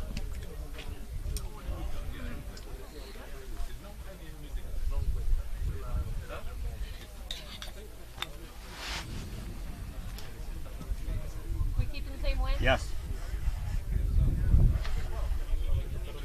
Where were you holding? Left side of the plate on that last one? Yeah. All right, dial a minute left. Hold center. There you go. All right. Plenty of time.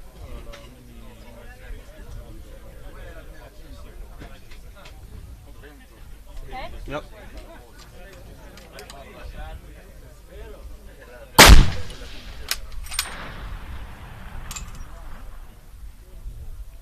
Come, hold left side of the plate.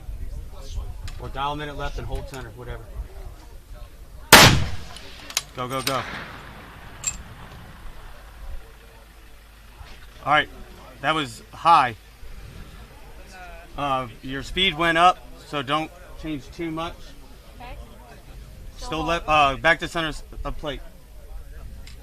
You'll hold any lower? Yeah, hold a little bit lower.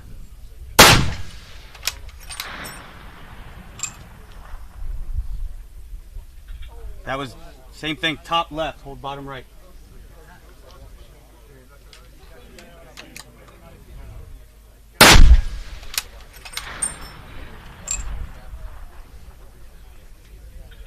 Hold lower, come down a half a minute and same hold.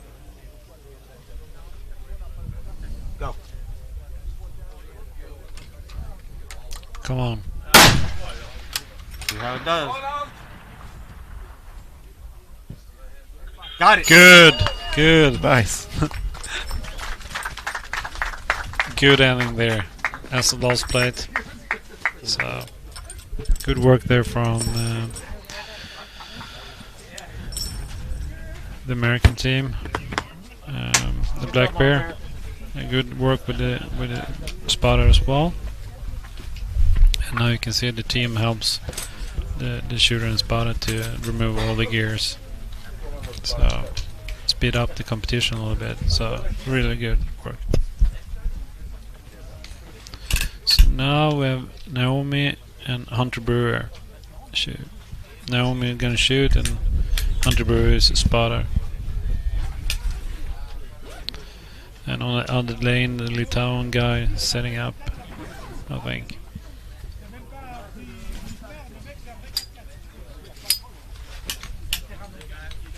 Son 97.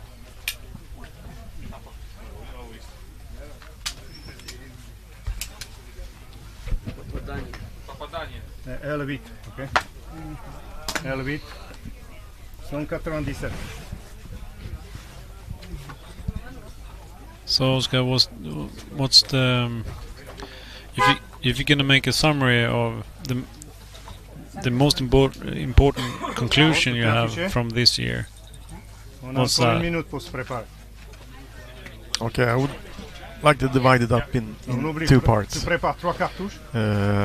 First the part when you and I were shooting, when the communication and our thing works, it works really, really good. I think it's we have a really good system that we worked out this year. Yeah, that works. When it works, it's really, really good. But when it doesn't work, it's not that good. But when it works, it was good. Yeah. 90% of the time, it works 100% of the time. Yeah, exactly. Everybody has a plan. 10 seconds! Yeah. And then Shooter ready! a problem that we have in Sweden, that we only have one national ELR match every year. And I think to change that, to come here as a Swede and to be better next year, I think we have to do some more competitions. So yeah, competitions and also training. That's one of the whole thing with this sport is there's not that many places you can actually go train. Yeah. So we're hoping. You know. But to sum up the best part of this competition, well, I can see it in the evolution of ELR in Europe. It's going towards more professionalism. Yeah. Earlier years it was more openly, and we were talking to each other, like sharing solution between teams. Yeah. But I would like to say it's still there in Europe, that we still like talk to each other between the teams and how did it go, and we how did it go, and we like share knowledge. Yeah, encourage each other to be the best shooter you can. Yeah. So I think that's a big plus for being in Europe. Yeah. They talked about it in the opening ceremony as well. That it's kind of a real nice feeling. It's like a big community coming here. Yeah. And we hope that it's gonna stay that way. It's not getting too serious and too much money involved, and so people can be friendly and share information. Yeah. So I think the community, that's what I'm gonna bring home. And in all new sports, it's always this one guy who starts it, and then it's just a small club, a community who starts with something, and then it evolves away. Yeah, I think it's really. I think we have a really nice community here in Europe. Yeah. But it's like Rod said, when you go into the next community, it's like I'm gonna shoot heavy, and there's a new community, and you start sharing information. So absolutely, and that's how this kind of sport evolves. It's like sharing information, people trying new things, and pushing the limits. So Tu mets 2-3 clics à most of the gauche. time I really like to be En plus. on that side when the sport evolves, when you're pushing the limits, you actually build new stuff that that works better. And when it's getting up to one point that is more like optimizing everything and more repetitive training, then it's not that fun anymore, for me at least. It's more like pushing the limits. L11 tu vas au total. Yeah, absolutely. You were in the beginning of the PRS era in Sweden. Yeah. And you saw it Tu veux mettre le... going from like Non, c'est bon. Okay. small club shootings to now we have international series in Sweden. What do you think about the early years? Okay, va à gauche, va à What gauche, did you tu see? devrais l'avoir maintenant. I think many people like the early years because they were more like a good community sharing information and training together, and then in the end we end up competing a little bit, but the main focus was the training together. And nowadays it feels more like the main focus is competing against each other and not training together and learning and getting better together. So I like the early years better, but perhaps I'm too old. That might be the thing, and that's why we're here shooting these kind of competitions. I don't know. I'm gonna tell you an analogy about that a little bit later. I think what did you see for kind of calibers in the beginning in Sweden on the PRS matches? Everyone was shooting almost the same. It was 6.5, 55 Swede. In Sweden that was the normal way to start it. Yeah, so it was the same. You used your hunting rifles and yeah. And you also have the target rifle in Sweden, Norway, Denmark as STR 200 from 6 Hour, and most of the guys was running that kind of rifle. So it was more or less the same conditions for everybody. Before everyone was trying to optimize the guns. I was one of those that optimized everything. Yeah. So, but I think there's time for everything. It's like in the beginning is one kind of competition. It's like this one. For 3 years it was club match. Now it's an international competition. But this is so funny, or it's actually really really good coming here to meet people from all the world, sharing information and just talking about things that we like doing, and also going out in the evenings, having dinner together, and just making friends over here. Yeah, I think to be able to come to the professionalism, you have to start with a really nice club match. I know my trainer at home, where I train Brazilian Jiu-Jitsu. He never competed, but in our club we had we dominated nationals, all the young guys, and still our headmaster has never competed in Jiu-Jitsu. But he was that guy with an idea that said, okay, I'm gonna open this club. We're only gonna focus on Jiu-Jitsu. And today we have one guy who went to Brazil and got a gold medal in Brasileiro. It's unheard of. No one outside of Brazil has got a gold medal in Brasileiro. So I think to go to the really professional level, you always have to start with that one guy with a mission. Have a mission idea. Yeah. And this is one of those. Rod and the team around this, they had the ambition to do anything. Yeah, a really good competition with a lot of great sponsors being here as well. Yeah.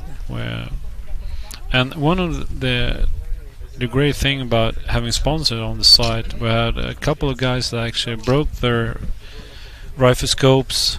At least one guy broke his scope yesterday, and Donc c'est une... No, c'est le the day site qui before est and grosse yesterday. blanche, d'accord? Talked to him Y a and pas said, marqué go up 7 à to côté. a tent and ask them, and they actually lend them Oui, scope c'est so la you can grande. actually Y en a stay in the 3. competition. So Oui, celle de midi. it's really T'es good prêt? having them here, showing the new On stuff. a encore 2 minutes, donc facile. These guys are really struggling right now. So which tent was it who delivered the scope? I'm not sure. Okay. There's Zero Compromise here, and they have the Smith & Bender here. Yeah. We're running the Smith & Bender. But they're really good scopes. High-end scopes. Non observé. Yeah, okay? both are really good. Yeah. Scopes. This is where you get kind of stressed out as a shooter and spotter, because when you're running it and you're really looking for, you just want to hear the ring behind you. Prochaine. Vas-y.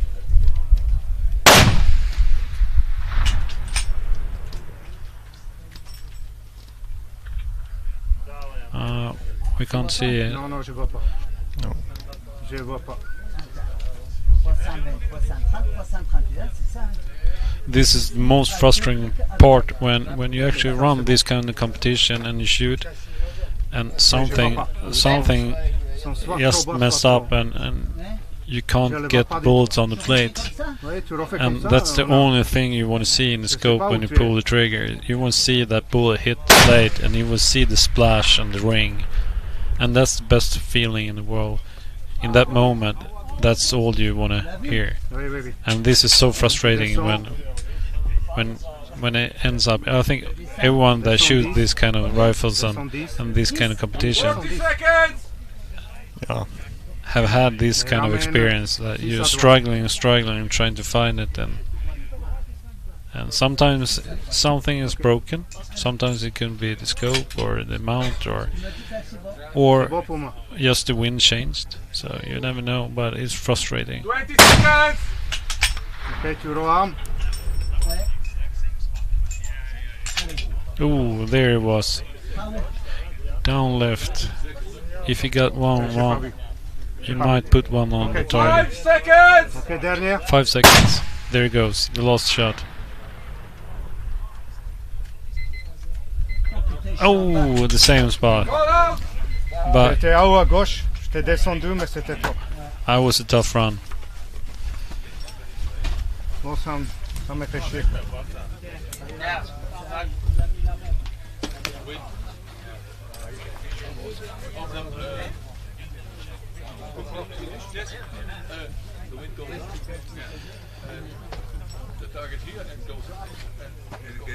So this is I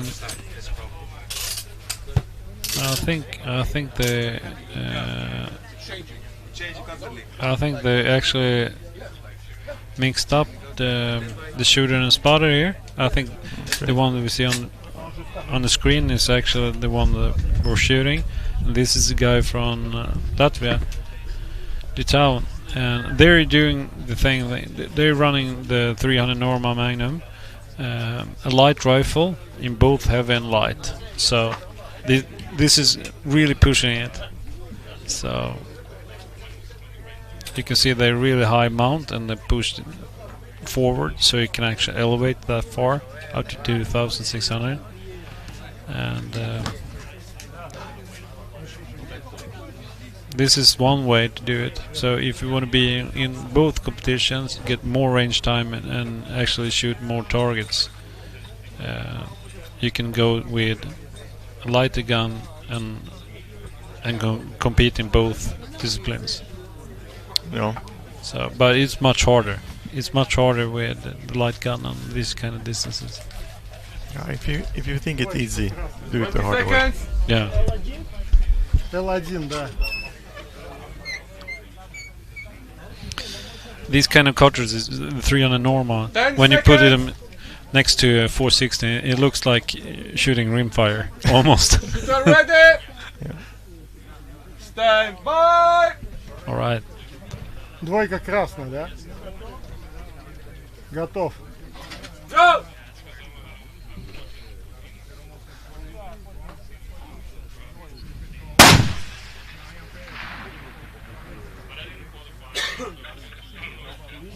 Видел. He's running the Swarovski spotting scope, the SR80 with the reticle. 1,2 вправо. That's a good scope. I think most of the spotters have those here in Scandinavia right now. 24 клика It's вправо. one of the best spotting scope with reticles. So it's a good way, and with the reticles you can actually, you can measure hits or misses from the target and correct the same with the same scale as the Ну, turrets 0,1 добавь, 2 клика on the добавь. rifle scopes.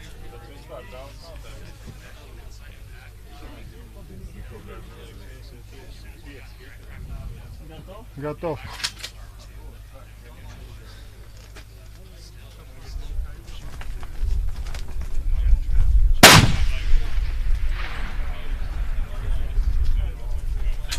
Oh, Right. close. Ветер идеально. Right in the Выше wind. или ниже делаем?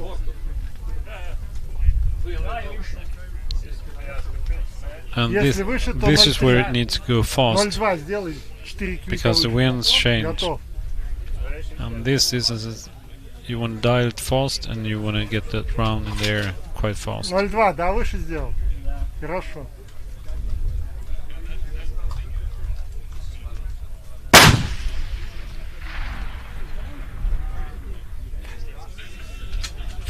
Next target!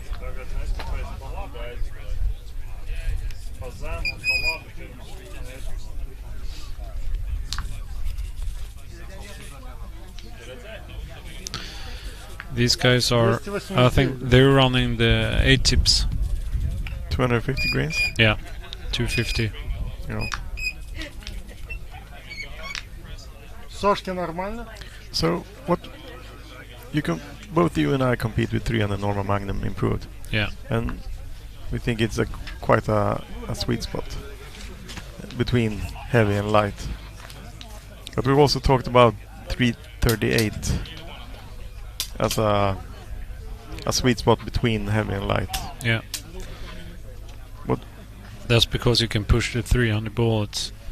You go up both in weight and BC, but the weight is the thing is that you want to have a big splash when you actually, if you miss the target, you want to have a big splash. You can correct yourself, and the 300 bullets, they are really good making that splash, and also you want to have a stable bullet, so when you pass, when it goes through the transonic zone, you don't want to have the wobble and start losing BC.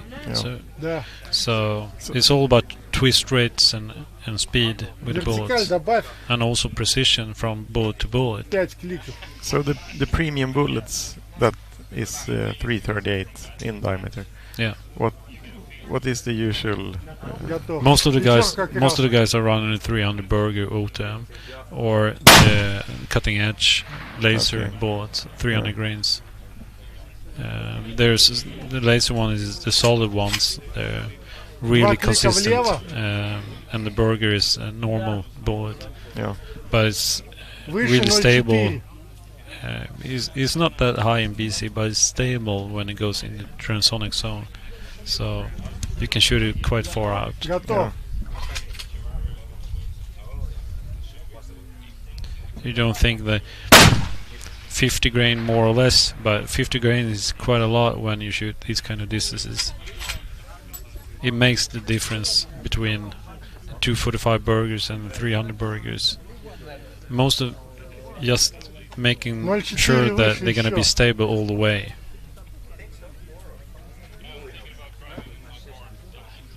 Готов.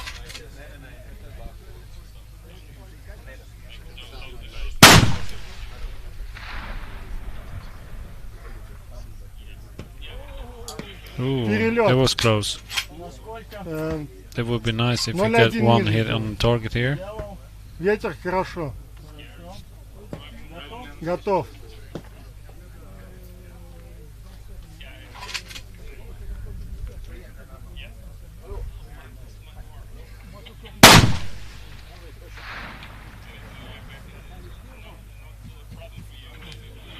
Ooh. To the left. 3 клика вправо. So that's the main thing here when shooting Один lighter клик bullet выше. with less BC. So when the wind picks up or go down, the bullet travels more Готов. left to right. So it's really hard when the wind is like going on and off a bit. So most of the times people just stay in the center and shoot, and some of the bullets will actually hit the target instead of trying chasing the wind. So now he's gonna push them out to 2,600 meters.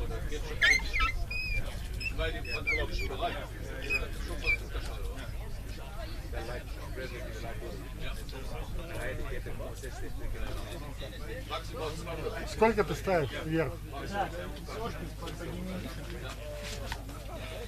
Сколько ты вверх ставишь? 354. Сколько там было?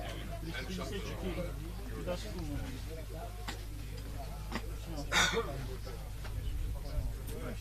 Вперед. I talked to these guys earlier. They kind of get into the sport and looking for places to train as well. They don't have that kind of long range shooting ranges in town, Latvia. Okay, we have to invite them to Sweden. They can take the ferry over to Nynäshamn and yeah, we talked go about by it, car. coming to Sweden and have some fun training together. Yeah.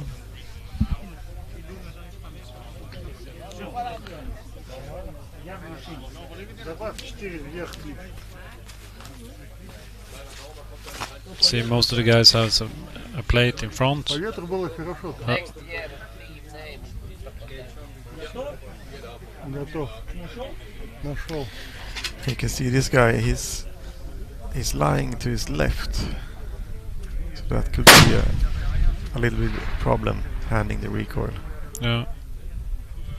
It's all about consistency, but it was close there, down to the left. So, but if you look at the bipods, the movement of the bipods when he shoots, if it goes left or right a little bit, then you can see if the position is a problem or not. 2 мила.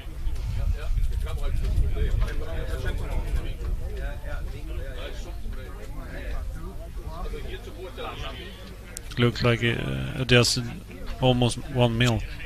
Yeah. Готов.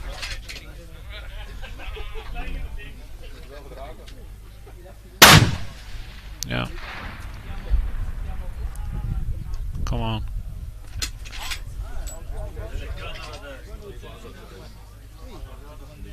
Ноль 5 вправо сделай. Да, вертикаль хорошо было.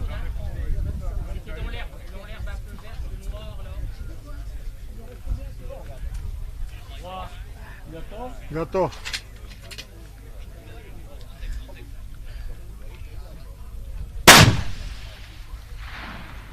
Come on. There's a long flight time on these ones. Ooh, that was close.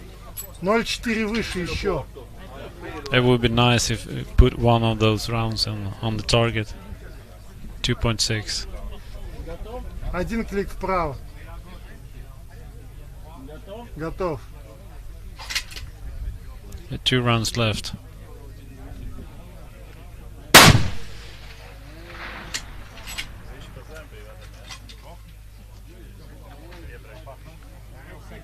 Camaraderie.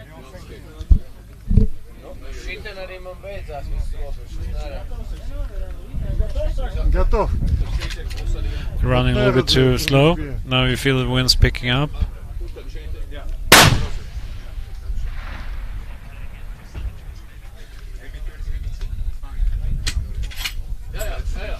Oh, that was a good run anyway. Good effort. Yeah.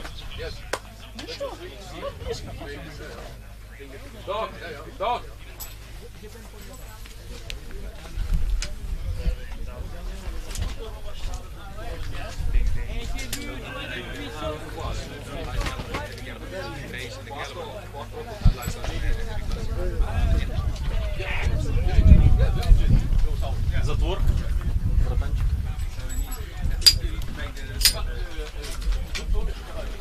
Говори там, что помогать ему.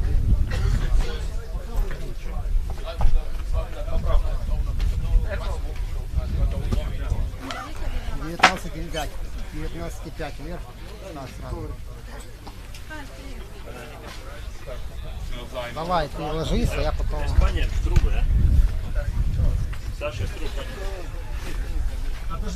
Все, давай, бой. Да, спасибо.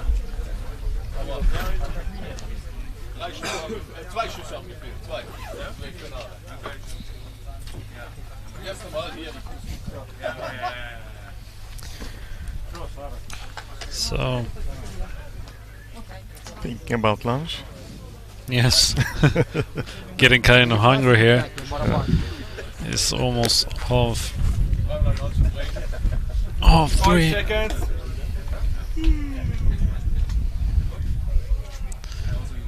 Perhaps Bill might be able to come here and have some talk about it.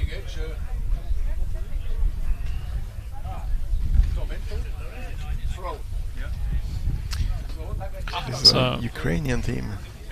yeah, and they're running the 33XE. 20 seconds. So, also one of those that compete in both divisions with the same gun, I guess. 10 seconds. Running the zero compromise Ready. scope. Stand by. And it looks like they're running the A-tips from where I'm sitting right now. Go.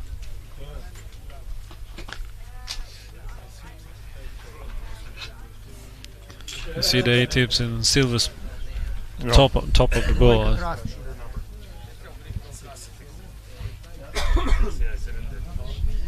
And they most likely run the 300 grains A-tips.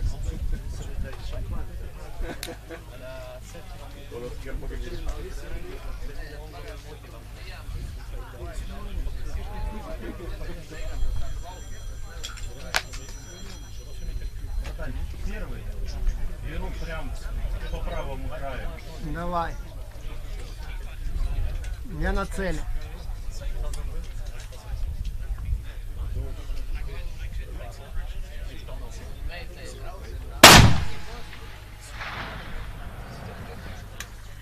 Ой-ой-ой, братан, недолет, причем капитально. Недолет сколько? Ну блин, я тебе скажу, что там кликать. So according to the smoke, he was probably right on the right side of the target. Yeah, quite close to the camera. I think. So one, I think it was the wind cut bullet guys that was really close to the camera. That would be a disaster if you shot the camera right now. But the first run is a sighter. The second one is actually shows you what kind of strategy. If you need to chase the wind, or you just dial in and send your bolts straight in the center with the same wind calls. Now, let's see. Ближе, справа, но тоже недолет. По правой где-то 0,2 правее и где-то клика на 2 ниже, ну короче. That looks like a heavy gun. It doesn't look like a light gun. Oh. No, it's a heavy gun. Yeah, quite big bolt. Yeah, and you can see it kicks quite a lot. So I think he pushed those bullets quite fast. Next target. So I think he dialed in the wind now. Yeah. But it's only 3 runs on the first one. Yeah. And then you need to move on. We'll see what he does on next target was 2,350 meters, something like that. Yeah.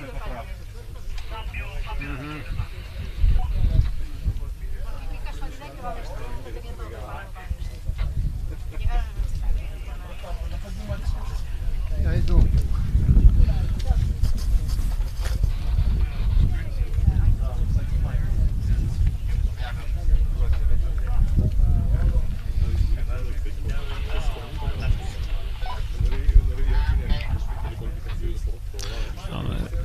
With these kind of guns, there's some.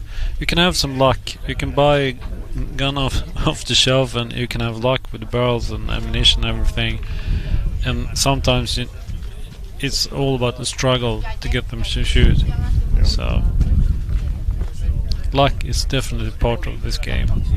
But most of the serious shooters, they actually, if the barrel doesn't shoot, they actually just switch it to a new barrel that actually shoots. 26,8.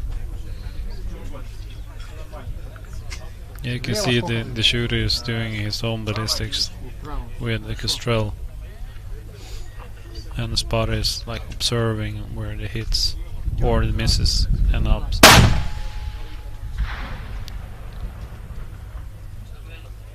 Так, слева. Yeah, on the right side.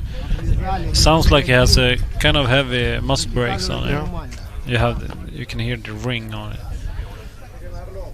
Yeah.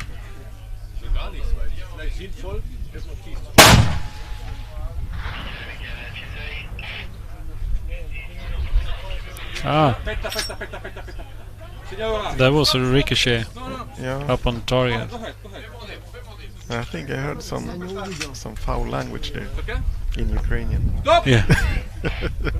Okay.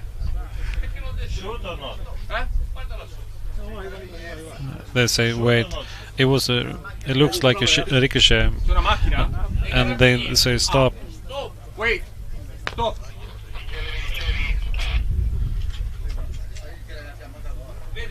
Sì, visto. I think they need to rewind the video and check it again and see if it was a ricochet or not.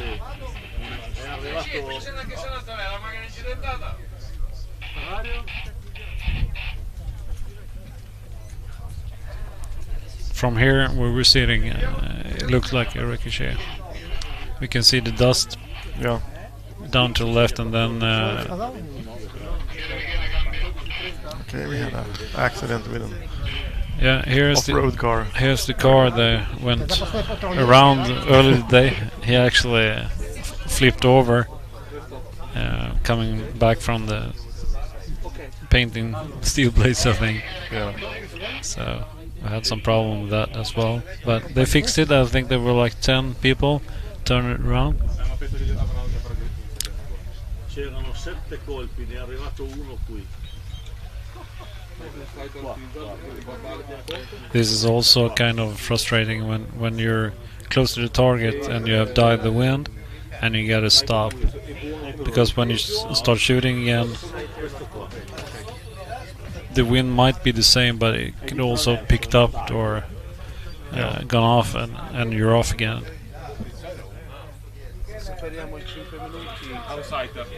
Looks like the wind has changed again. When we look at the windmills, yeah, they actually turned. The wind has turned almost like almost 90 degrees, I think. Yeah, almost like 85 degrees.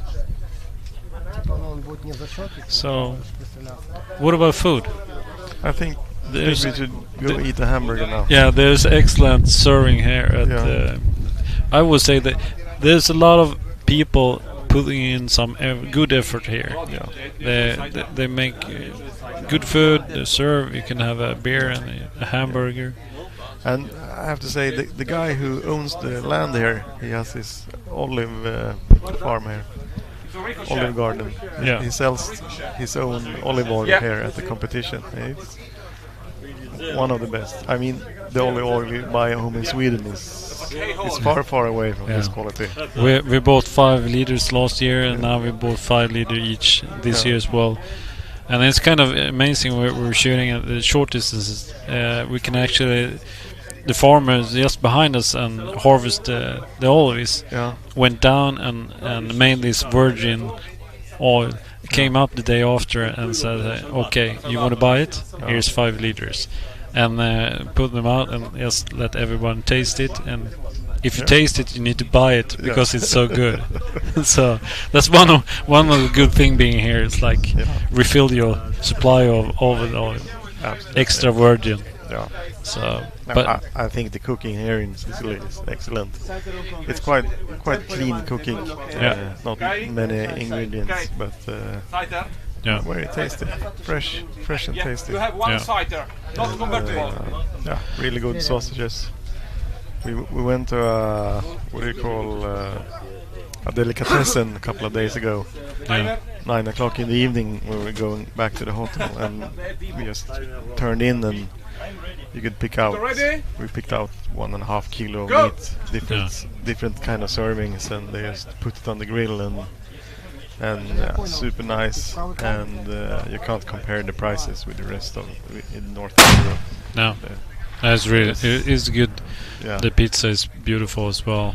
Good pizza. He got one sighter from the stop, so he got one sighter to actually dial in again. So that's fair, I think. It's a good one. So he's now dialed in. Then let's see if he can put rest on target. When the Ukrainian team are off, we need to go to eat. Yeah, I'm really hungry now. So Rod, if you hear this, it might be a good time to. Otherwise, I'm gonna run away. You want to switch it? We're getting kind of hungry here.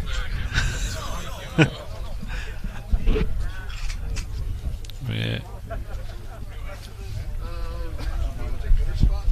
Yeah. Ryan, you can take mine. Yes. Thank you.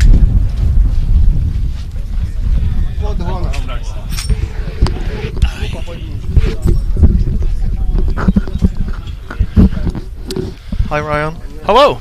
Oscar. Oscar, nice to meet you. Nice to meet you, Ryan. Oscar. Jay. Jay, nice to meet you. So, how is your time here in Sicily? So far, it's been pretty fun. Yeah? We've had a good time. Getting here was a challenge, but since we've been here, everything's going pretty smooth. Weather's been super nice, and the food's been pretty good. Yeah. What do you think about the Italian food compared to the? It's way different. Yeah, way different. Yeah. The first night, my wife asked for spaghetti and meatballs. Yeah. I put it into a translator because the waiter was like, I don't know. So I put spaghetti and meatballs in a translator, and he looks at me and he just shakes his head, no. I'm like, really?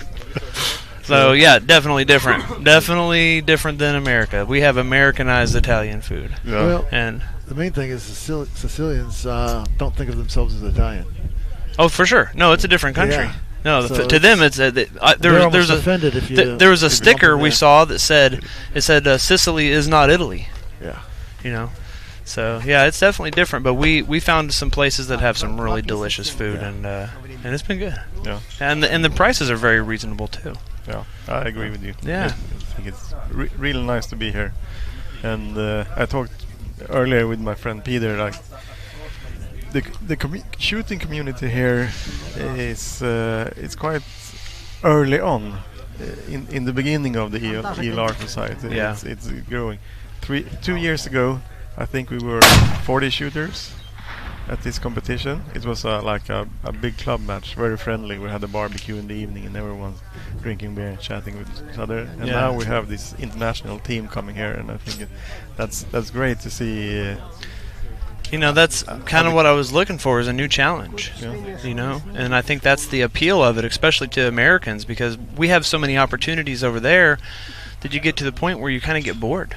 Okay. You know, you shoot one venue so many times, and then you're just kind of like looking for a new challenge and new and not so much new faces, as I love all the people we shoot with in the States, but just new names and people we've may know online and never met in person. And it's just a whole new experience and a whole new place we've never shot. You know, it's like, what a challenge. So what would you say the difference between the competitions home in the States and this one? Good or bad? You know, I was talking about this the other night, Ryan, and one of the things I was talking about was energy level. And that we have so many matches, like every couple of weeks we're shooting a match somewhere, that we were almost complacent. Yeah. Okay. It's like just dust it off and redo it again. And it's the same format. We're usually shooting 30 rounds, 6 targets, and everybody just takes off the same format, rolls it out, we shoot it, and then go home. Repetition. It's highly repetitious. And it gets to where it's not, you know, I wouldn't say it's easy, but it's just repeatable, because we already have the data, we already have the stuff, we know exactly what we're going to do. It becomes kind of rudimentary, where you come over here and it's just a whole new thing. It's just a whole new, I mean, you can only watch the same TV show over and over and over before you get bored, and I want to watch a new show, you know? Absolutely. Yeah. So you you compete both in heavy and light? I did. I brought both rifles. Yeah. If I were to do it again, I would. So I shoot a 375 Shytac in the heavy, and a 300 Norma mag in the light. Yeah.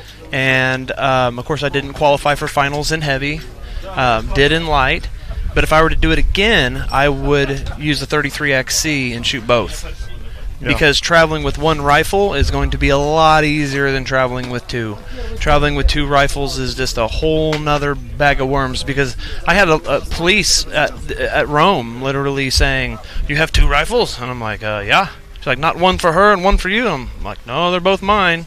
Yeah. And he was just kind of like, "What do I do with this?" I'm like, "Here's all my paperwork, and here it is." So yeah, if we decide to do it again next year, I'll definitely have a 33XC and just bring the one. Yeah, that would be like kind of a sweet spot between light and heavy. Yeah, I mean, I've made some serious impacts, heavy distance impacts with a 33XC. I still have the world record for the furthest impact ever in light, 4,134 yards. Wow, cool. So I'll take that one, and hopefully that one will stand for a while. But It probably will. You don't see too many people trying those distances with a 33. That's the thing, is it may stand for a long time because there's not many opportunities anymore to do that. I mean, that was something that was fairly early at Spear Point, and it just happened that we made it happen, you know. Yeah. Cool. And what's funny about that, when that happened, Rusty Newton, the guy I'm shooting with here, was one of my spotters. And Steve Ream, back then we had two spotters, so Steve Ream and Rusty Newton were spotting for me, and this is the first time that I've shot with Rusty since then. Okay. And we've had a great time. You know, he qualified for heavy. He just shot a little bit ago and did well in the finals, and then I finished second in light. Yeah. How do you look at winning in the United States? Is it the team winning, or is it the shooters winning? It's kind of both. I mean, when we go to the awards and stuff, it's both. Yeah. If there's a prize table, just the shooter goes through to pick the prize. But when it comes down to trophies, it's you both get the trophy. Oh, nice. Yeah. Yeah. So we consider it a team sport. Yeah. Yeah. Cool. I agree with you totally. The spotter is kind of underrated. Yeah. And because the shooter's name's at the top of the list. Yeah. But the spotter is extremely important in this sport. Yeah. Because sometimes it's really hard. You don't see sometimes the spotter doesn't even see where a bullet goes. Yeah. So let alone the shooter, and I see a lot of these guys that will shoot and come instantly off the rifle, open the bolt. Well, that means to me that's all on the spotter. Yeah. Now I'm the guy that I stay on the scope and watch, because my eyes plus my spotter's eyes is better than just my spotter's eyes, because there's been situations where I've shot and I saw where it went and my spotter didn't. I shot with Jay at King of 2 Miles, and he missed one of mine, and I was like, I got it, and I followed it up with an impact. Yeah. And so that's why I think it's crucial to stay on the scope. Yeah, plus you keep that body position. You got the cheek position. You want to maintain that stability and not break that position in between shots. Absolutely. Yeah. Sometimes your spotter may see dust as opposed to the source of the dust. No. So they may see dust come out the side of the plate and give you a call of left, come right, whatever, half plate, as opposed to the miss was really under the plate, but it caused the dust to come out to the side. That happened to me earlier this year, so he was calling a left impact, come right, and I'm thinking, no, it was at 6 o'clock right under it, so it just came up. So if you rely 100% on your spotter, humans are fallible.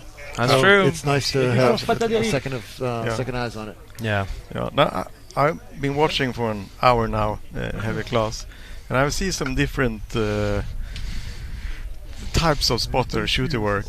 Some spotters tell the shooter to do exactly load next round, do that, shift your hip a little bit, sure. And others they are more going back and forth in the communication.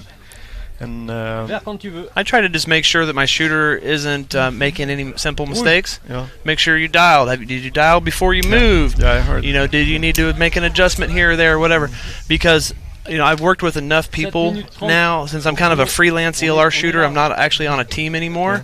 I just kind of shoot with whoever the heck I want, and so I might not have experience with them on a day-to-day basis or a month-to-month basis. Like, for example, this year, shooting King of 1 Mile, I shot with Chase Stroud. King of 2 Mile, I shot with Jay. Over here, I'm shooting with Rusty. So, I just kind of do my own thing. Well, if I don't have experience with that person, I'm going to break it down to a very elementary level just to make sure we're not making any mistakes. Yeah. There's simple things like watching how they make. Say you call a correction 0.3 up, and they're down. You want to make sure they're dialing up, and not only that, then maybe they think it's only 0.2 in their opinion.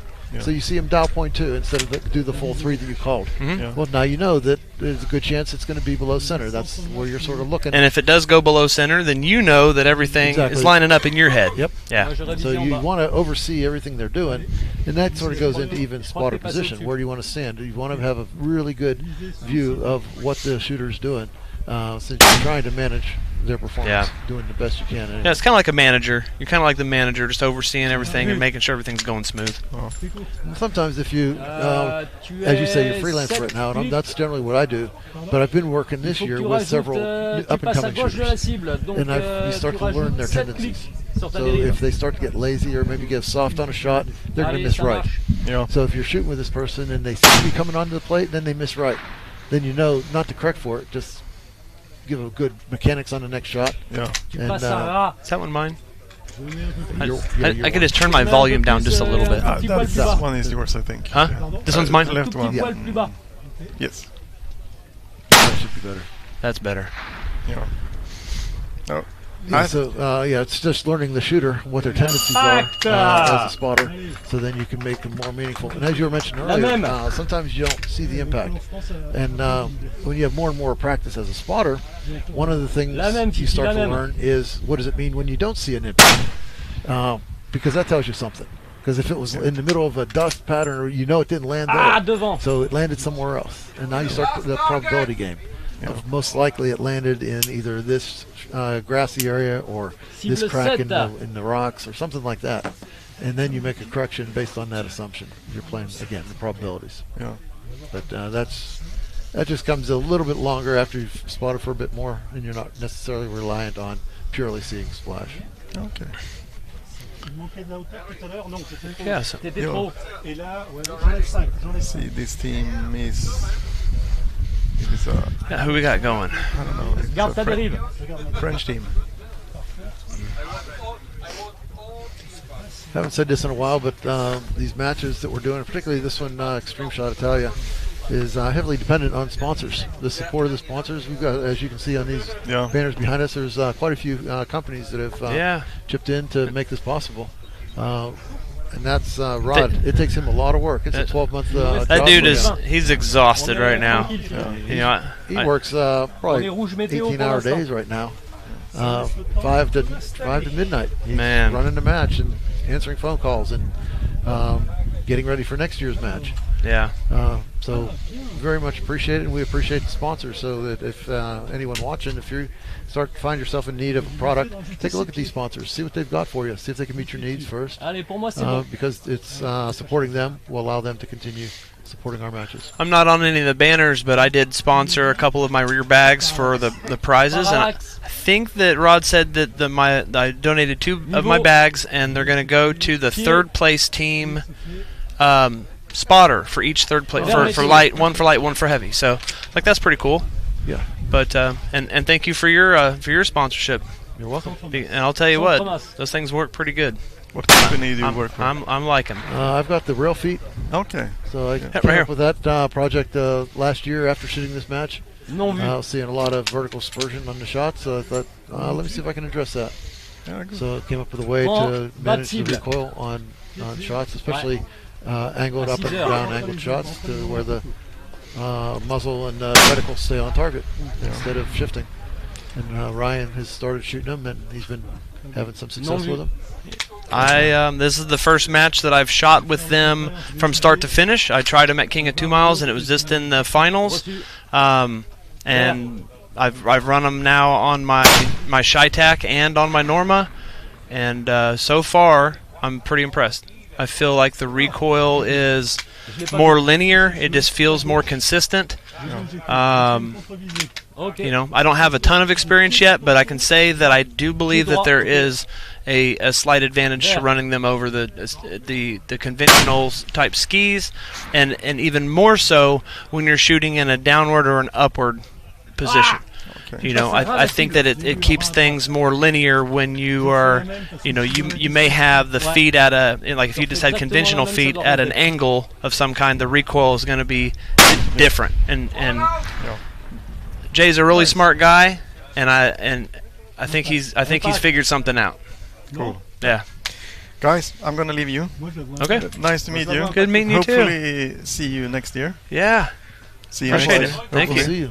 Have a nice afternoon. Thank you. Watch the stream. Do some commenting. Okay, let's do it. See what we can do. Leave any field ready. All right, let's see who's up. What do we got? Who's in the leaderboard?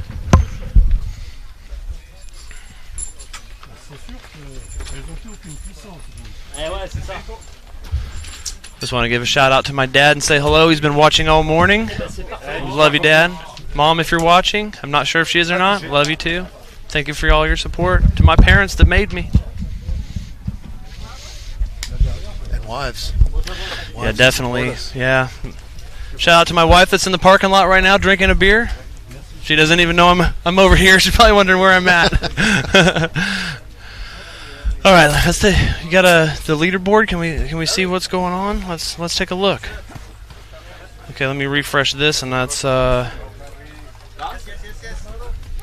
just wondering if there's a way on here we could turn down the background chatter.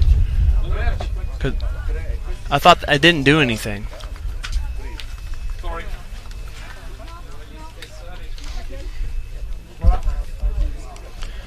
All right.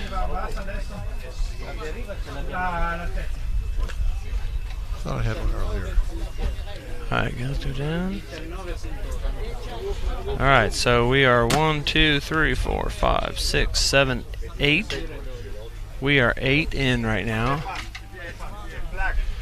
And right now the leader is Rusty Newton, my teammate. Fantastic. Yeah. Second place right now is Robbie Lindy. So there's still a lot of shooters left. Got a lot of heavy hitters up coming up. So that's the thing with these matches, these international matches, as you've come to see, that the depth of the field is just phenomenal, and it's indicated even when you look at the scores at the end of a preliminary run. Or preliminaries. It's really tightly packed. No one has been able to run away with it, separate themselves from the crowd to where they are the going away favorite into the finals. It's just a very, very deep field that it's fun to participate in that. Just to know that you've got this kind of quality and you've got to have a strong run start to finish in the match. Oh yeah. Yeah, I mean, last year Tony Zamet didn't do very well in the first portion.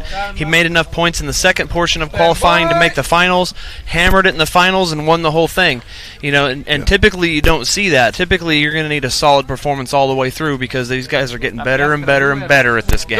Well, Tony benefited from the scoring system in play last year. It does sound like. This thing here's got something.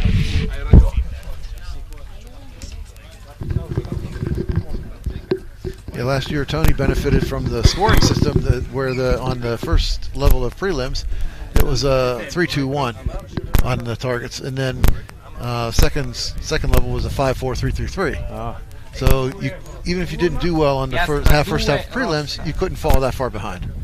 Whereas this year we went 5-4-3 and then 5-4-3-3-3 in the second layer. Do you like that? So there were a lot more points in the first level of prelims. Does that? Do you like that level, that scoring system like that better? I think I like the 5-4-3 the way we have it this year. Yeah. It was almost making the first stage insignificant. So I think personally I didn't shoot well in the first half of prelims, so I would have benefited from that this year. But that aside, I think it's more representative if you give the full value to the points down below. Gotcha. Yeah, I tend to stay away from favoring one over another based on a singular performance, because next year it could very easily be the other way around. So instead, I just try to be what seems reasonable. Yeah. Sort of like the whole concept that we're seeing about advancing to the finals. Like in King of 2 Miles, we take 20% of first day, 20% of second day. Because we've seen in past years that the conditions from day 1 and day 2 qualifiers can be drastically different. And that's exactly what happened. And that's what happened this time. Exactly what happened this time. So we didn't have the separated. 20 out of 25 of the finalists were from the second day. Exactly. So the day 1 qualifier, the people that shot day 1, most of them. Ryan's an exception to that because you did shoot your day 1 for round 2. I did.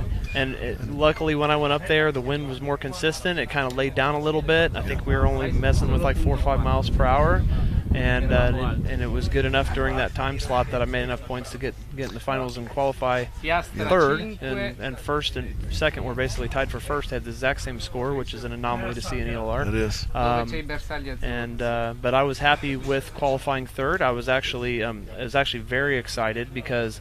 I don't like the stigma of being the first qualifier. There's something weird there where it just seems that the first qualifier. It's hard to hold on to that spot, isn't it? It really is, and I've seen that in scores time and time again, where the first qualifier doesn't win the event. Well, I think what it is any one of the people underneath them, I'd say in the top 12 or whatever shooters, if they are on fire in the finals, and that was Gary. He was in ninth, man, and he did it. And I was sitting in first place after my run all morning long, and Gary was, I think he had around 74,000 points or something like that. I had 111 after my run, and I said, don't ever count anybody out. And Gary went down there and just hammered it, man, and he beat me by quite a margin, actually. So he just didn't let up. No, you never let up in this sport, but he did fantastic, and I'm so excited to not win first place, but I'm so excited that it was one of my fellow Americans and one of my friends, so that was pretty cool. That is. Yeah.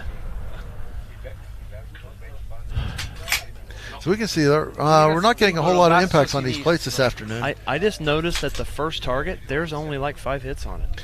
I think the wind conditions we're seeing, but even at that, I would expect a little more out of the heavy guns. Yeah, and a lot of those impacts came from the first few shooters, Robbie and Rusty when they were shooting. So we got 1, 2, 3, 4, 5, 6, 7, 8, 9. Is that a skip hit? There's something on there that doesn't look like a normal hit. Well, there's a double up there at 12 o'clock. But yeah, it's still not that many discrete impacts, though. This game is tough. I think watching this on YouTube and on Facebook makes it look easy because you see the nice close-up of the target from the camera angle, and people that don't know that we're shooting 1.5 miles right now. Yep. It's actually really hard. And the mirage comes out, the sun comes out, the wind's blowing, you're trying to figure all this out, and it doesn't look like Hollywood will make you think that it looks like that through a scope. Yeah. Like you're looking at a camera. Not at all. No, not even close. Actually, what I found that was difficult during my run is that the backdrop of the rocks and the gravel down there are really lightly colored. So it blends the target into the target. Blended into the target, and I had a really hard time finding exactly where my center point was to break my shot. Well, that's one of the nice things about the target set up with the sponsor frames is that it helps us identify, and especially when we had the red-green lines. There were a couple times where my partner and I, we'd call out the sponsor frame just to make sure we were on the right target. Oh, that's a good idea. And that helped us. You don't want. I know a few people have shot the wrong target. Yeah. And that's not good because this game it's so sensitive to every single shot being right on. And this is also a good indicator for next year. Any potential sponsors, if you're interested in contributing to the match or participating with it, that's one of the options. If you can sponsor a target, that's get your name, your brand out there, your product. Yeah, for sure. Yeah, I offered that to a couple of the companies that I work with, and I don't see them on here, so I guess they didn't end up following through with Rod on that. They may have not quite appreciated for the strength of the match. Maybe after this, me coming in second place, might have a little bit more pull, and maybe next year they'll be wanting to do that. So. Investors sometimes are a little sluggish to spend the money without knowing what the return is going to be. For sure. But Rod told me that on Facebook, they were up to about 500,000 views already. Wow. You know, between all of them combined. So I mean, that's fantastic. Yeah, that was his goal for the weekend. Yeah. Hey, he's going to hit that. Very good. He's going to hit that. So I like to see. Especially when you consider that we were shooting in the morning, and that's 1 a.m. Back home. Yeah. Yeah, So, my dad woke up at like 1 a.m. this morning and was texting me like, "I'm ready. Where's the live feed?" And I'm like, "You crazy guy." Well, that's the first year I did this. I was doing it from home, so I was doing the commentary. I got up at 3 o'clock or something like that to do commentary. Wow. And I wake up out of bed. And I've got my morning face on, and Rod said, "Turn your camera on. We want to see you." No, you don't. No, you don't. let me get at least my hat on. That's hilarious. Yeah. Last year I woke up early to watch Danny Gilbert in the finals. Yeah. Because I know he qualified first, and so I set my alarm for 1 o'clock, and I sat there on my phone in my bed and watched him shoot, and watched all the guys shoot. So that was pretty cool. I mean, this so is there's a far different. plate. There's only 6 hits on it so far. It's That's tough. incredible. Well, and Rusty had that line on there at the along the water line. Yeah, that was. And we figured out where that last shot went. It was in the post, holding one of the sponsor signs. We found that. I went back and watched the live feed. Well, we saw the Schmidt and Bender target, the left banner after Friday's shooting. Got a bunch of holes torn in it. up. It looked like Swiss cheese. The right banner was almost pristine. That's wind for you. Yeah, everyone was missing left on Friday. Under gauging the wind. Well, it's a different wind because we had gone our training sessions, practice sessions.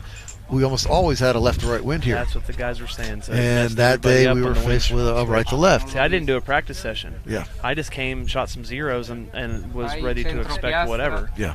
So I felt maybe that was an advantage, not shooting a practice session. I didn't have enough extra weight in my luggage in the ammo box for any extra rounds. I just brought 5 for each rifle just to check my zero. I had 10 rounds. Yeah. That doesn't go very far. That doesn't go very far. I'd shoot, and if I was on the right elevation, I didn't even worry about wind. I'm like, okay, that's fine. I'll move on to the next target for practice. Yeah, as long as the elevations look good. Yeah. Confirm that. Keep moving. All right, who we got up at bat here? Well, I don't think I don't remember hearing any impacts on that round. So that I didn't hear. That's going to be a bit of a disappointing string, but it's tough. That's tough when you do that and all the effort you put into it and you don't make any extra points. It's tough. It happens to everybody. Yeah, it's the one that got away kind of thing. It's like, okay, if I just had 1 or 2, and you're going to look at the list. In fact, we saw this at our King of 2 Miles a couple weeks ago in the finals. Half of the finals participants didn't score any points, so it was a little bit tough. Again, opportunities wasted or lost on those ones. Well, Raton is extremely challenging. Yes, it is. You never know what you're going to get there. Sometimes things go real smooth. You make lots of impacts, data's good, and then the next day it's like, what happened? That place is wild. Time of day. Normally, the prevailing wind there is like a 5 o'clock wind, and I think when we were shooting our finals, we ended up with an 11 o'clock wind. Yeah. So now it's almost, we're shooting straight into it. Obviously, straight in is our worst case scenario anyway. So I think that's what they're dealing with right now. I think they've got more of a tailwind situation. Headwind, tailwinds, killer. Yeah, they mean, just it's can't. tough. I mean, it just. I was talking about that earlier, where like a 5 o'clock wind, that's half value wind, or 7 o'clock, half the other direction. And right now, the wind is probably, you're getting a little bit of both coming down here. That's why I tell people about sign function, about that 30-degree angle. That's 50% of full value. And it's like, if you got a tailwind that's fishtailing back and forth across the center line, that's as equivalent of having a half speed wind going left and right, left and right. So yeah, we look down the range from here. We're shooting along the edge of a mountainside or hillside. So there's outcroppings and things like that. They're going to cause the wind to kick right, left. So yeah, I think there's going to be quite a fluctuation of winds going down range. Kind of what I saw here, just looking across this, and the way that the wind's kind of pouring in this way. And then we got another one where it's pouring in this way too. You can watch the dust on one shot going this way and then one shot going this way, you know, and it's like all those different valleys kind of converging where the targets are. It's really tough to figure out what it's doing. So sometimes you're just kind of reading the mirage, you're watching dust from other shooters, and then you're taking your best guess, and then it's correction time and just get on the plate. Exactly. And that's it. I mean, sometimes first round impacts are impossible because there's just no, unless you just get lucky, and there's no way to actually tell where exactly the wind's going to be. Now you can see we've got our friend Harry Drescher, another one of the sponsors to the match. Harry owns the Solid Solutions Designs. I'm excited to see this guy. Very good shooter, and his spotter Stefan. They came into this finals ranked 1 and 6 in the heavy after prelims. So Harry was 6th place. All right, buddy. So let's see what you got. obviously he's going to be looking to move up here. Zelfde richtpunt. Midden. Spot already. Send it. It's nice to listen to their cadence of communication. There you go. Was that first round? That was second. Second? I missed his first shot. Yeah, he had one out left of the post on the first. Okay. His elevation. Zelfde punt. He's running one of my bags there. You see my little pump there underneath his links right van het hand. midden houden. Got Send it. the game. And under it. Next target. Yes, when you drop one out like that, generally you want to look at your chronograph to see whether or not maybe you lost some speed on that shot for some reason. You want to look at everything before you make an absolute correction to it, before just jumping and chasing every shot. Yeah. Oh, he's running the mat. There is the elusive mat that my wife made for him. That's B's mats. It's the ultimate bipod mat. It tracks with the P-skis real well. And I couldn't find it this morning, so I ran without it. But with the rail feet, you kind of don't need a mat. Exactly. You know, but we 19.5 talked about. elevatie. You can keep that a secret for now. Exactly.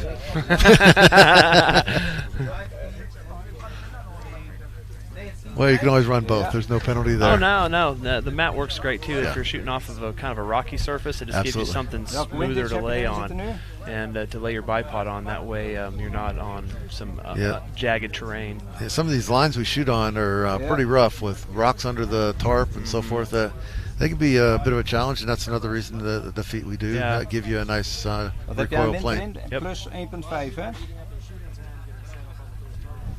All right, here's Harry moving on to target 2 at this point. The wind's going to be pretty transferable, I believe, from target 1 to target 2. He pulled that bag out. Now he's just running the ABR on the ground. Oh, he's got a pad. He's got a pad under there. He's going to have to really come up on target 3. Yeah, that's true. I hope he's got some. Oh, his bipod's racked all the way out. He's going to need something else going underneath that bipod. He's gonna need some I think he's got the pad sitting over on the left. He might be switching to. But that's interesting because by changing the dynamics of your setup that way with different rear supports, I tend not to do that as much as possible. I try to maintain a consistent interface with the ground or with the gun.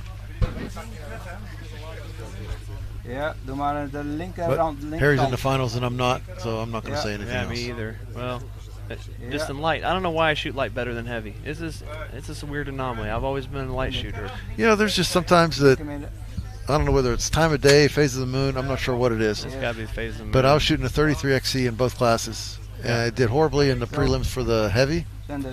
Shot those same targets for light and did very well with them. So, like I said, I'm not quite sure what exactly is going on. Now here's shooting a 300, I think a rum. So he's going to start to be having a little bit of trouble spotting some impacts. 300 rum? Yeah, that's what it showed on the listing for his registration. Dan heb je erin zitten een 0.3. That's true. It seems like it's got more recoil than that. It does. The length of that mag seems like it's more than that. Okay. Yeah, I'd be surprised if that's all it was, but that's what was listed. You know, I guess I don't. I'm not sure. So if that effect, that cartridge looks too that big sure for a doesn't look like 300 one. Of 0.5. Yeah, that looks like some cutting edge projectile. It looks like a Shytac. Yeah.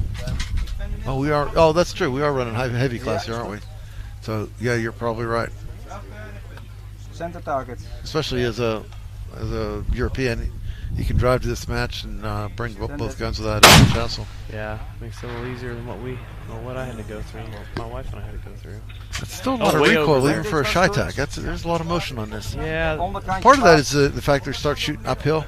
Your position behind the gun starts to change. That piece of brass that's right under his grip there, that shoulder angle looks like a Shytac. Okay. Ja, is goed.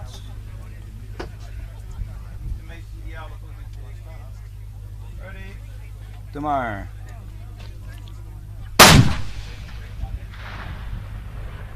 Our friend Corinne's just checking in with us. There She he doesn't goes. get enough credit for all the help Zelfde. she gives to Rod in running this match. So we want to just give a little shout out to her for all of their They support. put in a ton of hard work, and I talked to Rod last night at the hotel, and he is exhausted. He is so ready for a break, and I don't blame the man. Yeah. He's been going Yeah. hard for a long time. Ja. And he's probably going to open registration next month for next Zo. year's match. Oh wow!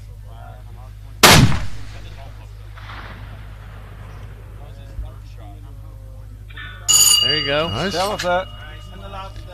Not a whole Yeah. lot of target swing on this. The bullets starting to lose energy out there, This but is his last shot Leg hem on erop, this zelfde target, punt. and then he's going to have a pretty big transition up that Veranderen. mountain to the next Yeah. target. So it'll be interesting to see how he conquers that. Send it.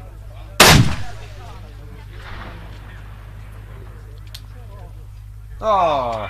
Oh, that was Oké, transitie. hard to tell from this angle, but it looked like it might have been under it. Wat was nou je actual that was a erin? tough one to see. Tough one to see. All right. Part of that is the wind we have now is picked up quite a bit. So anything that's even coming up, if it's say just a little bit of dust, it's going to dissipate real quick. Yeah. 25. He pulled those pads out. Now he's got the ABR on the Nul. ground. That's what I had to do on the Yes. second prelim for light. I was then taking plates out of the back to get up, and then on target 7, put them underneath my bipod in the front, just to get that gun up there. Yeah. You gotta do what works. Yeah. As long as you're solid and feel good about those shots. Er zat een aardige headwind in. What tripod is that? That looks fancy Yep. right there. I'm not sure anybody saw. I know what spotting scope Stefan has. Yeah. Oh yeah. De 25 nu up. Well, here he gets to flavor a lot of nice equipment coming through his office Zou de for windjes customers hetzelfde and so houden. forth. So 25 opportunity to center target. just to see a lot of things before he even has to make his own 2 purchases. minuten 32. Yeah, Go, it's go, nice go. being able to play with customers' toys before Yeah. you can decide what you want to buy. 1.3 That way you can buy once, cry once. 2 minuten nog. That's the way this sport is. And I was talking about the importance of the spotter earlier, and the importance of the Laat maar glass zien. in front of that spotter Yeah. is equally as important as the person that you choose Yeah, to spot sorry. for you. Mhm. And I have seen some wild stuff and some wild calls, and I'm sitting there behind my Swaro Yeah. seeing Yeah. everything like I can see into Yo. the future.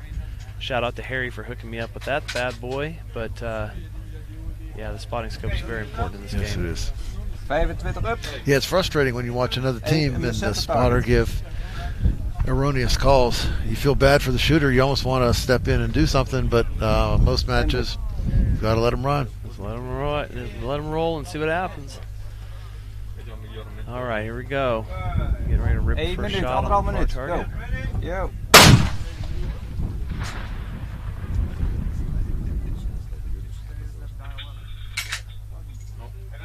Nee, no joy.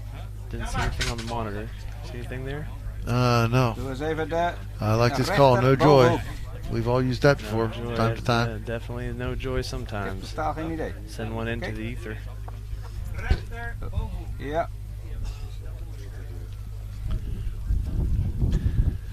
And again, sometimes you hear people start talking about bullet hitting, bullet going to transonic, and therefore you can't expect anything. But Ik zie helemaal niks.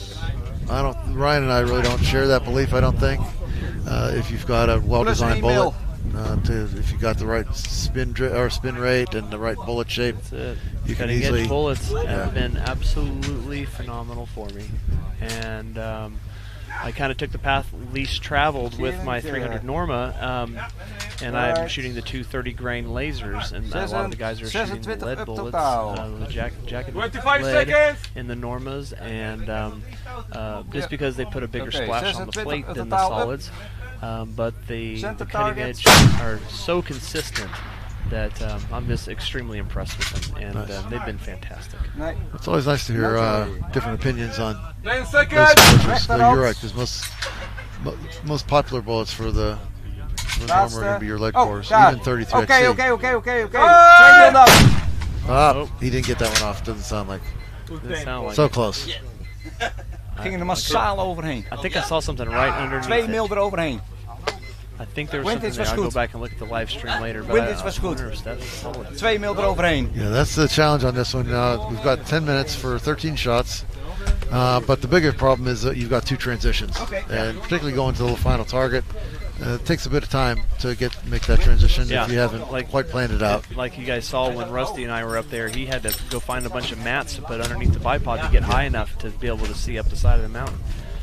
And you can see the pads that they're stacking up there to get prepared for that transition.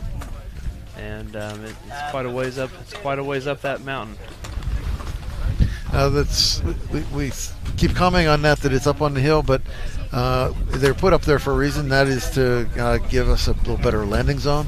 Last year we had that T7 down in the rocks, and it was giving minimal impact or the splash. So they put it up on the hill to get the same distance, but better splash, which it was quite a bit better this year. But at the sacrifice of the angle. I was able to see pretty much everything. There was one shot from Rusty that I couldn't see.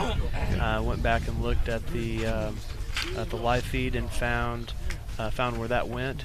You called it during the string. You thought you saw it there. It's just you weren't 100% sure. I wasn't sure. So he thought he was off a rev. He ran his elevation turret back down, ran it back up, made another shot, and then it was 0.9 right. Yep. Brought him over. He center punched the next shot. And but yeah, I thought I saw something, but I just could not give that to him as definitive, and that's why I need to communicate that to him that I wasn't 100% sure on that. I've played the game already of giving a definitive call even when I wasn't sure, for the purpose of instilling confidence in the shooter. Yeah. So that he would process the next shot with confidence, just to increase. So he wouldn't be tentative about the shot, thinking something else was going on. Yeah. I would give him a call even though I didn't see it. Yeah. Rusty's got that confidence that I was still communicating with him on one shot, and he's ripping the next one. So. Exactly. He's just that kind of guy. Yeah. Двойка красный, да, сэр? That's as we've talked about over the days. The confidence and experience between shooter and spotter is critical. Oh yeah. You have to know who you're working with, what they're capable of doing. As a spotter, you need to know just how tight of groups are they capable of shooting? How much dispersion? Do you give a full correction, half correction, 3/4? And that's based on just how good of a shooter is it. Yeah, I gave him a half correction because on that target 1 he was low left.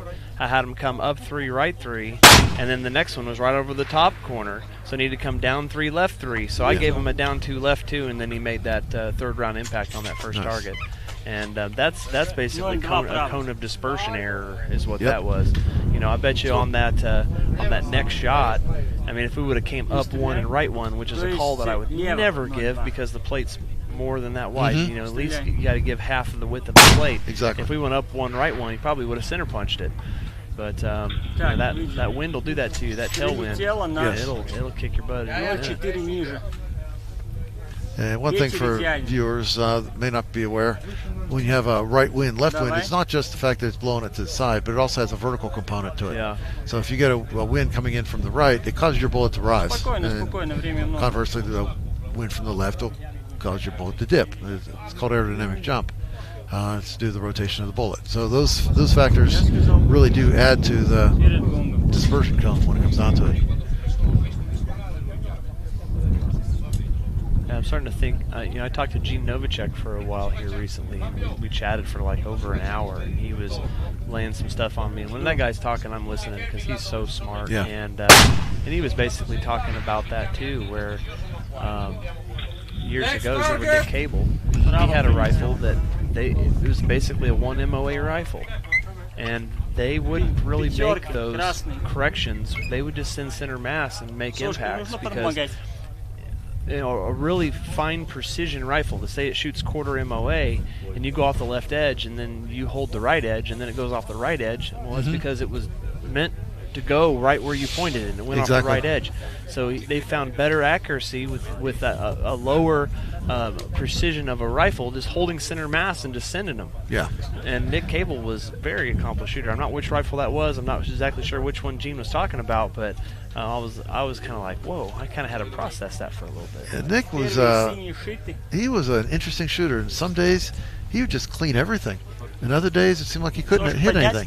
So you never quite knew. But odd in that if he was on a given day, it would be all day.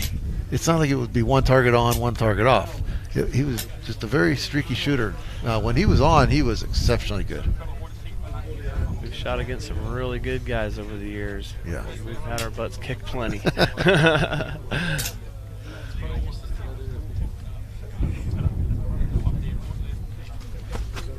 That's where you learn. That's right. Everything I've ever learned, I learned the hard way. You make those mistakes and you learn from them, and then you get better, and that's the best way to learn. Or learn from a guy that's learned the hard way. That's what I talked about before. If even when you're done with a match, and you're driving home, and maybe you didn't get the final result you wanted, well, that means it's a learning experience. You gotta That's right. break it down, find out what you can do better next time, and what is the takeaway. Yeah. So that you can get something from that match. There's always something to learn. Yep. I've been doing this a long time, and I try to learn something all the time.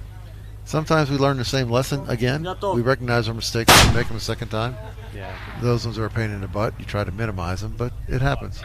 О, увидел. And that's been a pretty elusive target right there. Прилетело. Так. 0,3 право. Ты под гонг стрелял?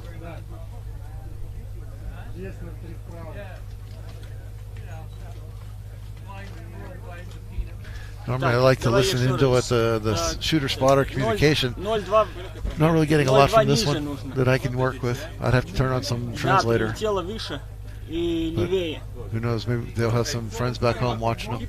Да, целься под гонг. These headphones here, I don't have as much of the chatter. Like those ones like there, it was actually starting to, I was having a hard time coming up with words because it was too loud. Yeah. So this one here, I can hardly hear anything that's going on in the background. I can just hear you.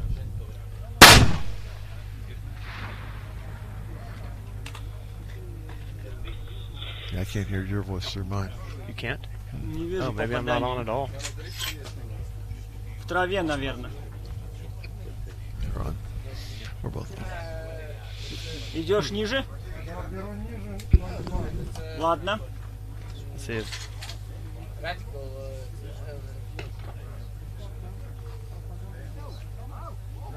Готов. I got a link to this light class. I don't have the heavy on my phone right now. I guess it's out on Facebook somewhere. I just text my dad. We'll see if they'll Ниже they can иди. hear me on the Еще live feed. 0,2. Maybe you've been just talking to yourself the whole time. Wouldn't be the first time.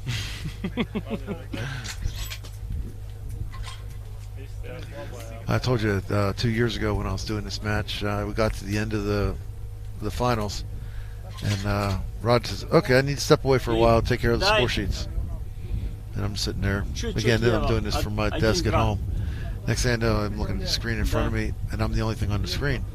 No targets, no shooting line, nothing. Oh, just no. me. Like, oh crap! I guess I better start talking. So I started talking about ELR. It wasn't a communication. There was no one on the other end. It was just me dialoguing, or monologuing, I should say. And that was an odd event. After about 15 minutes, Rod comes back. Thanks, guys. I just got a text from my dad and from all Brian good? saying that they can hear me just fine. Okay. Yeah, so after about 15 minutes, he comes back. He's okay. He was back. He sat there for 5 minutes, let me hang out there. Nice. And then he's okay, cool. I must have started repeating myself because he decided it was time to break in. Where are we in the lineup right now? Let's take a look at the scores. Look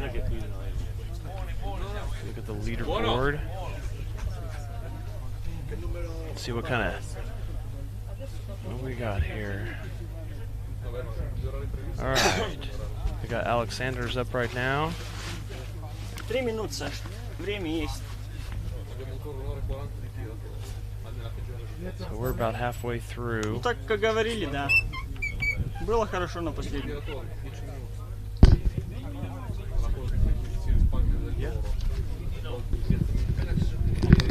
Okay. По готовности стреляй. Oh, there it is.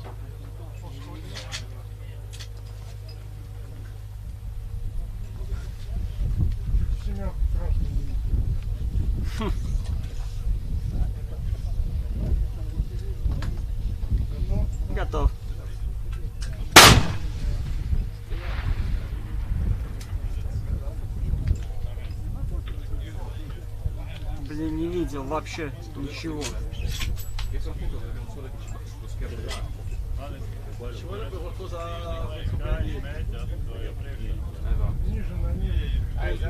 Займа кейси. Лады. Готов.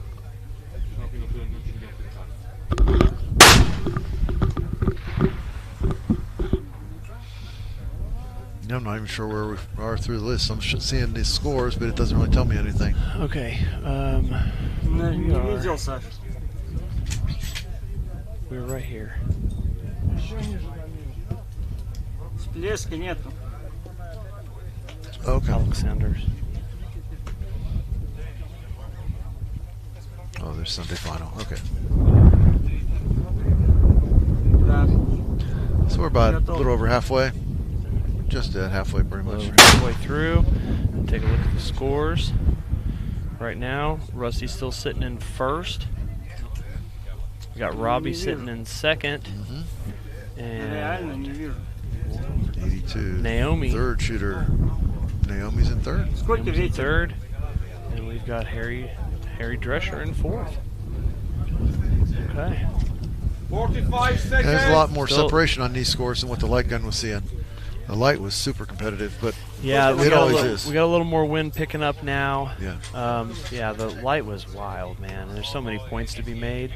Yeah. There's so many different directions that can go to. Every shot's so crucial. Yeah. See what the Ukrainian guys got me? I saw that. That's pretty cool. 22 секунды. 20 seconds. That's from their unit.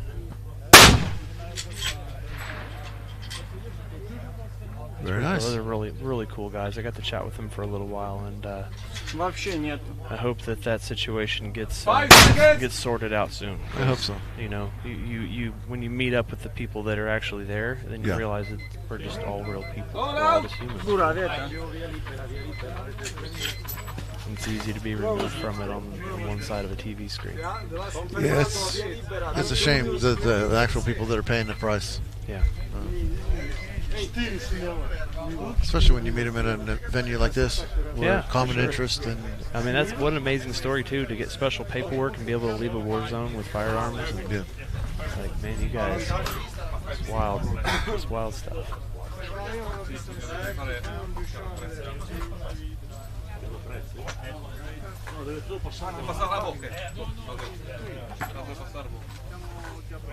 All right, who we got next? Next up, Jimmy John. Adesso sì, 2 minuti ci fermiamo un attimo. Andiamo sul pannello. We got a few Americans coming up here. We got Gary, who just won light. We got Josh Axford, and we got Jordan Congdon. So, the Americans are fairly well represented in the heavy class. That's not really surprising. Well, yeah, we get more opportunities to do that stuff. Yeah. But I never count anybody out. Of course, we have Stefan hanging off down there in the last spot. Oh yeah, so, he's got a lot of points, and he's a hell of a shooter. No one can be too comfortable. Nope. Throughout the day. That's exactly right, because that guy, he's a heck of a shooter, and he's coming up last. He's a great shooter, great loader, very meticulous in his loading practices. So oh yeah. We were looking at one of his numbers the other day off of the ballistic software, and it was just flat line pretty much. That's fantastic. Pretty much what you'd expect. A few of these guys today, when we pull up the ballistic numbers, very, very impressive with how consistent their loads are. And he's so calm, too. What he does for a living, this is just fun. And he's so calm and collected that it's really hard to beat that, because that's another crucial part of this game, is being able to work under extreme amount of pressure. And this is nothing for what he does on a day-to-day basis. Exactly. Wait. Numero 11 dici? Yeah, they seem a little hurried right now, so I guess the clock's about ready to start for them. Den lige til venstre for de blå skiver. Godt. Oh, got one of my bags. Sí. Okay.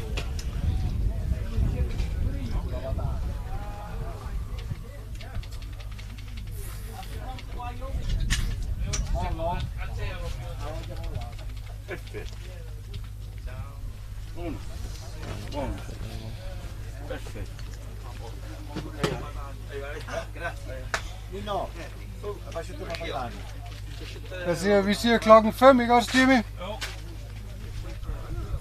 3 eller 4 meter i sekundet. 4 meter i sekundet. Vi har god tid. Vi har 10 minutter. Greg comes sit over there on the other side. Okay. Først skal vi have nogle Yeah, I got that sun beating down the back of my neck. I'm gonna scooch over one spot. 21-9. Oh, much better. It was getting warm over there. Nej, undskyld. Det er det tal. 11-9. Tak, Jimmy. 11-9. Ja, det er 109. You ready? Alright, get ready to start. It's not a question. Over 4 meter i sekundet. Stand by. 6 right. Go! Ja, vi har god tid. 6 right.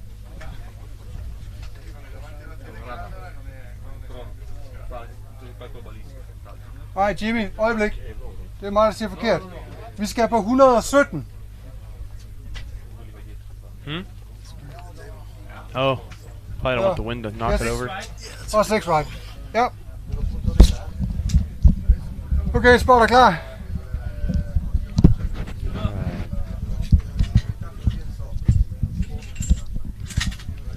Yeah, you never know when wind's just going to pick up a big gust. We had one this morning. We were up there sitting under the tent, and a big gust came and blew like all these napkins, and there was a box of pastries, and it just blew everything on the ground.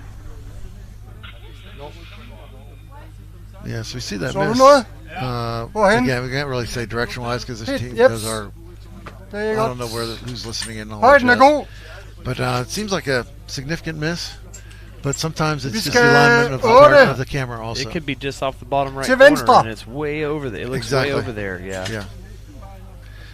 Så du er 2 til højre. Yep. There's about a 15-second delay on YouTube, so if there was someone listening and trying to give corrections, they'd be way late. Exactly. It'd be a mess. Yes. There you go. That target seems to be pretty elusive today. Du er lidt nede i bunden, så det er som om. Men samme skud. We've got about 12 shooters in right now, so about 35, 36 bullets shot at it so far, and it's only got 6 impacts. Ja, det er godt skudt det der, Jimmy. Another one. Yeah, the wind is laid down a little bit. It's not quite as brisk as it had been. I'll bet that mirage is blowing a little bit because the sun's out and it's getting pretty warm. Yeah, we can see even the direction of the windmills or the wind turbines is a little different than it was this morning. Yeah, they weren't even moving really first thing this morning. So yeah, they have shifted.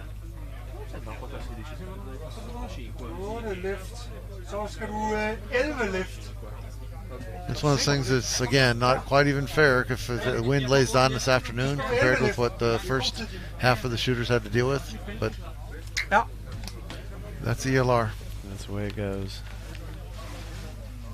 We had that one King of 1 Mile where it was pretty brisk wind, and then for 2 or 3 shooters, it laid down, and that's when Clay was running it.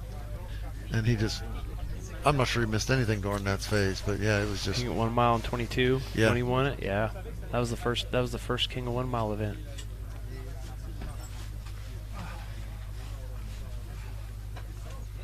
We always say that when you get the conditions in your favor, you've got to cash in. Run them fast because it's going to change again. Exactly.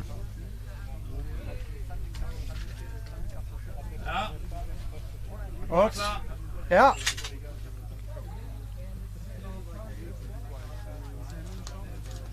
All right, shot 1, target 2.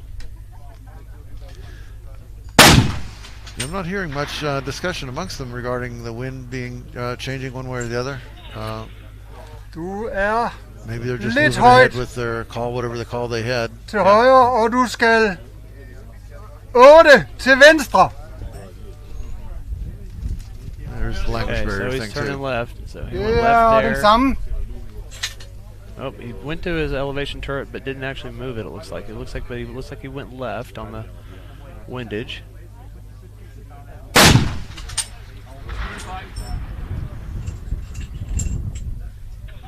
There was again. It was way out to the right. Tror sgu du bag ved skiven, Jimmy. Du skal 2 ned. To the right of our screen. What's he doing now? It's like he did touch his elevation turret that time, so maybe it was under it.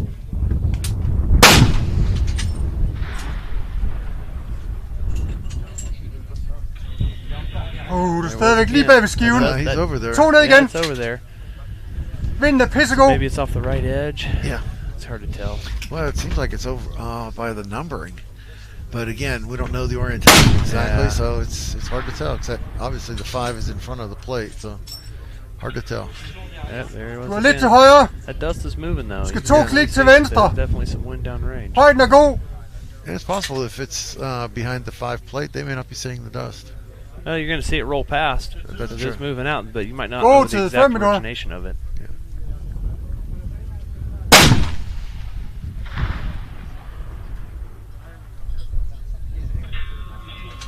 There you got it. Bingo. Last target. Sidste mål. Yeah, transition up the mountain. That one seemed to take a while to get there, didn't it? After that. 202, det er 4 minus. Ja, og så skal vi have 267. No. Situationen er på 20 left. Du er på 20 left. Så skal du på 22 left.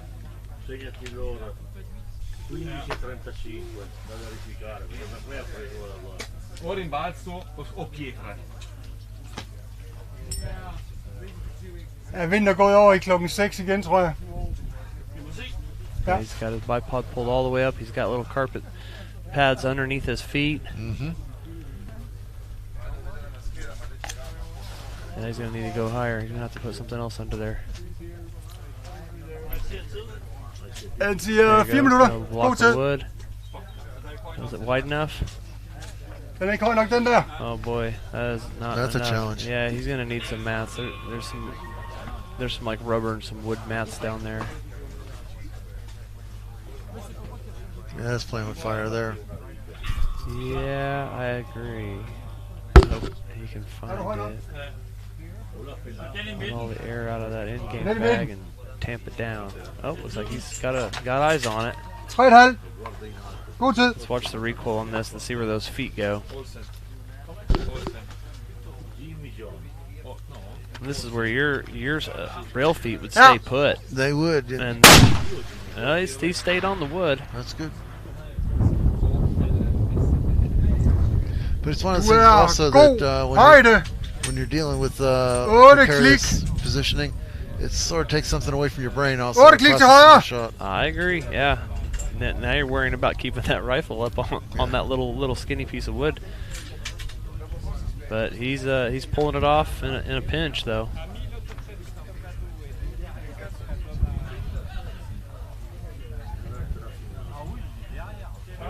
Up.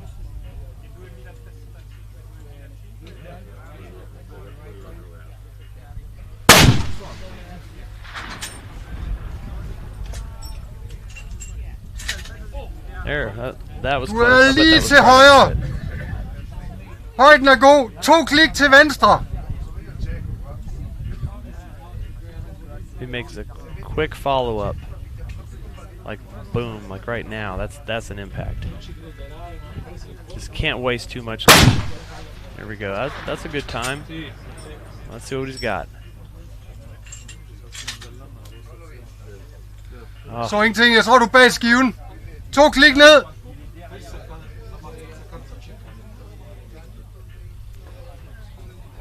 Ja. His body position's a little tweaked. I'd get more straight behind that rifle. Yeah. Scoot your feet to the right a little bit.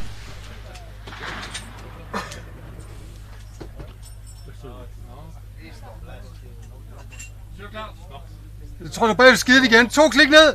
No joy from this angle. No. I bet they saw it. He's got a pretty quick follow-up. Ja. All out.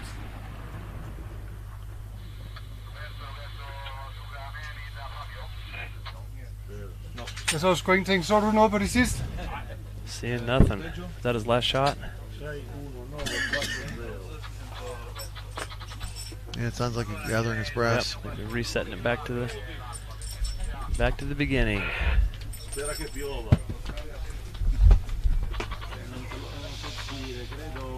I think I want to get another shot at that. I know I can do better than that.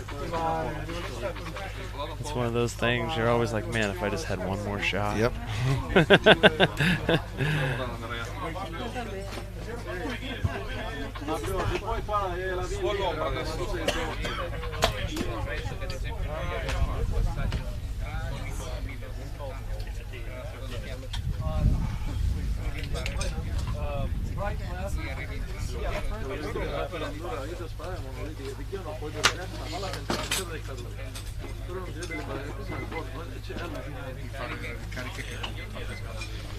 Era al bordo, basso sinistra.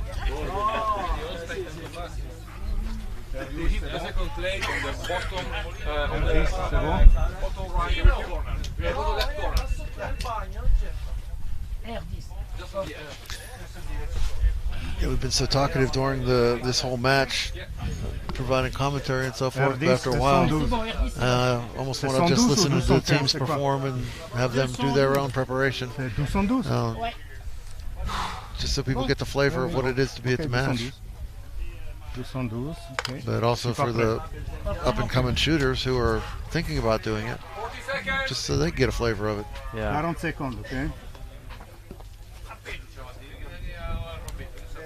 One thing we were seeing throughout the match is there's a whole range of calibers people are using. Some as low as down to, say, a 6.5 Creedmoor. It's not necessarily a hyper-competitive round at this point, but it gets you in the door. Sure. Yep, and you'll learn lots. You'll learn a lot, and then you'll end up getting the bug, and then it just costs a bunch of money, but it's all good. Well, you start working your way up. Certain expenses like your glass and things like that. You can you put some good glass on it, and run that for a while, and you don't have to buy it all at once. If you had a Ruger Precision rifle, put some good glass on it, go out and learn, train, and you can swap that scope onto a bigger rifle down the road. Yeah, you don't have to come out of the gate with a Formula 1 race car. You can start off with running sportsman class. Ok, tu ramènes 20 clics à gauche. Et tu descends 2 clics.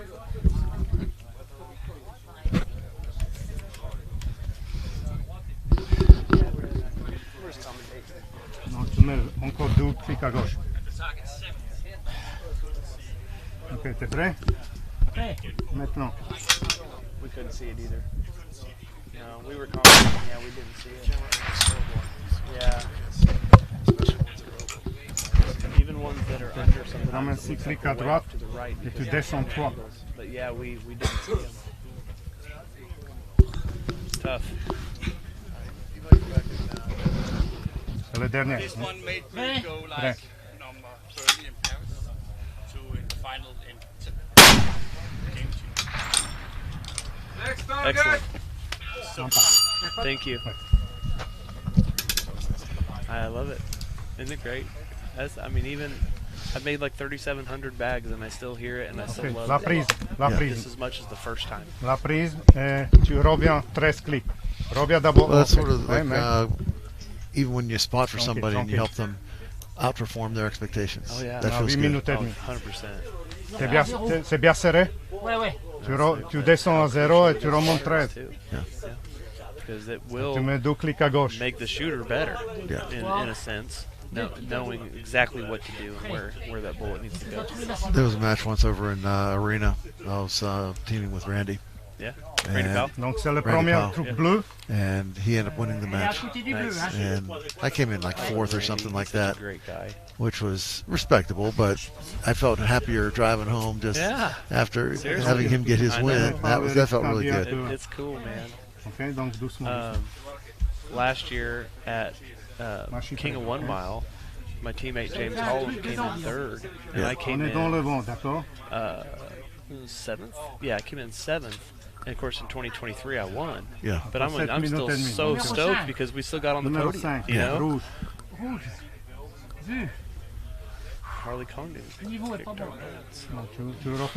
That's the one year with just an 8th place finish. I was happy with that. I mean, the Get in the top 10. And King of 1 mile is hyper competitive. So being a top 10 for me, that was just I'm happy.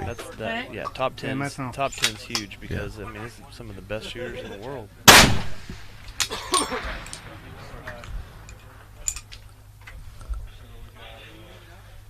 Non observé. That's what I keep telling people regarding. They ask whether the feet work. Well, look at King. We had whatever. We had 2nd place, 7th place, 10th place, 13th place, with only 5 shooters in the match running them, and we had 4 in the top, whatever, 15 places. Yeah, Eduardo made it in the finals with us. Yeah. I mean, it's like. Then, if you were to zero out the scores going into the finals, then we would have had 2nd, 3rd, and 7th, and whatever. That was you were 2nd then. I kind of have a photographic memory, and I remember some of those shots, because they just kind of, especially the bad ones, where they just stick with you for like 10 years. Yeah.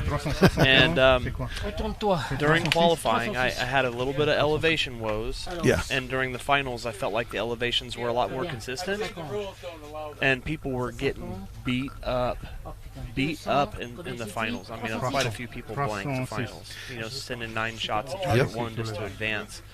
And I felt like even though I hit all the targets but the 2 mile, of course, but my elevations seemed more consistent. I was just fighting the wind. That is the exact goal of those things. I can see that on the cliff face. That I'm like, whoa, my data's spot on, and the bullets are going right where I want them to. How many times have you heard people at King of 2 Miles shooting Raton that particular rock face? They'll say there are a lot of thermals, updrafts. That term is used it all the time. Exactly. Is there really an updraft, or is there something that happened between the time that you pulled the trigger and the firing pin dropped, and then the rifle started to recoil, and then the projectile? You've got a flat firing line. You're shooting uphill, recoil. That gun's coming up off the plate. Here's something that I did the other day. Just out of curiosity, I had ChatGPT calculate how much my Shytac actually recoils before the projectile leaves the barrel. What did it tell you? 1.4 millimeters. Okay. See, I did a slow-mo camera on my 460. Oh, yeah. And it was actually 1 full vein on my muzzle brake. Oh, wow. On a T6. It started coming back. Like half an inch. Yeah. Before it left the brake. Before the flame came out of the brake. Wow. It was a 1 full vein. So I was like, damn, that was more than I thought it was going to be. Yeah. See, now, I don't know if ChatGPT's math is 100% perfect because of the acceleration rate of the bullet. Because, it was just calculating off muzzle velocity, the length of the barrel, the weight of the projectile, and the weight of the rifle. But it's proven that the rifle moves before the bullet leaves the barrel. And my Shytac doesn't recoil nearly as much. It's just a little push. Yeah. So your number doesn't seem too bad to me. Yeah. But the 460, it's got a lot of motion. Those things are monsters. I'm starting to come around to that understanding, or I'm trying to quantify it at this point. It seems like certain guns have. We always do a load development, right? We say we found an accuracy node. I think there's more to it than that, though. I think you have accuracy nodes, and then you've got some virtual sweet spot for the gun that the gun really likes to rest in, and you can get away with a lot of things as far as how tight you hold it and all the variables we put into the gun. If you run it in that sweet spot.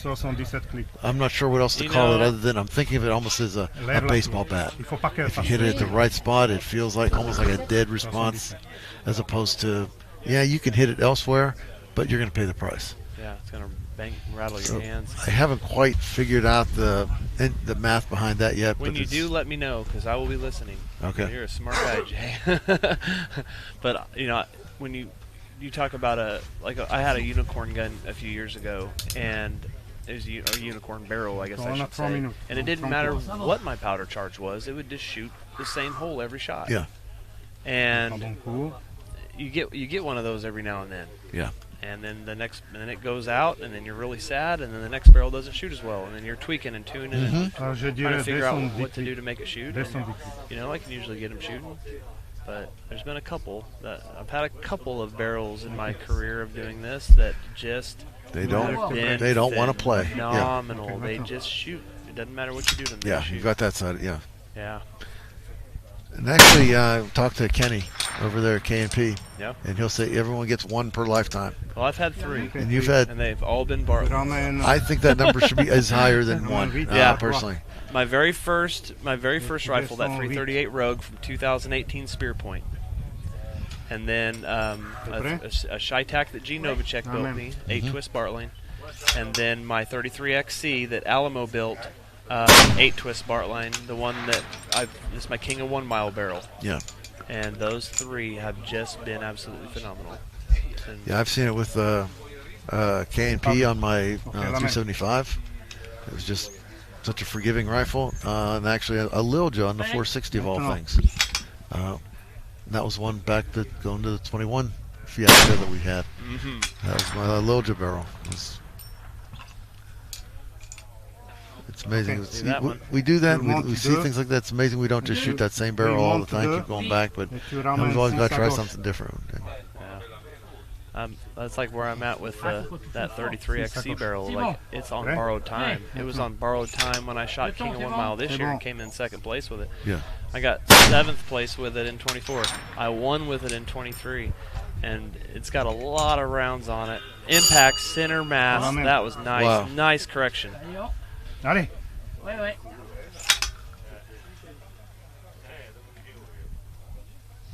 Now.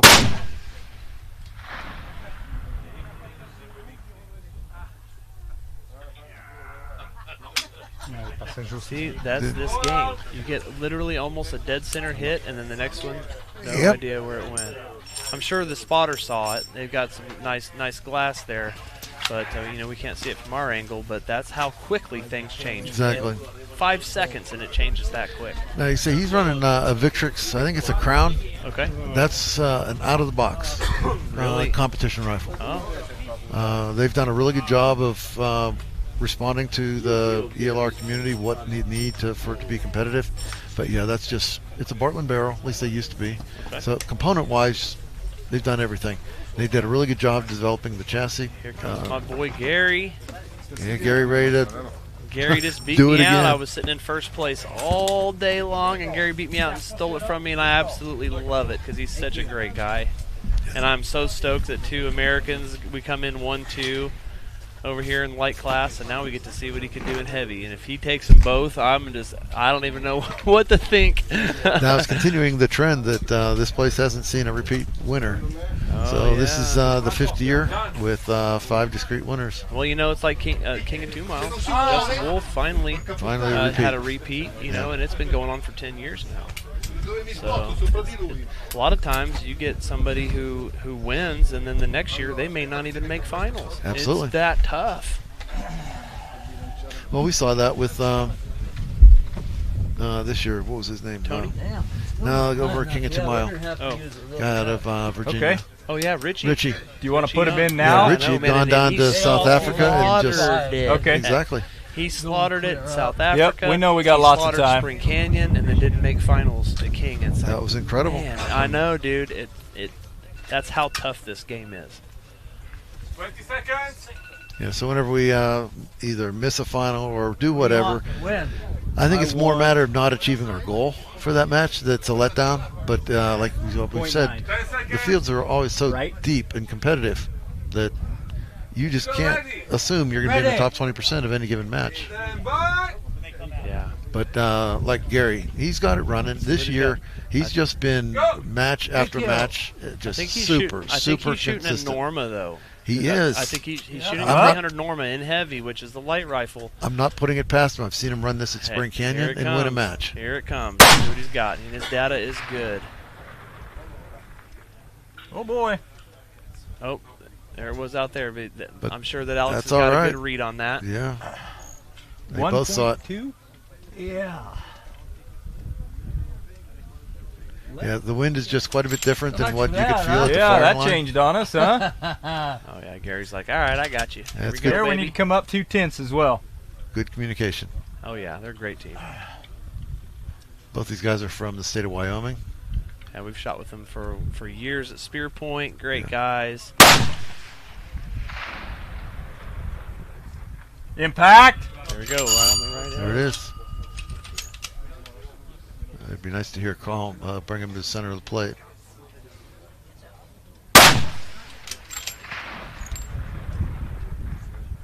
Off right. Give me 3/10 left. Next I'm gonna target. go next I target. bet you There that it was is. right. off the right edge. I bet you that shot was off the right edge. So I'm not sure. There's probably enough mirage right now where Alex didn't see that impact. Yeah. Was I high or 300 low or normal. what? That Elevation much was good? dent out there. Yeah, I'm You know gonna what I mean? bump Not up much of a 1/10. splash on that. Copy. Well, and you've only got 3 shots on first target. Yeah, so that makes there's it tough. Not much time to recover and do anything else. Yeah, it does make it tough. Well, to his credit, he had second round. So his first, he was, well, it sounded like 1.2 mils off, but made the good correction, got on the plate. That's pretty close to in line, Gary. Gary's also running my in-game bag. Pump, pump, pump. Get it on target. You may come down in the Take front. an element out of the shot. Let the Okay. bipod in the bag do all the work. And all you got to do is touch a trigger. Gary, we got a right-left mirage. Well, I've got 4/10 left. Yeah. You want me to go right? Half a mil? What if he's Yes. got a prism for those four targets? I wonder. I think he was only going to be holding maybe Yep. I'm up. 5 mils or 4.5, something like that. That's it? On the long target. Wow. Yeah. That's some impressive ballistics. He built in his zero is something like 500 or 600 yards. Okay. So he's got a little bit of cant into the built into What's the going mount. on, bud? What? What'd you get? I need you to come left, His 1.4. grip's interesting. Are you Shouldn't have familiar with changed that? it. I'm not sure Yep. what grip that is. See, they corrected based on what they saw on Mirage. Yep, that's They it. should have right just there. stuck with their wind that they had from the previous target. That's what they're seeing. But these guys, they're such a good team. They correct well. Come down 2/10. Wind good? Oh, that's Yep. right. He's got an improved Norma. Nice. So he's got a little extra velocity over standard Norma. That was a quick follow-up shot. Come down. Oh. One moment. Did you say come down? Come down 3. Down Really? three? Yep. That means he's right over the top.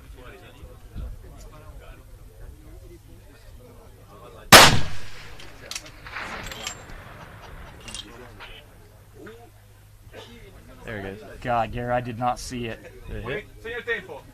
Segna il tempo. Yeah, again, that's so. What are you going to do? Impact? That was a late call. How did I not hear that bell? Okay, they're going to want to see the replay. Okay. I didn't hear the bell in real life. I heard it on the monitor. Yeah, that's an interesting one. That's a weird one.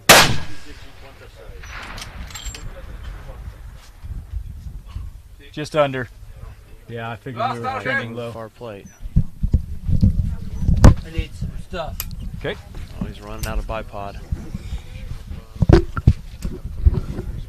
There we go. Get some pads under there. Get that bag down low. I don't think that's going to be enough. I know where the mats are. I'm good. Okay. It's a big target on 7, right? It's a big target. Yeah. Basso destra. Gary turned 72 years old in January, so Dad, I know you're listening. I had to come you up could do some, this if right? you wanted to. He's like, I wouldn't be able to get up off the ground if I laid prone. Yeah. Yeah. Yeah. Did we come out of your last? Okay. What do you want for win? Leave it. Add 2/10 left. But he's got absolute faith in his spotter. I'll say that. 100%. I'm up. This is a tough one here. I'll tell you what, it's impressive to make finals with a 300 Norma in heavy. Yeah. Gary, I want you to come down 4/10, left 1. He said down. We saw something. He's close. Yeah. He's close. He's just, yeah. Yeah. 4/10 down. Yeah, and he's holding over the plate, so that's just changing his hold. He's holding right now? Yeah. That can get confusing sometimes. Yeah. So he's dialed, the scope's completely out of elevation dial, and he's holding in the reticle. Oh, you went the wrong way. There it was again. We got to come down. Down 9. We saw that one up there. Yeah, we saw it. We saw the one before it, too. No, I didn't go. Okay, so we got a little bit of an updraft. And that's the Down confusion 9. sometimes when you're holding. Sometimes you go the wrong direction when you're changing numbers, when you have to... It's tough when you're holding over, especially depending on what reticle you have, too. Yes, even worse when you have to hold under. It can get confusing for sometimes. That's what oh my gosh, it dropped way out the bottom. That's what I did at King of 2 Miles. I put the Charlie on. There where I was at. My elevation was 26.6, and I have a 30 mil Charlie, so I was holding 1.4 under when I made that first round impact at 31.15. Yeah, holding under is odd. I don't like doing that. Unnatural.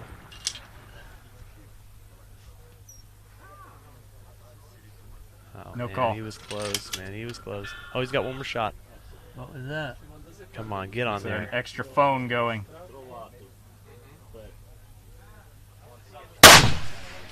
Hold out.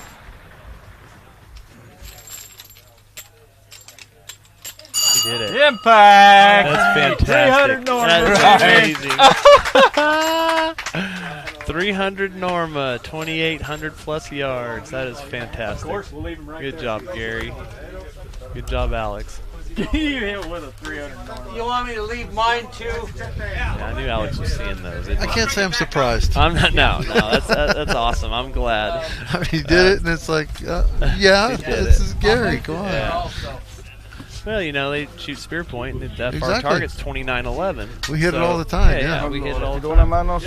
Yeah, Danny hits that thing all the time, and Man, Danny beats that thing to death. yeah, when Jeff was shooting Midland, he was hitting it all the time. So Yeah. That's kind of why I went to 300 Norma. I decided, plus, you know, it's going to be a little cheaper to shoot, and then, and my wife decided that she wants to do some collab stuff. We're going to do some training. We're going to do some YouTube videos, and then we're going to shoot Conquer the Castle. Not Conquer the Castle. We're going to shoot the Pro-Am at the castle in March, and so I put together 2 300 Normas. Nice. And I thought, well, heck, I'm just going to run that for a while and just What's it? put No, the stay there, 33 XC barrel away.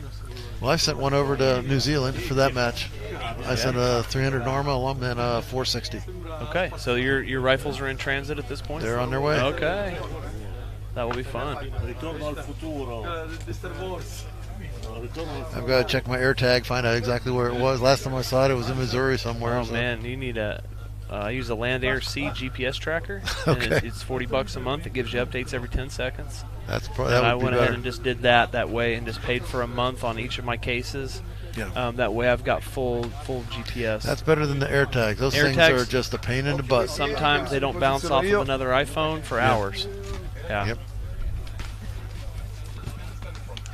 Yeah, and I've had them to where we land at a certain airport, and it just shows me that they're still at the destination or the origin airport. Say, where are they? We go through waiting for the check bags, and then we leave the check-in counter, and then or whatever baggage, and then it turns out they end up showing up. So yeah, those air tags are a little. Got some Italian team coming up. Yeah.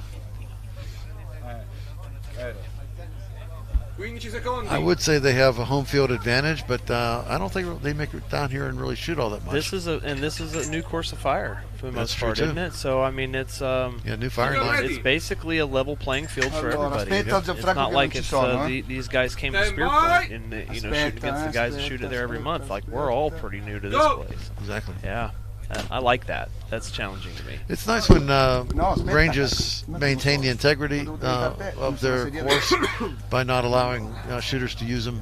Yes. For practice ranges. I agree. King of 2 Miles is one of those that whole range of those cliff faces. They're not open for target practice at any time. Here. Go up to Rob's up in Canada. They shoot that every weekend. Yeah. I think those guys are pretty impressed that I came in 7th place or 6th place. I don't remember what I got there. 6th or 7th place last year. Yeah. That's hard. That place is really challenging, and all those Canadians shoot there on a regular basis, you know. And they were like, "You did really good, man," because this place is tough. Yeah. So it was definitely challenging. Oh man, più he's so spingere coi close. piedi che mi muovi un casino, lo so, è perché spingi con l'ivanetto. Allora, dagli 2 clic a destra e 1 a scendere.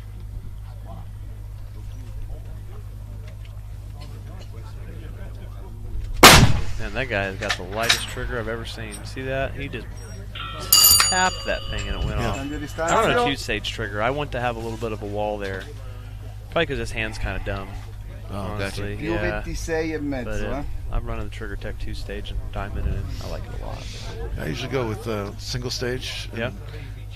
What do you got set at? The Bix and Andy. Mine are really light. I like just touch them. A little more. I like getting some pad compression. Okay. I like to feel there's something before it goes off. A few ounces? Yeah. When one of them came in, it was just by the touch. It's too light for me. Yeah. I had to. I don't want to pick it up a little. You know, I'm knock on wood if there's wood around here somewhere. There's not. Yeah. But I've never had an AD in competition, and I don't want to ever. Yeah. So I run about 10 ounces with a 5-ounce take up and a 5-ounce break. Devi And I like to aggiungere la just stage deriva. it right on that wall. Yeah. And then it just takes that little extra touch to send it off. Uno. Yeah, I just like to feel my pad, my finger pad, start to compress before it goes off. Yeah. If it goes off before that, it makes I feel like I'm out of control. Yeah, and I've seen people AD, and it's just that right place at the right time, and you touch it. And it goes. Solo 3. We've got our friends. You guys from ready to jump down Black here Bear. and do some commentary? You ready to sit down? Quando vuoi. If you wanna. George, you ready to go? All right. Okay. Ok, dagli 2 mo a destra. 2 mo a destra. Do you want to when they come up? If you hop on, jump on here. E un click down. Just hit on here. Vai. You want to jump down here for a little bit? I'll go see what my wife's doing. We need somebody. We need somebody with some. We need somebody with some experience. Yeah, I'm a noob here. Oh man, my back's been bothering me. Dagli ancora 2-3 clic a destra, dai 3 destra. Sì, l'hai pedata. Veloce che non è cambiato niente.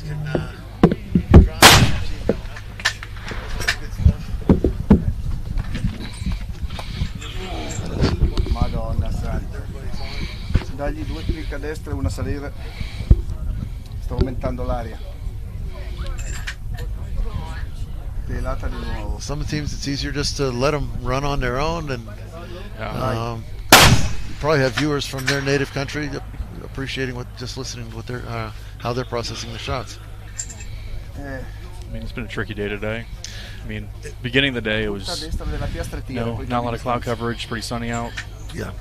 I mean, compared to yesterday was a dead day. I was surprised just how long it laid down. I was hoping for something a little more characteristic, but we didn't get it yesterday. Cambio un tua distanza. Adesso devi andare su di 20,5, 20,5 salire. The first 5 shooters for heavy, I mean, had it pretty easy with the wind out there, and then it just switched up quick. 640. Well, it switched in the middle of most people's strings today at some point. I mean, they're just tailwind that's doing this. Well, I'm wondering how much of it, as we look down the range or down the valley here, you can see different outcroppings of just the terrain, and just how much that's doing to reshape the wind. I would imagine a pretty good bit. Yeah. I mean, I see that that's a complete different angle than where we shot prelims at. And if it's a dominant, say almost a 6 o'clock on you, now you're going to be going a 5 to 7 going down there, so it's going to be a bear. No pun intended. How about your team's been doing well this, particularly this match, represented really well. Been doing well. I think we ended up with 20% of the shooters in the finals. Fantastic. Go for heavy. Light we only had one, which was Hunter. Right. Yeah, the light class was almost a function of which day you shot. Like I said, I felt I was in good shape after day 1, and we all got flushed out. There was just nothing we could do about it. Because you shot both strings, didn't you, one day? I did. I shot both on Friday. And we had a wind. All week we've been having a left to right wind through here, which is a rather predictable wind. On Friday, we had a right to left. And just based on the bowl up there, some of the targets feel virtually nothing. Others feel a very accelerated wind. So that made it a challenge, just transitioning from one target to the next, carrying the winds. Then yesterday we ended up with, again, the more common left to right. And people were just cleaning up. Day one light was pretty good. I mean, I shot decent on it. Day two, for me, had some issues, but it was tough. Wind was a big issue. Well, that and getting up on T7, just the geometry of it was a little bit of a challenge. We saw that a lot with just seeing people get in their alignment. Their gun was so far down on their shoulders that it looked like they weren't quite comfortable. Looking at the scores now, beginning of the day, it has the most points than leading into this now. Okay. It's just, I mean, you see the clouds up there, they cover everything up, sun breaks through, changes the wind up. That's true. You see all the shading and different sunspots down there in the valley. I mean, there's 3 to 4 different crosswinds on there, and they keep changing. It's difficult. Yeah, it's hard to stay on top of this one. We've seen that on a lot of these shooters. They'll be off in one direction, dial it, and then they may be right under the plate, and then they're off the other side. It's hard to keep up on it. And you know there's not that much dispersion just on your gun performance. So it's got to be the wind doing it. Yeah, you got to make small adjustments, make them too big or off by a lot. And we were talking about that before, and just to let people know who don't shoot all that much, that if you go from a 7 o'clock to 5 o'clock, I mean, that's half value to half value the other direction. That's, I mean, huge variations. And we've got this fishtailing wind coming down through the valley here. These people have their work cut out. Compared to what we were doing the other day from different firing position, there was virtually a 9 o'clock wind, or coming from 9 o'clock. That's manageable. You really don't care a little bit of fluctuation there. You'll accept that. But from this firing position, much more difficult. But those are things that make you want to come back next year and do a better job.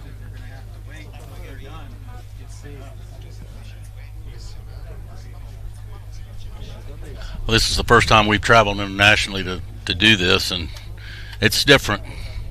Would you do it again? Probably. I think the first time is traumatic because you run into so many issues. You have no idea what to expect. And then after that, you realize, okay, things are going to happen. There's going to be hiccups that you don't anticipate. And once you accept that, then it takes more to throw you off because you're expecting something to throw or be a little bit out of whack. And you accept it as just part of the deal after a while. But you're traveling with a lot more guns, a lot more people, so that just magnifies your issues.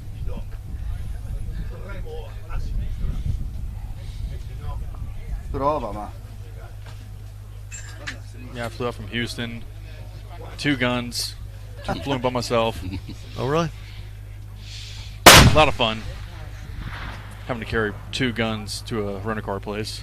Yes. That's half a mile away. I did that. I did that in Nice last year.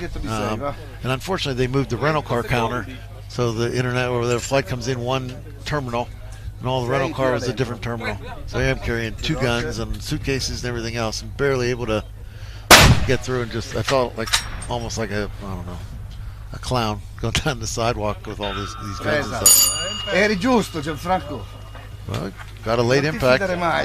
Si vede che gli andavi a fianco, eri giusto, ma non li vedevo, di dietro piastra. Che ti devo dire?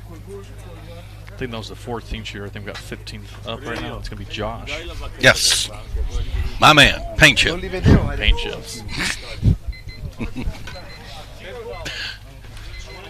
Però con mio modo siamo andati a verde, perché se no noi vedevamo mai. Sta regolando tu?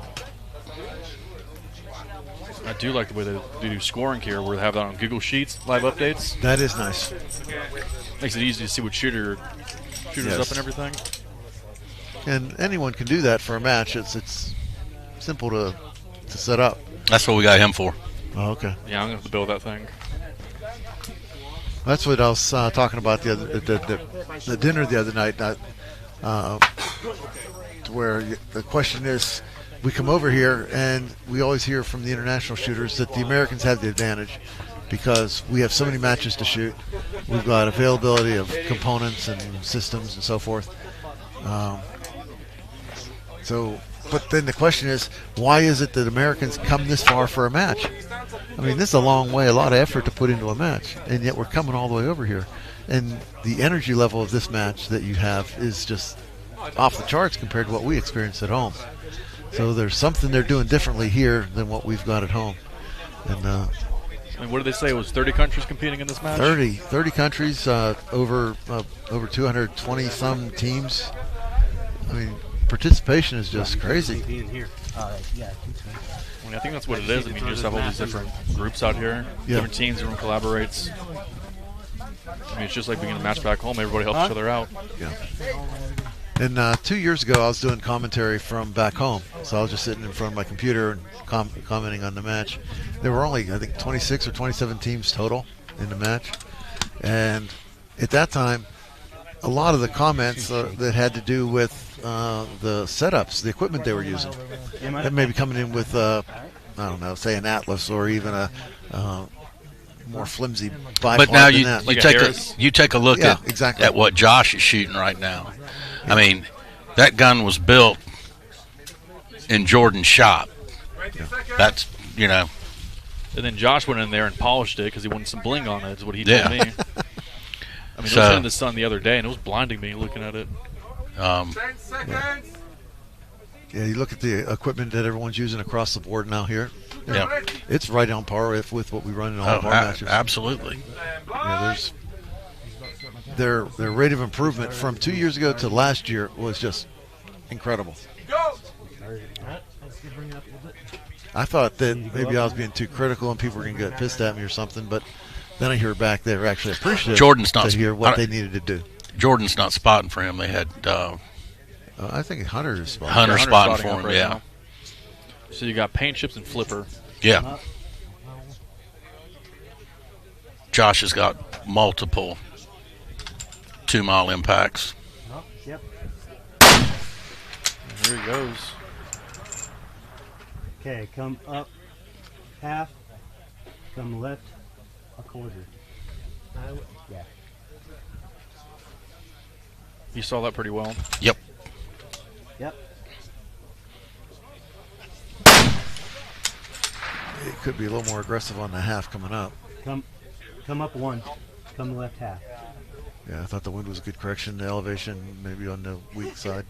But maybe, again, some spotter shooter teams, they give different levels of correction, maybe half corrections or 3/4 instead of necessarily full value to center. Looked like a half correction. That felt like about a half. Yeah. Unfortunately, with only 3 shots on the first target, you really don't have enough time to dance your way into the plate. Yep. You almost have to be bold to get to the center and take care of it. I don't even know if I even touched that first target. You got it. I did? Yeah. You did. You hit every target.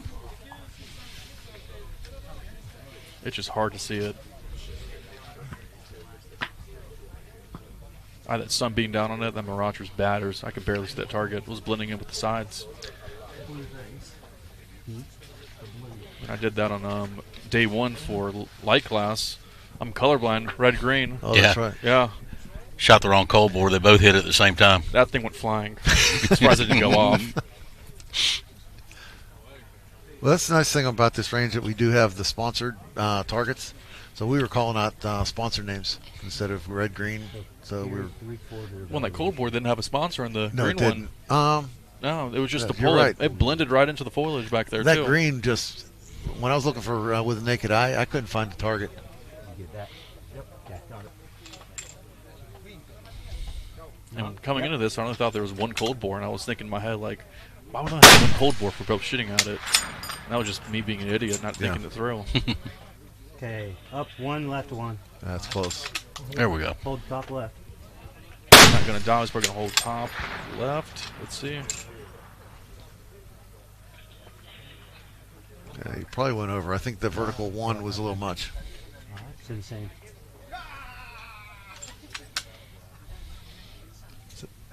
Interesting. Down behind the plate. He called a send same, so yeah, that's an interesting call. Okay.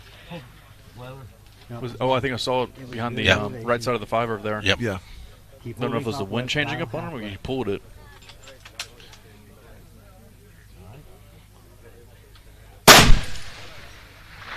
But it's so much of that, though, also is spotters know. Oh, there it is. What happened with I that think one? he hit the 5, actually. Yeah. I think he might have.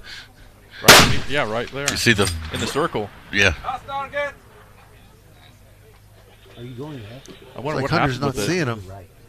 Well, I mean, because that first one was bottom of the plate right there. Yeah. And then did he add too much to the wrong side? I'm wondering if he dialed the wrong wind. Yeah. And that's something we were talking about earlier as far as the correction systems different people use and the pros and cons. And We haven't.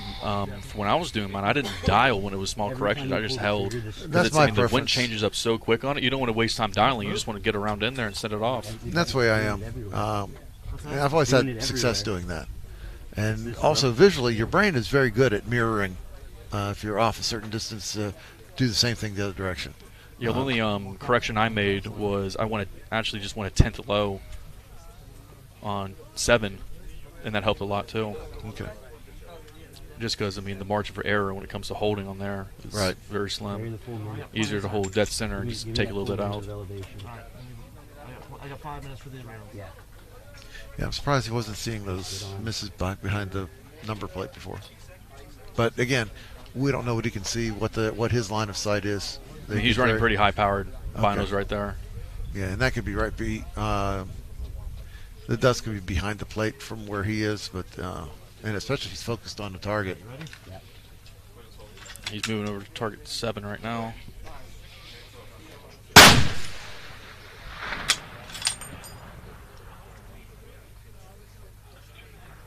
Just under it. Just under. That's a good win right there. Mm-hmm. Nothing. Give me a. I'm not sure he saw that one. Sounds like he didn't.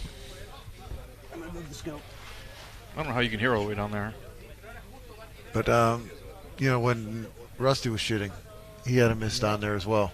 And Ryan didn't see it either. So I think that's a bit of a blind spot for the teams.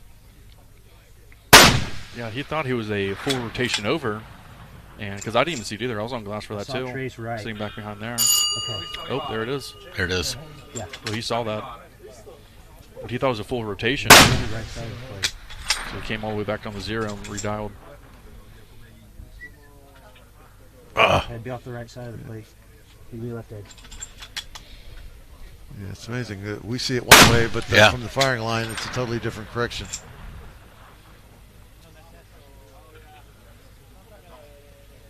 Nothing. Nothing. It's try top left. Top left.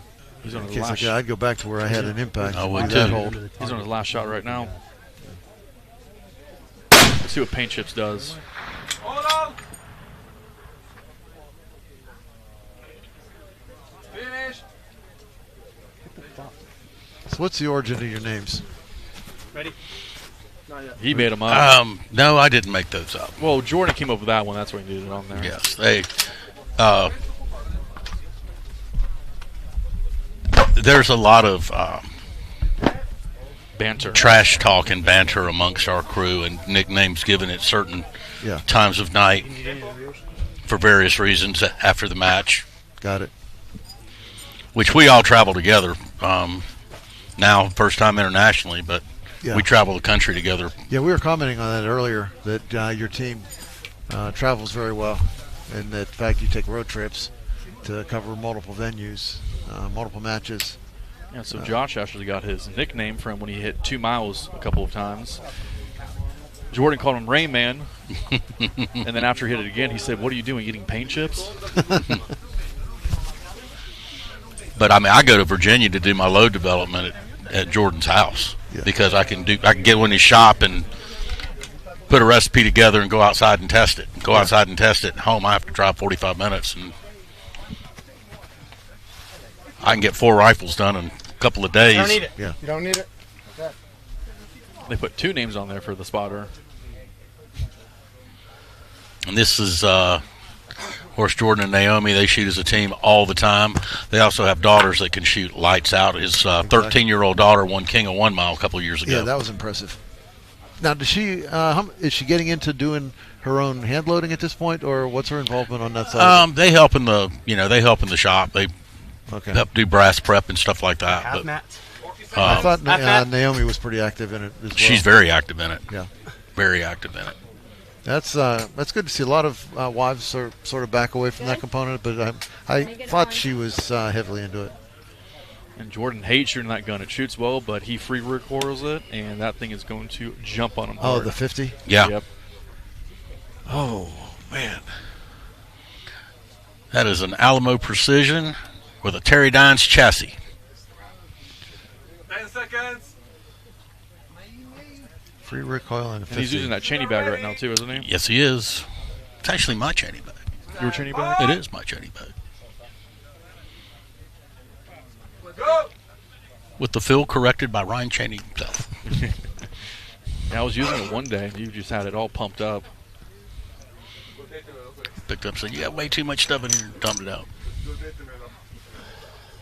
Ready when you are.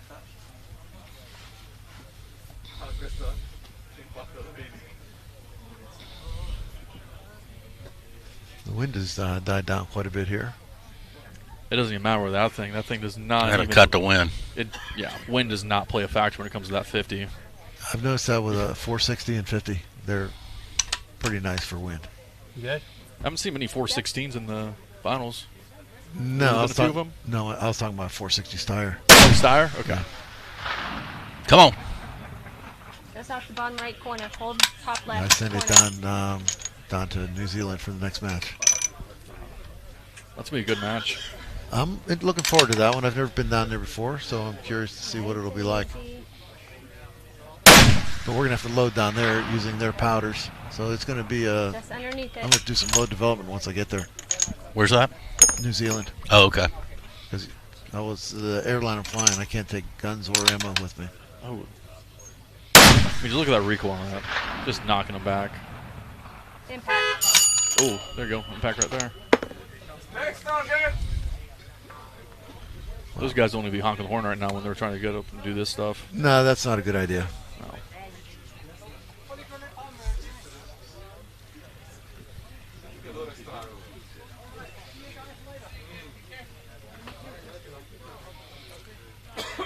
It's easy to spot misses with this thing too. Looks like a mortar strike every time it hits. Yeah. They're easy to catch trace on as well. The trace is like a shadow.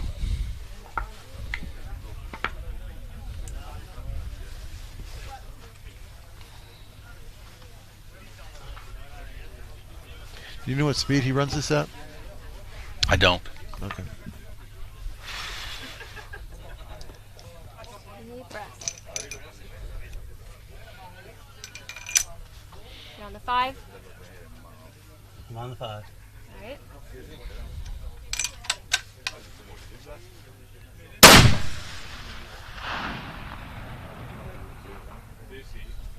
Just off bottom right, bottom left corner. That gun has a lot of attitude, doesn't it? Yes, it does.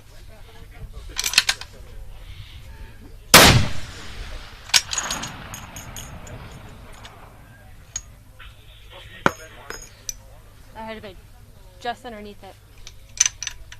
It looked like a splatter from an impact, but.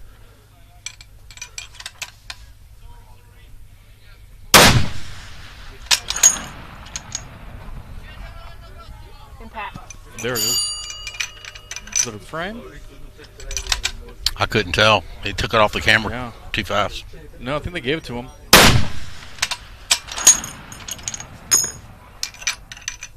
Just off top left corner. I think they gave that one to him. I couldn't tell though. Impact. Yep. Yeah, I think both of his impacts were like high center. Yeah. It's hard to tell. It shakes that frame so much too. You can't tell if it's a frame hit or if it actually hits. And they're just moving it off real quick. So he used to, early on with ELR, we'd use the target flashers. Yeah. I'm shooting down in arena, shooting matches, and if it went down there with a 50, You just had to be close to the target. Give me 2. And then set up the flashes. Just the 4, shockwave 2. was enough. Come on. 1. My first match was down there. That was. And yeah, they didn't have cameras. They had one guy who would spot the flashes, and another guy who would call impacts. Yep. Yeah.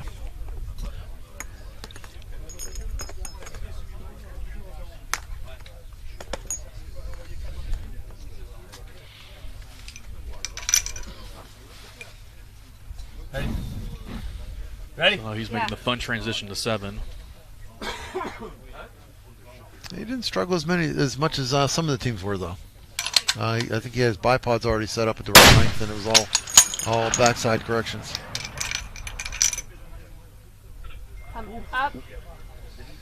Up 3. Wind was pretty good. That's a good call. Yep. Yeah.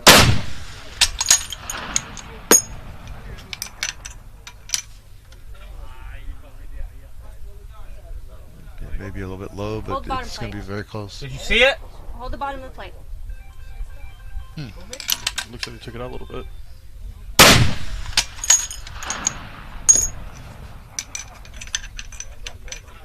Oh, yeah, that didn't feel like a good. He's got 2 more shots left in his target. You need to come up about 0.3 on this one.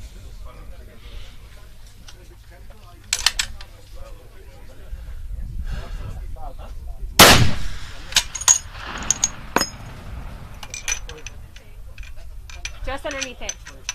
They keep moving it quick. For a second, looked under. See? Hold out! Go on. Still a good run.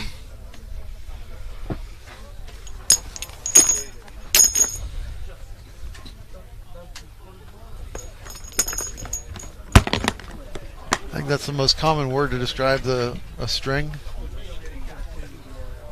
Yeah. It's so versatile. It works in a positive, negative sense. Yes. Looks like we have 4 more shooters left on the die. Just have to put "yeah" on the end of it. Exactly. So we have 4 more shooters left.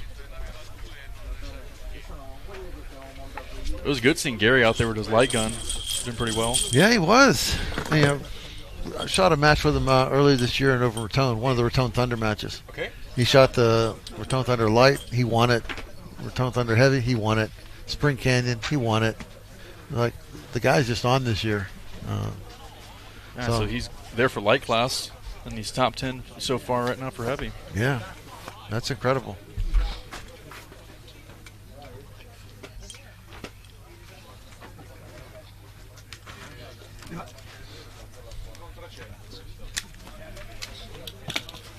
I don't know if this guy's a bag arm or not. Can't see. No, he's got one. All right, there it is. Just blends in with that stock. I know earlier, Alish, the guy from Slovenia, he doesn't use any rear bag support. It's all shoulder. Robbie shot off his fist at the castle and got 4th, I think. Something like that. Sometimes that's not a bad rear support. It's very versatile. He doesn't like it when I do it. I don't like it when he does. I don't like it when he does it. Still plays higher than you in that match with it too. Still plays higher than you in that match. Yeah, you did. Maybe it works. That's okay for dad. When you're a dad, your kid beats you. That's not a bad thing. I'm gonna load him up a batch of bad ammo and humble him a bit. No, Mike. He's running a 3 SD and everything he owns. Shooter ready! I will say that after using that Cheney bag, I'm not going to shoot off my fist. Yeah. It's way easier. It just sits there. It's a game changer, that's for sure. It's like using a lead sled with all the weight on it. Yeah, it works well.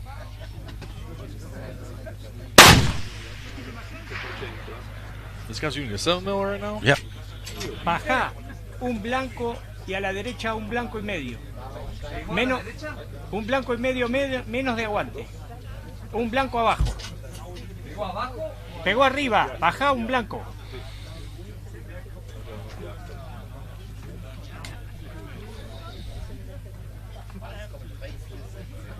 Pegó muy a la derecha. A la izquierda pegó. Do some of these people have caliber restrictions in the countries they come from? Absolutely. Por eso pegó tan mal. I don't know what they all are, but yeah, a lot of them are. I think even Italy had some where 416s or 50s, I think, weren't permissible until just a few months ago, actually. So it's. Le pegaste al marco. La altura bien. I mean, they've got weird restrictions. Some of the countries you can't do any reloading, like hand loading. And for us, our guns are registered by the serial number on the action. These guys, everything is, the barrel's got a serial number, the action's got, everything's got serial numbers. Te pasaste por la derecha ahora. You rebarrel it, now you've got to send it off, get proof tested. So now it goes to the proof house, and they stamp it. It's just the hassle, or the process, I'll call it, to be positive. It's just really time prohibitive. Just making changes. And that's how Germany is too. I mean, if you look at buying the HA guns, I mean, their slide, their barrel, the frame of their handguns match serial numbers. They all have them. 31-8. In fact, that was an issue because I got a Victrix. 31-8. Well, actually, it was Eduardo. He sponsored from them, and then he transferred it to me. 24-4. And it went. They weren't sure what serial number to use because there's one on the action, one down underneath. If you took it out of the barreled action, there's another one underneath. They weren't sure what number to even use for the transfer. So 31. Pick one. Just I don't care. Yeah. Dale.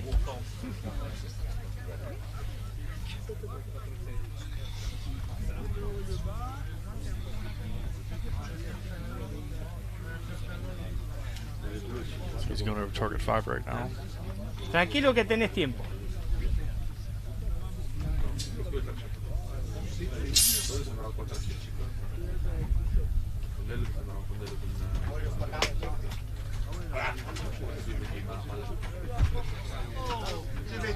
Go straight.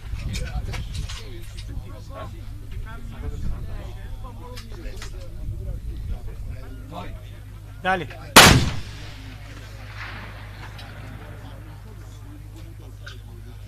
Tenés que ir hacia la izquierda, 3 blancos. 3 blancos hacia la izquierda.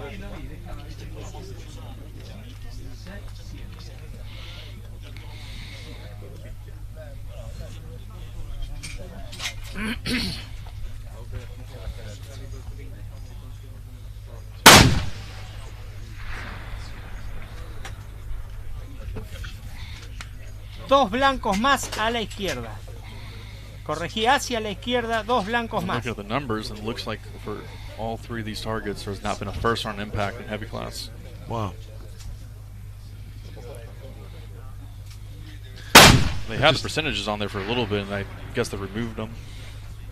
That just pretty much tells you that the wind isn't transferable on plates. There's nothing to change from one to the next. Tenés tiempo, despacio. If you look all the way down there, you can see smoke out there. It's going straight up, and over here it's going. That's true.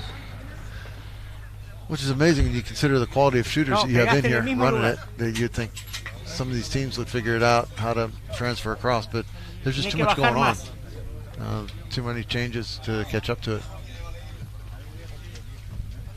But yeah, that's just crazy over there, isn't it? Just straight up. I don't think that's smoke, is it? It might just be the sun hitting it weird. No, al medio. Aguante, estás bien. I think El aguante estás bien. I think it's smoke. Seems like it's moving slightly.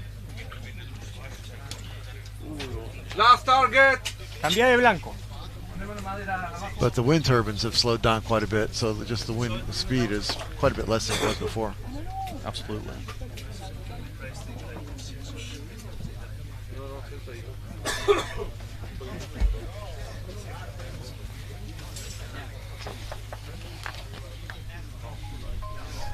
Tenés 5 minutos, no hay apuro. Pick Concentrate. Ahí era 39-5. 3-9-5. It looks to be a very good sponsored event too. Sponsorship is different at this event than at home. Sí, for ours, the sponsorship shows up on the prize tables. Pero casi imperceptible. Here, it's more of a cash payment that goes toward paying for the production and the match costs. So it's a little different. 39.5. Busca un punto y tirale a ese punto. And for the number of hours that Rod puts into these matches, he's definitely not making much money at all. Te quedan 4 minutos, sobra I'd hate tiempo. to think what No his te hourly apures. rate is.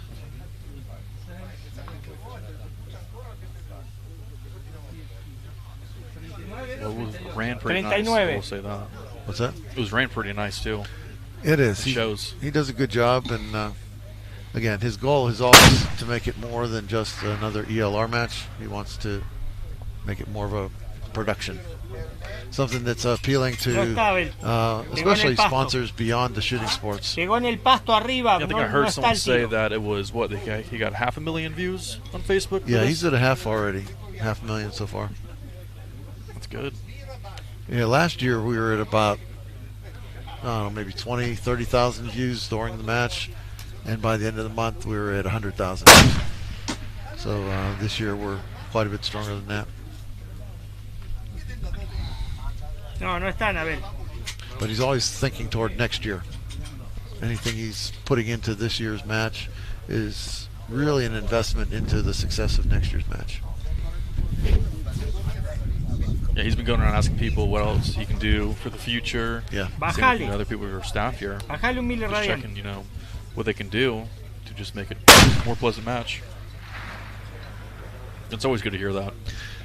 It is, and on one hand, it's from a fundraising standpoint of what would people be willing to pay for, and the other side is from an entertainment standpoint. Y 3 blancos abajo. Bajale. Particularly family-related entertainment, because it's not just around the shooters, but 2 minutos the y people medio. that travel with the shooters.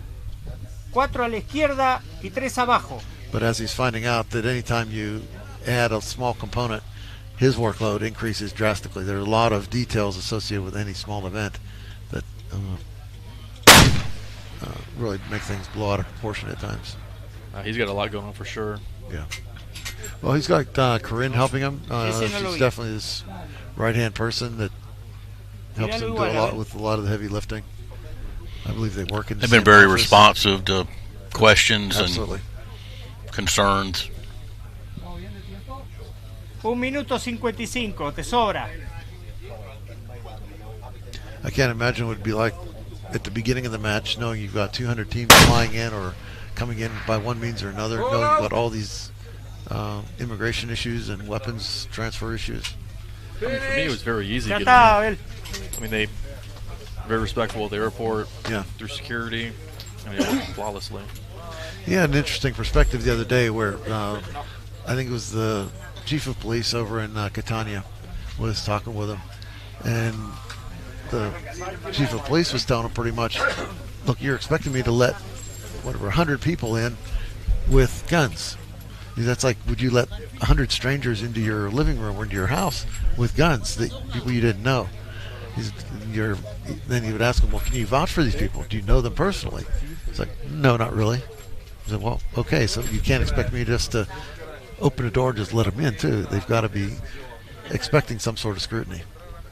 Makes sense, but these things are also 40 pounds. You can't just No, but it's a matter anywhere. of once they're in and around your population, it's like he wants to make sure that these people are trustworthy, and it's a big ask for the match for the police to be super flexible. So everyone simply has to play by the rules, and then it works out all right.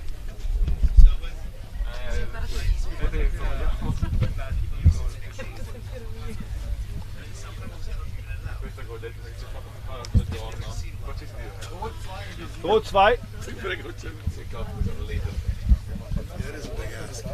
Code 2 HB. Yeah, I was in the security room of the airport, like the police station there, and there was like 10 guys in there, small room. They were all asking me questions, taking photos, everything. They were just having a ball in there. They loved it. I think this year was a lot easier than last year. Their familiarity with our equipment was a bit higher. I know I came through a lot quicker this year than I did last year. But yeah, last year was a bit of a shock because the numbers had grown so much. This year was obviously more growth, so they probably had higher numbers, but they became a little more familiar with what we're doing as well. Yeah, they also know what they're looking for as well when it comes to the ammo count, what kind of ammo it is. And Let me see. Now this shooter, I believe he's a Sicilian shooter. He's running right now too. Links unten. Ja, ich würde 3 Klicks hoch und 2 Klicks rechts. I believe he's Sicilian, living in Germany. 3 Klicks That hoch, was 2 that Klicks German gun they were rechts. talking about that's right behind us over there on the spin and bender table. Yeah. 3 hoch, 2 rechts. 3 hoch. Yeah, when I first got here, my bags didn't show up, which included my scope and some other critical items. Schmidt and Bender was stepped up right away. They were going to give me a scope to shoot. It was very helpful. Didn't end up needing it, but they were right there to help. Oh, war It's good to know you got that option at least. Yeah. Ganz, At least you knapp want to try to iron sight it dahinter. out here. Excuse me? Dann Try machst to du iron einen sight it out runter. here. See how well outsides work. Open sights. Yeah. Meinst du zu tief? Nee, vom Winkel nicht. Der war zu hoch über, ganz knapp. Ein Klick down. That wouldn't do too Ein well. Klick runter. Wir haben genau die Mitte. Well, the problem with that is I'd be Dritte afraid. Patrone. Gut. No, man, if you just want with iron sights on, and Ganz you got ruhig. you know.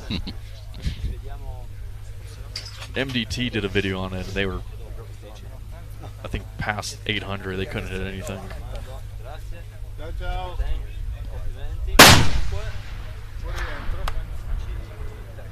Ah, rechts daneben. Scheiße. Okay. Next target! Gut, Target 5, Mike, links hoch. Am blauen links.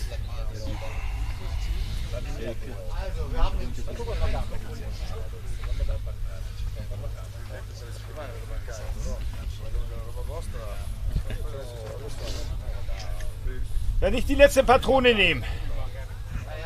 Wir waren jetzt eigentlich auf der Now Mitte. transitioning to target 5 right now. Mit 2 hoch und 2 rechts. Die musst du jetzt entsprechend berücksichtigen. 2 rechts zusätzlich haben wir gehabt und 2 hoch zusätzlich.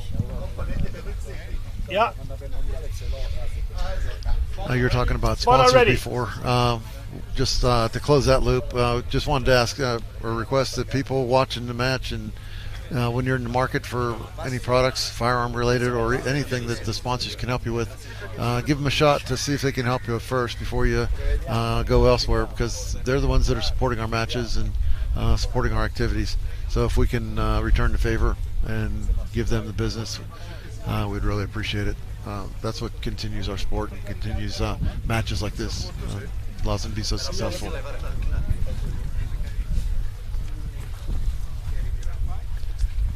That's amazing. 226 teams, 30 nations. Warte. Yeah, that's an awesome match. Yeah, that's on par with what we saw in Yes. King of 2 Miles in France this year. It was some Go more los. numbers. That many teams? I don't know. Well, I think it was a similar number. We had 75 heavy and about 135 light. Oh, viel zu kurz. What that comes out to about 210. So not Sechs quite as hoch. many, but and Und I'm not 5 sure what the links. country count was. 6 hoch. 5 links.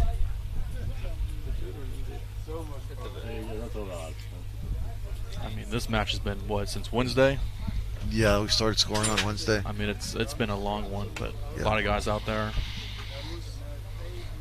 Been fun. Yes. Ready?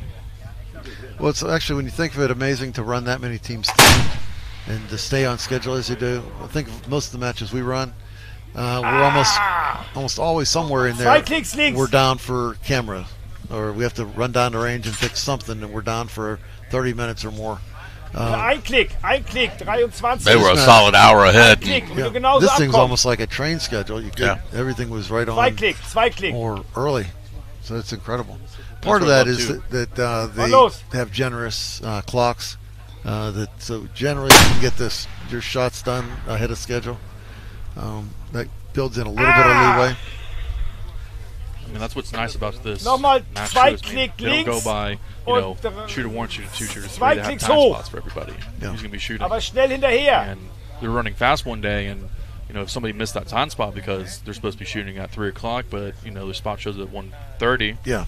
they fill you in. They don't just, go, you can shoot tomorrow. They're like, Nee, no, der we'll war make rechts an der room for you Ecke because und you're Mike. supposed to shoot today. Du musst nach links. They are very good Der war here rechts about am getting the Unterm word Ständer an out der Ecke. of when you're Mindestens ein running nach ahead, links. just schedule changes Du or willst slight zwei machen adjustments. und zwei Klicks hoch. Very proactive. Of course, it still requires people to be on site to get the word out, though.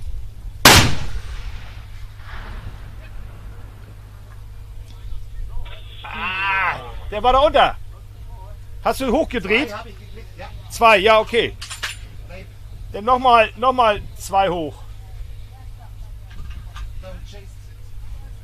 Ich würde so bleiben. Dann bleib so. Deine Entscheidung.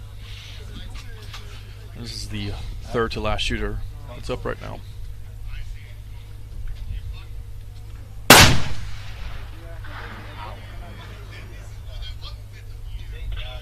Rechts daneben. Last target. Now you say that hit sequence that he was putting in there. That's Du hast it's actually Rechtstrift. now that I start paying attention, not just here but other matches, it's quite common for shooters to miss low right. Gedreht, Mike. So maybe the first shot they're going in and they're going to miss due to wind or whatever, that just basic error or dispersion. Then you make a correction to center, and frequently the next miss is low right. And then after that you start holding right, and then it's still a low right miss, and you end up chasing it. And I think I'm coming to the conclusion that it has to do with rifle torque. That they'll set up and get all leveled on first shot. After that, they're not paying attention as closely on subsequent shots. So you start getting a little bit of cant on subsequent, which is sending them to the right. Every shot gives you a little bit more, so you keep going further and further to the right. You'll hear people talk about it as they couldn't catch up to the wind. In reality, their cant was getting away from them. Yeah, on Wednesday, Wir haben noch 3 Minuten. Cant was off and it was in the red, but I kept it there. You can have it in the red there as long as you just keep it in the same exact spot. You have to be consistently inconsistent. Yeah. I'll tell the story that my first ELR match, I was down at Valdina Ranch, and I was shooting a gun with a rigid bipod. It wasn't very flexible, so I got set up, and the terrain was sloped left to right at the firing line, so my gun was canted. I figured, well, okay, I don't want to be slowing everybody down because they're going to get pissed at me, so I better just shoot it the way it is. Well, there was right to left wind, but I knew my gun was canted to the right. First shot, I missed to the right, obviously. Well, everyone else is watching, and they're thinking, dang, I thought the wind was right to left, but apparently it's the other direction, because look, he just missed to the left, or missed to the right. So I made my corrections. I got my hits. Leg dich hin. Right after me was Brian Litz shooting. He misses to the left, because obviously now there's something left to right that he doesn't see, and so now he corrected for that, and he was missing to the left. And he was so slow to correct over that I'm not sure he got a hit on that target. So here it was, my very first ELR match, first ELR target, and I beat Brian Litz. That felt good. Mittlere Scheibe, ich bin soweit.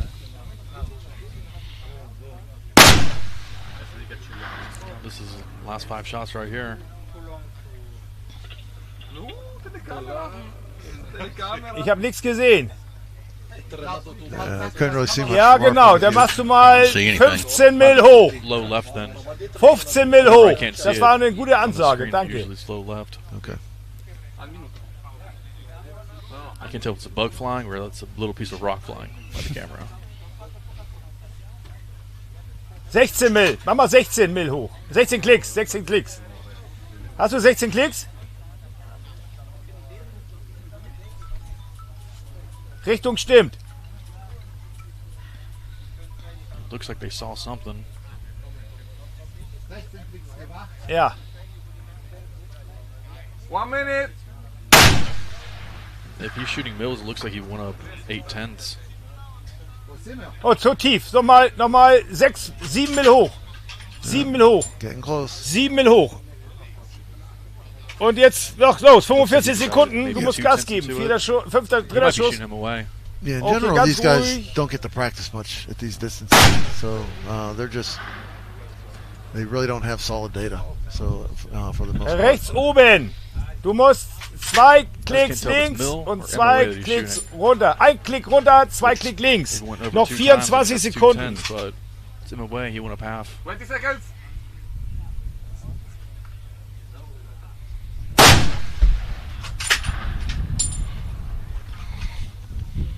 Ja, wieder rechts. So, nochmal 2 links. Halt linke Platte, linke Plattenseite. 6 Sekunden. Hau raus.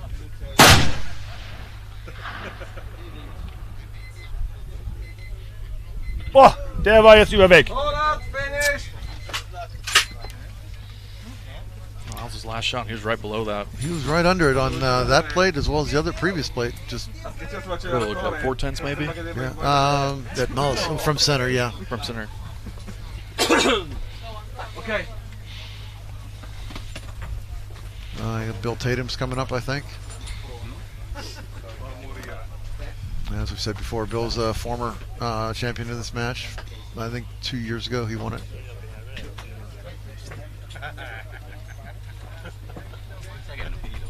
Where is he out of? He's UK. UK? Looks like he's using an actually international. Yes, he is. Is that a zero compromise optic?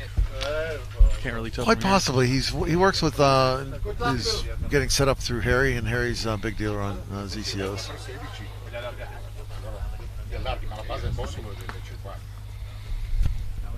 That is, I think that might be a Schmidt and Bender from the magnification. Now that they do those deep grooves on it.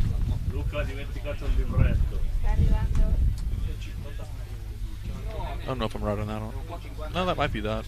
I think Bill's right. I think this is a 416. So you were talking about 416s earlier, but they're saying at the bottom there's a 33XC, but it doesn't look like a 33XC.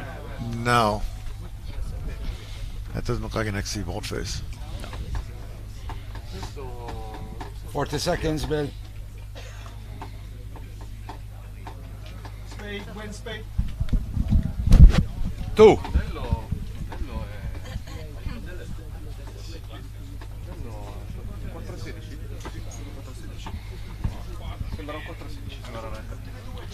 This is the second to last 20 shooter. seconds.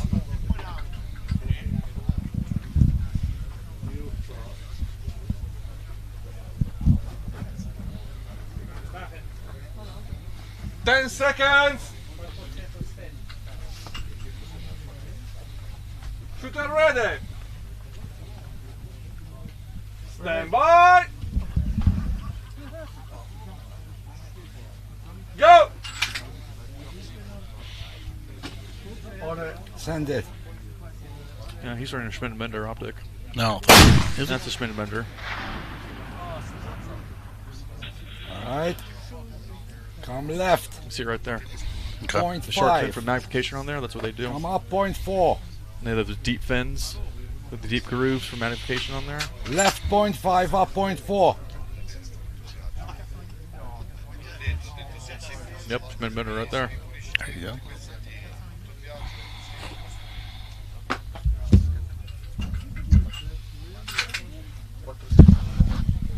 Same wind, Bill. Send it. I think you're right with the Schmidt and Bender scope. Yeah. I can kind of see the logo on the side right there. Yeah. Oh. Come down 0.2, Bill. He's on his last shot. You can see Target 2. Target I 1. can't remember his Target partner's 1. name, but I Go by the believe he's numbers. from Malta. Malta? His teammate, Yeah. Well, it's target 1, but it's so he's on number third 2. Okay.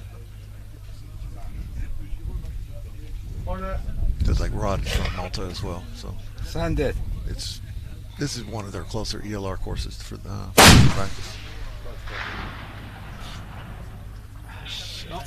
Next target. Now he's transitioning over to the next target, which is target number 5.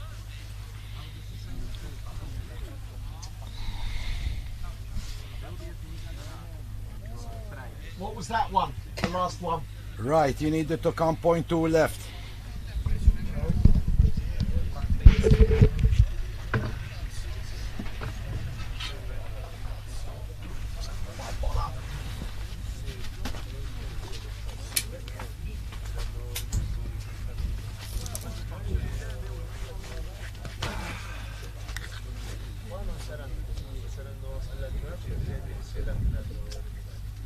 It was kind of tough transitions today.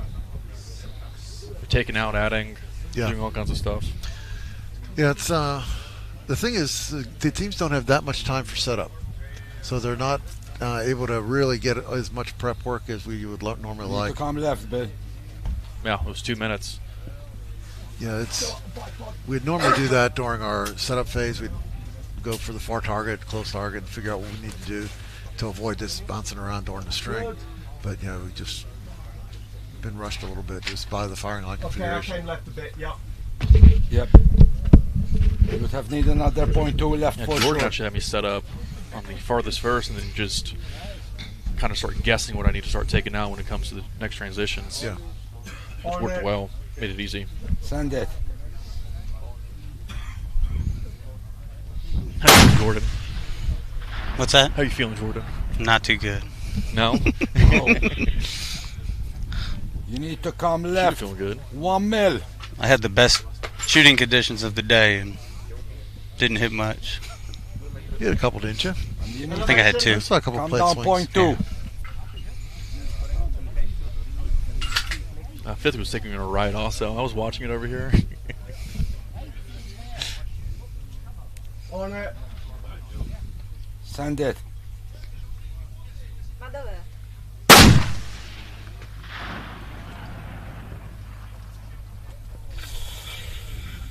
You need to come down .2, Bill, and you were need just to down there, come Jordan. How's it looking up there? left Wind-wise. .3. That's amazing from the apparent point of impact from our camera angle. So it's very close. Yeah. It's almost To me, I thought over there by the number, but that call was obviously something different.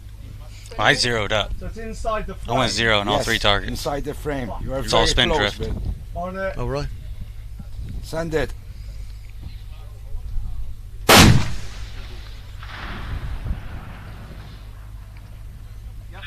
Impact. That was a good wind call then. Nice.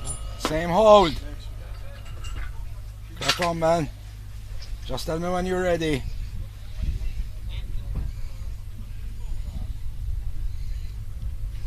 On it. Hold it.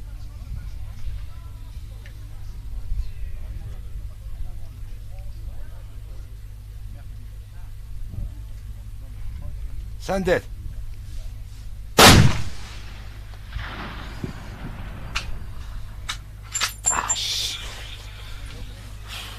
When this was perfect, you needed to come down .2. I think those banners really get you sometimes if you start shooting through the banners and you can't see what's going on. 5 minutes minus 20 seconds. Yeah, that was the warning we gave Rod last year. Need when help? He was talking about putting banners up around. I was like, well, might be good from an advertising standpoint or a sponsorship, but from a shooter standpoint, you might be obscuring some of the impact points. Don't worry. I'm holding the bipod. It would be nice if they did skinny poles on the side and just put a banner up top. Yeah. High enough where it's behind the dirt at all. But when it's on the sides, I mean, you can't see anything through them.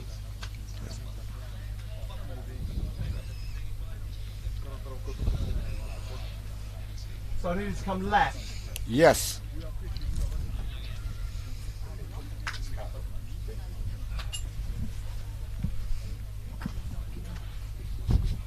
Hardly see the damn thing. I don't know if you can see it, but There's a hang glider. yeah. The elevation at the front.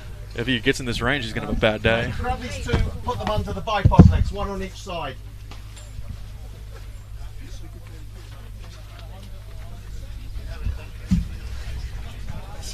I know.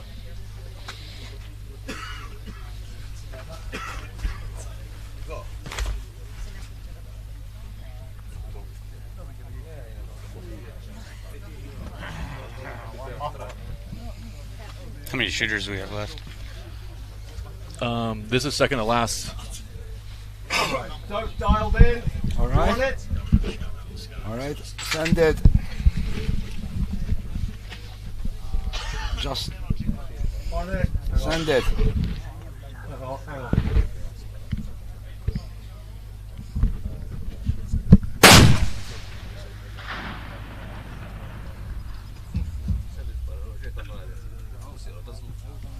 Last target! That was the last. I'm on the last target. You shoot only 4. Shit. Oh no. God, we shot the wrong target. Uh. Okay. Well, I got my brother back home listening right now to all this going on. Shot 5 on Was he that. 6 hours behind? Okay, 6? I'm on target. 7. So he probably has a nasty headache right now, but he's probably going to recover from that.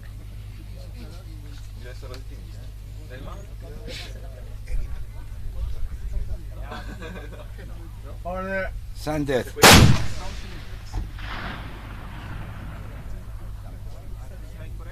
Alright. You need to come right. 1. At least. 1 mil. Elevation looked okay. Yeah, elevation is okay. We're just 1 minute 45 seconds, Bill.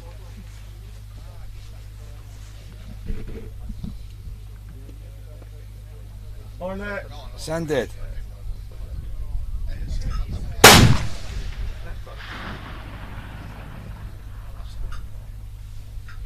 Ooh. Adjustment. Adjustment. I've only got 4 shots on this one. Yeah. You need to come left 0.3. Elevation good. Elevation's good. Okay. 1 minute, Bill. On it. Send it.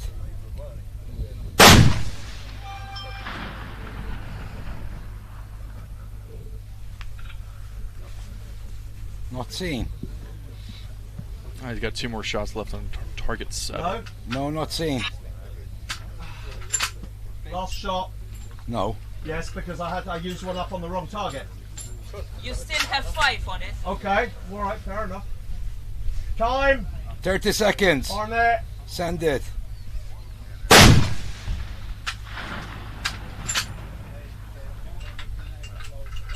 Adjustment. No, I haven't seen anything, Bill. On it. I'd like to give a shout out to our brother's wife's dog, Simon. He's out there keeping it real in New York. All out. Oh. You still have another shot? No. All out. Is that it, last shooter? No, we got one more after this. No. So last shooter's coming up right now. Looks like out of moment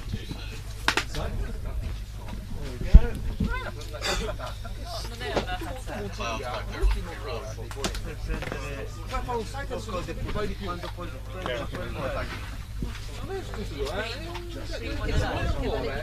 nell'errore c'è del giusto un errore. It's on. Adesso che mi fai pensare.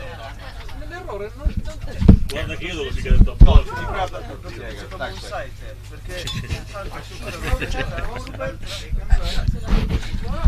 aveva 6.009, però vale 13.000. Last shooter. There you go. Yeah, those clouds are coming up now. Point shopping. Sì. Non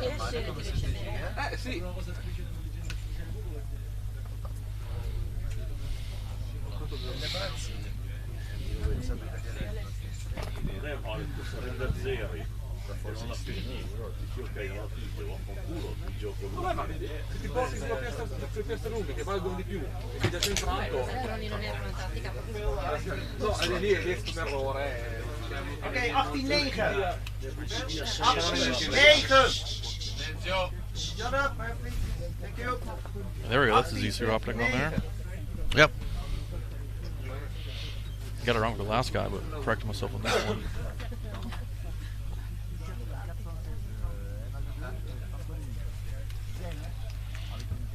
Seconds. If I remember correctly, Harry actually built that gun that got shooting. Target 2, hè? 5 patronen, of 3 patronen. Ja, check. Nee, neem je tijd, neem je tijd. Dan een paar seconden. 10, 9, 8. Rustig aan, even uitzoomen. This is the last shooter of the day. Stand by. Hoeveel wintage? We gaan beginnen op 1.0 links. Gehoord? Ja. Oké, wacht even. Even redial. Stop. We gaan naar... Wacht even. Hij is een beetje aan het shiften. 0,7 links. Elevatie 18,9. Ja. Gaan we een klein beetje compenseren. We gaan voor center target.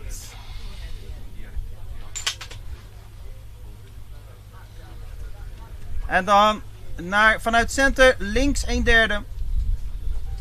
Ja? Send it. Heb jij 18,9 gedraaid? Ja. Dat kan niet. Dan is er iets mis. Want hij ging fucking laag.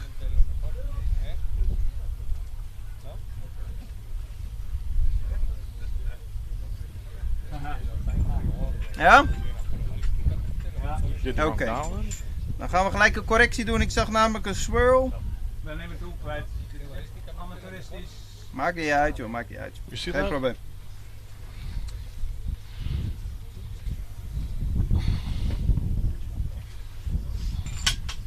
Oké, het is... even kijken, je hebt punt 6 op de turret? Punt 7. Oké, dat moet rechterkant van het doel nu zijn dan. Midden, rechterrand. Send it.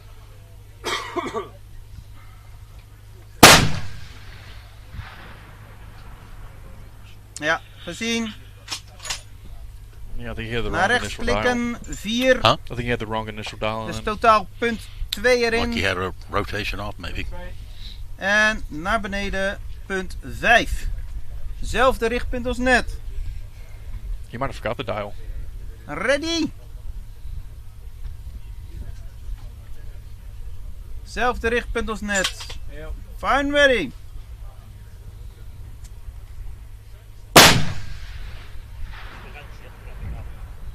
Hoi, wat scheelt het? Oké, wat is je setting nu?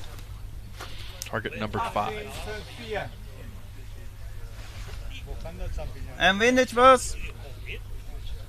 Punt 1. Links. Temperature has changed out here a lot. It has gotten quite chilly target today. 5, dan is je elevatie No doubt daar about is 25,7. Target 5, 25,7.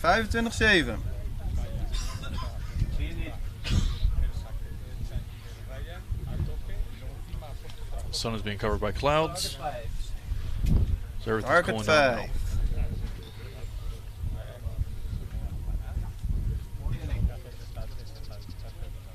Hoeveel elevatie? 25,7.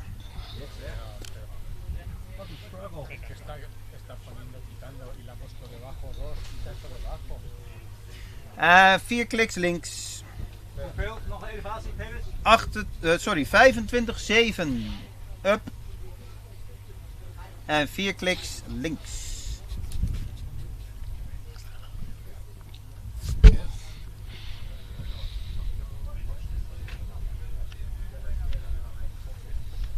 Je hebt target 5 in de picture?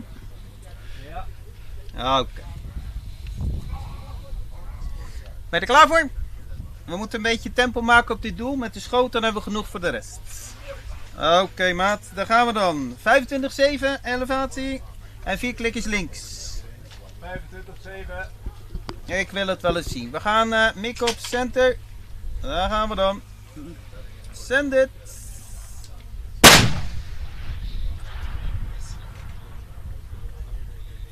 Ja, naar beneden. 3 kliks.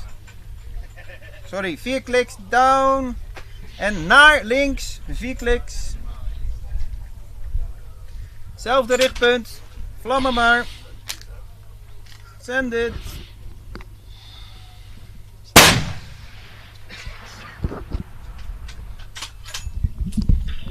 Oké, we gaan rechtsonder mikken op het doel. Rechter onderpunt. Send it.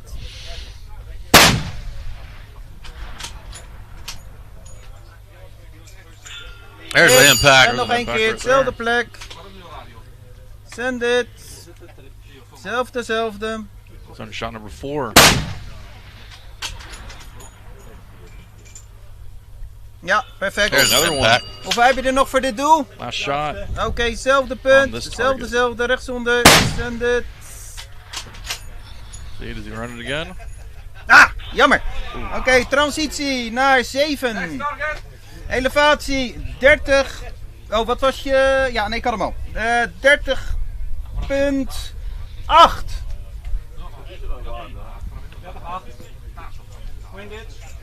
Stand by.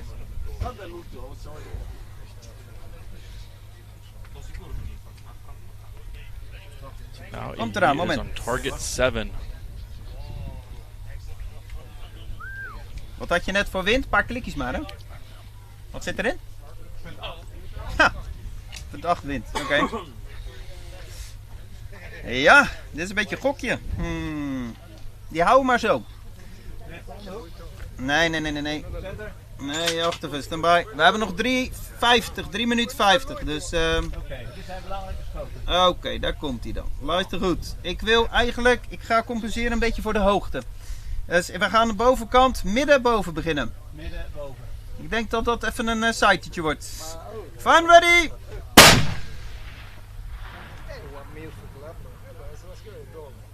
Ja, perfecto. Windetje is goed. He sees it. Onderkant doel. Onderkant doel. Midden onder.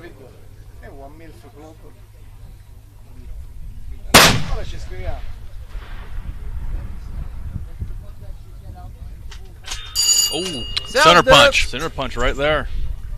Second round impact on 7. Wacht even. Dat is nog 3 minuten. Ja, en hetzelfde. Onderkant doel.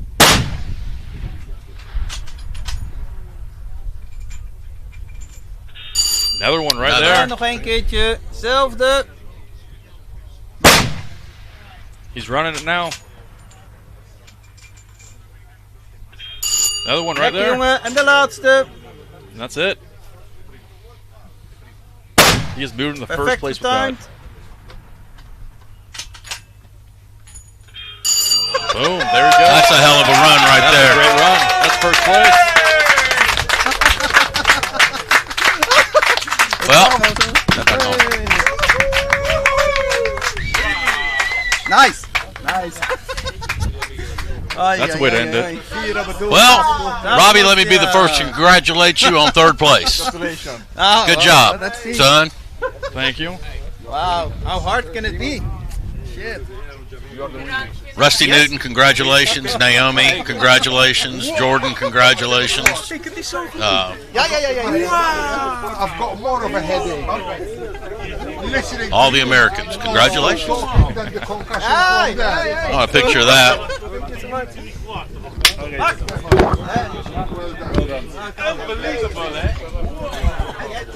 And with that, we're out of here.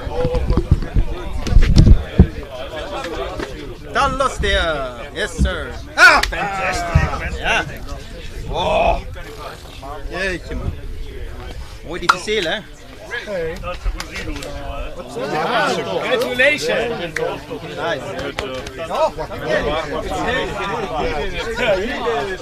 Your team, Harry. Was dat aan het begin, joh? Your team. Great. Very great. Echt goed. Lekker pik. Toon maar nog toe.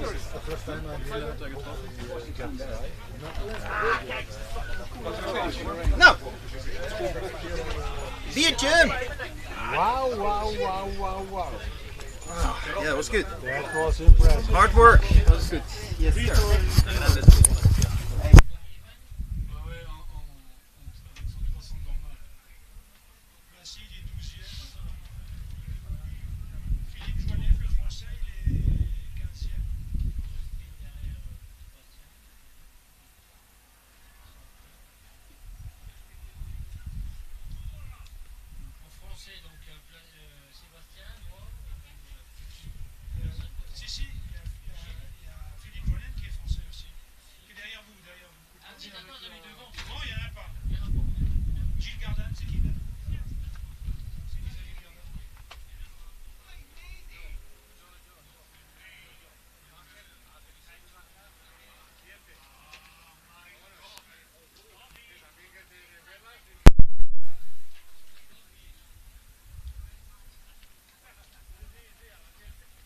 Ja, natuurlijk.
فرازي كيفو عشان خافي عنده داك فرازي جا سوبرا سنسيتيف قلنا انت اللايت انت اللايت فرازي Gary Evans Inti għattajt par speċi biex jgħamġur li għandu dan u ma najġba. Dakanna xazi u kol. Ostja. Questo vinino, Berto? Sì, sto pezzettino l'azione stiamo. Abbiamo 10 cose da portare, aspetta che devo portare questi qua. Sì. Allora te li metto sul tavolino, serve il tappeto.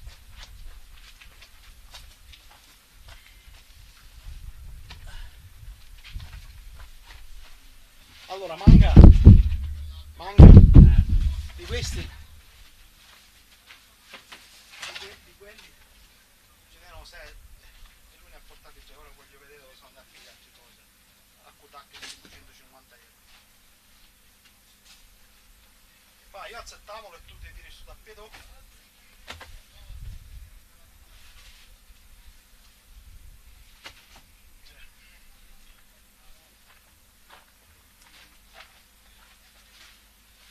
Conviene che lo tiri da là, fa. No, mettila fuori questa, mettila fuori. Non alzavi tu.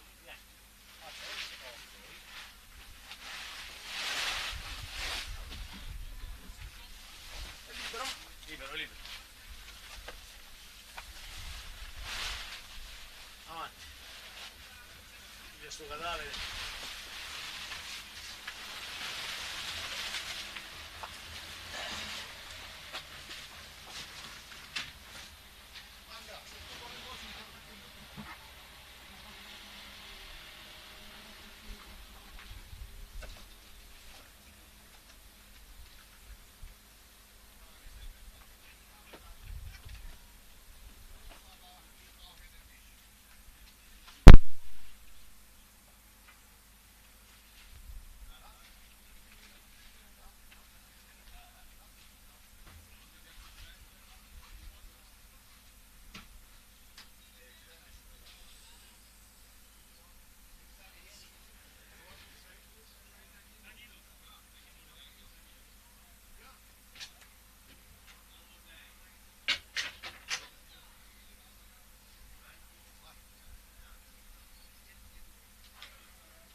So, welcome again. It's been an amazing week together. Chini. So, it's been an amazing week together. It's been a very long time coming. This is the culmination of 10 months of preparations, as you may have noticed. Most of you know me either as shooters or on the sponsor side. And that was another 8 months of grinding. I've got some of you sponsors here smiling. So the best thing about all this is that we had the opportunity to come together as a community, right? And bringing together 30 plus countries from basically almost all continents of the world, I think is an amazing thing. It goes to show how the sport has really skyrocketed in the last years. I remember 5 years ago we're in that corner of the field and we're 17 teams and maybe I think 10 countries, maybe. Today, 5 years later, we are over 230 teams from 30 countries with 30 sponsors. So that's a big deal, really big deal. And it's a very small team behind all of this. But none of this would be possible without you. So I've been on the calls, I think, with most of you over the last 8 to 10 months. Me, my team, Karin, Claudia, Vito, Jeje, all of the others. I would like to first of all thank them for really doing a great job. Luca on the firing lines.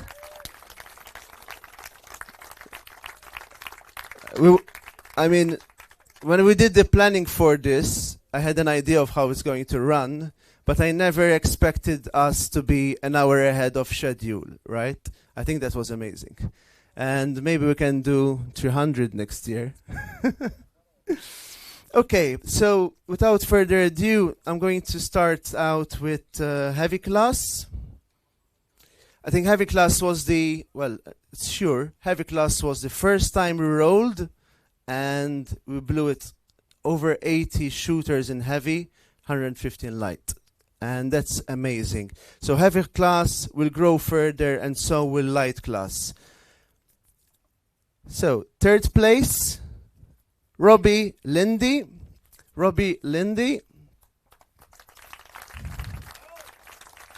Spotter. Where's the spotter? I need your spotter. Congdon.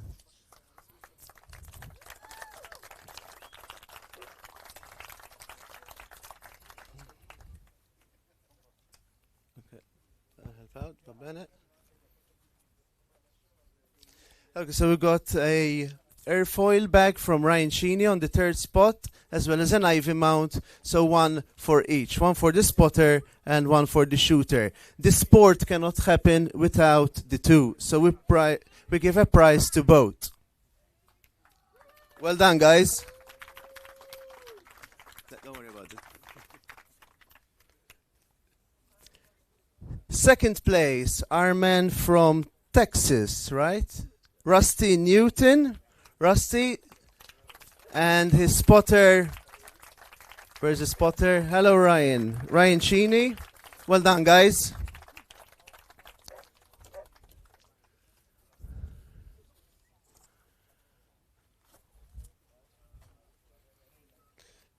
So there we have a prize from Optex. So we've got a Reacher speed tracker. So Reacher is the prism, and the speed tracker is the speed reading device from Optex. Thank you, Clara. She's around here.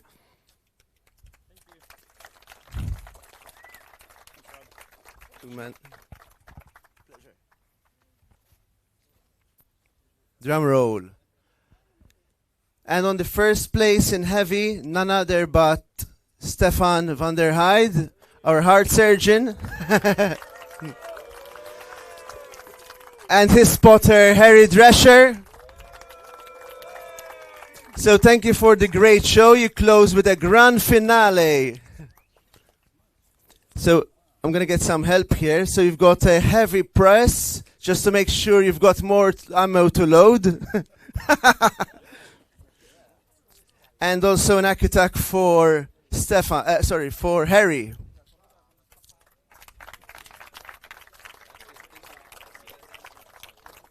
That was a really, really good show. They ended the heavy class match, and they gave us something to go home and dream about. All'ostia. Right, so now we'll go on to light class. So light class is what we started out with about 5 years ago, right? And it kept growing year on year. So on the third place, our friends from France and Switzerland. So Jordan and Sylvain Lamy-Monet. Well done, guys. It's a pleasure to have you back here in Sicily. So there we have a Labrador and an airfoil bag also from Ryan Cheney. We've seen it being used here. Endgame. Correct. Thank you.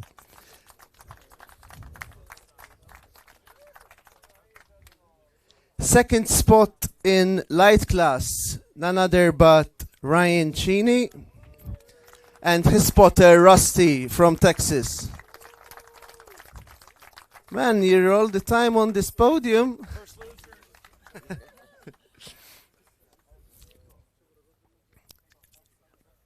All right, and there we have an Optex speed tracker and a Reacher certificate, which Clara will deliver to you guys.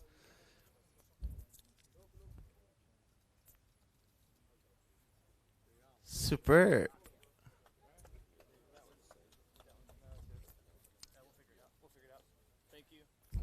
Welcome. Last but not least, our friends from Casper, Wyoming. Gary Evans in first place on light class. And his spotter, Alex Herter. Well done, guys. Great show going there.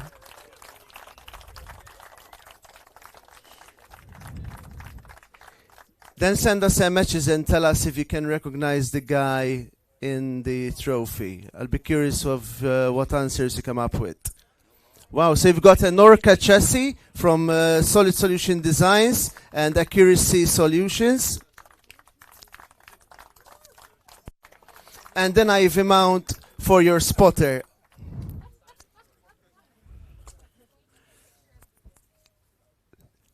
And that brings me to the end of this prize giving. Almost at the end of it. We'll take another picture and then we're going to have a drink together, yeah? So once again, thank you very much. I would like to thank once again my team on the marketing, sales and all that. So it's Karine, Claudia, Luca here. On the Sicilian side, on the estate, Vito, Roberto Sugameli, Jeje. Without the help of these people on site doing all the work on the estate, we would not be here today. And we managed to realize a dream that once was a small group of people in a field, and today we're shooting 2,600 meters here in Europe. Thank you very much.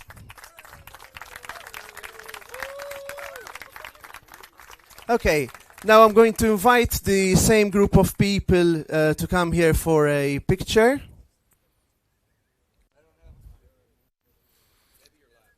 Both of you, heavy and light. No worry.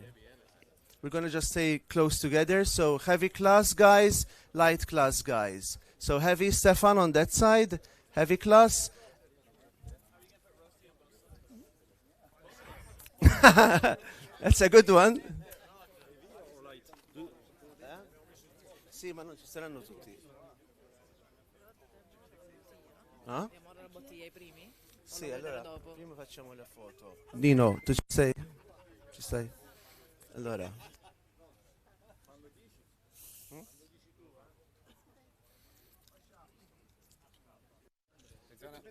Tu li fai la foto? Devi spostare la ragazza. Ok. Clara, just take the picture.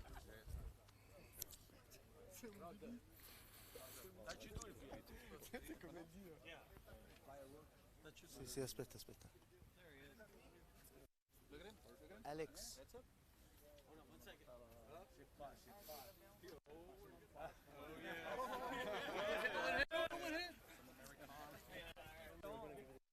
You have to just remove the thing.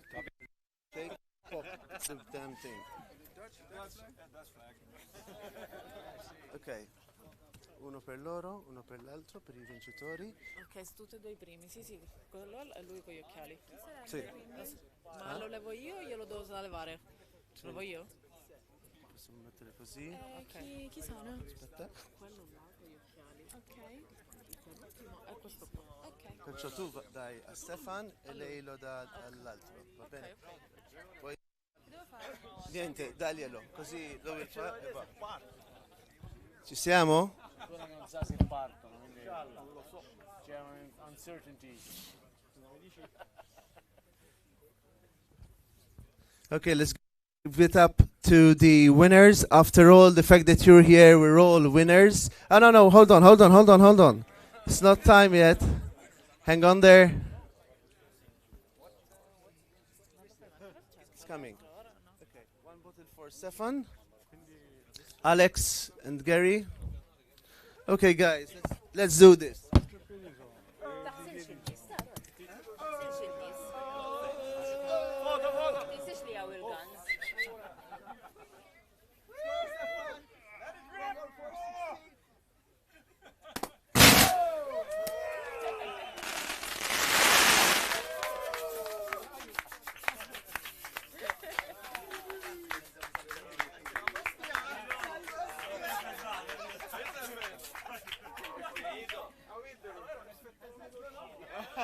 Almeno un grazie che mi sono spazzato le mani per me.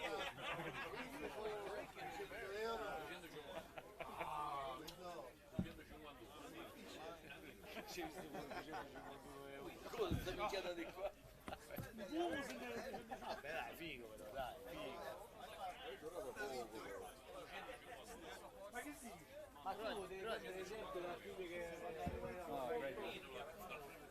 Questa se where is tonight the dinner?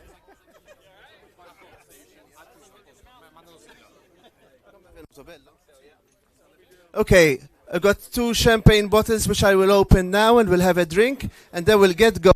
We need to get to the finals dinner. Okay?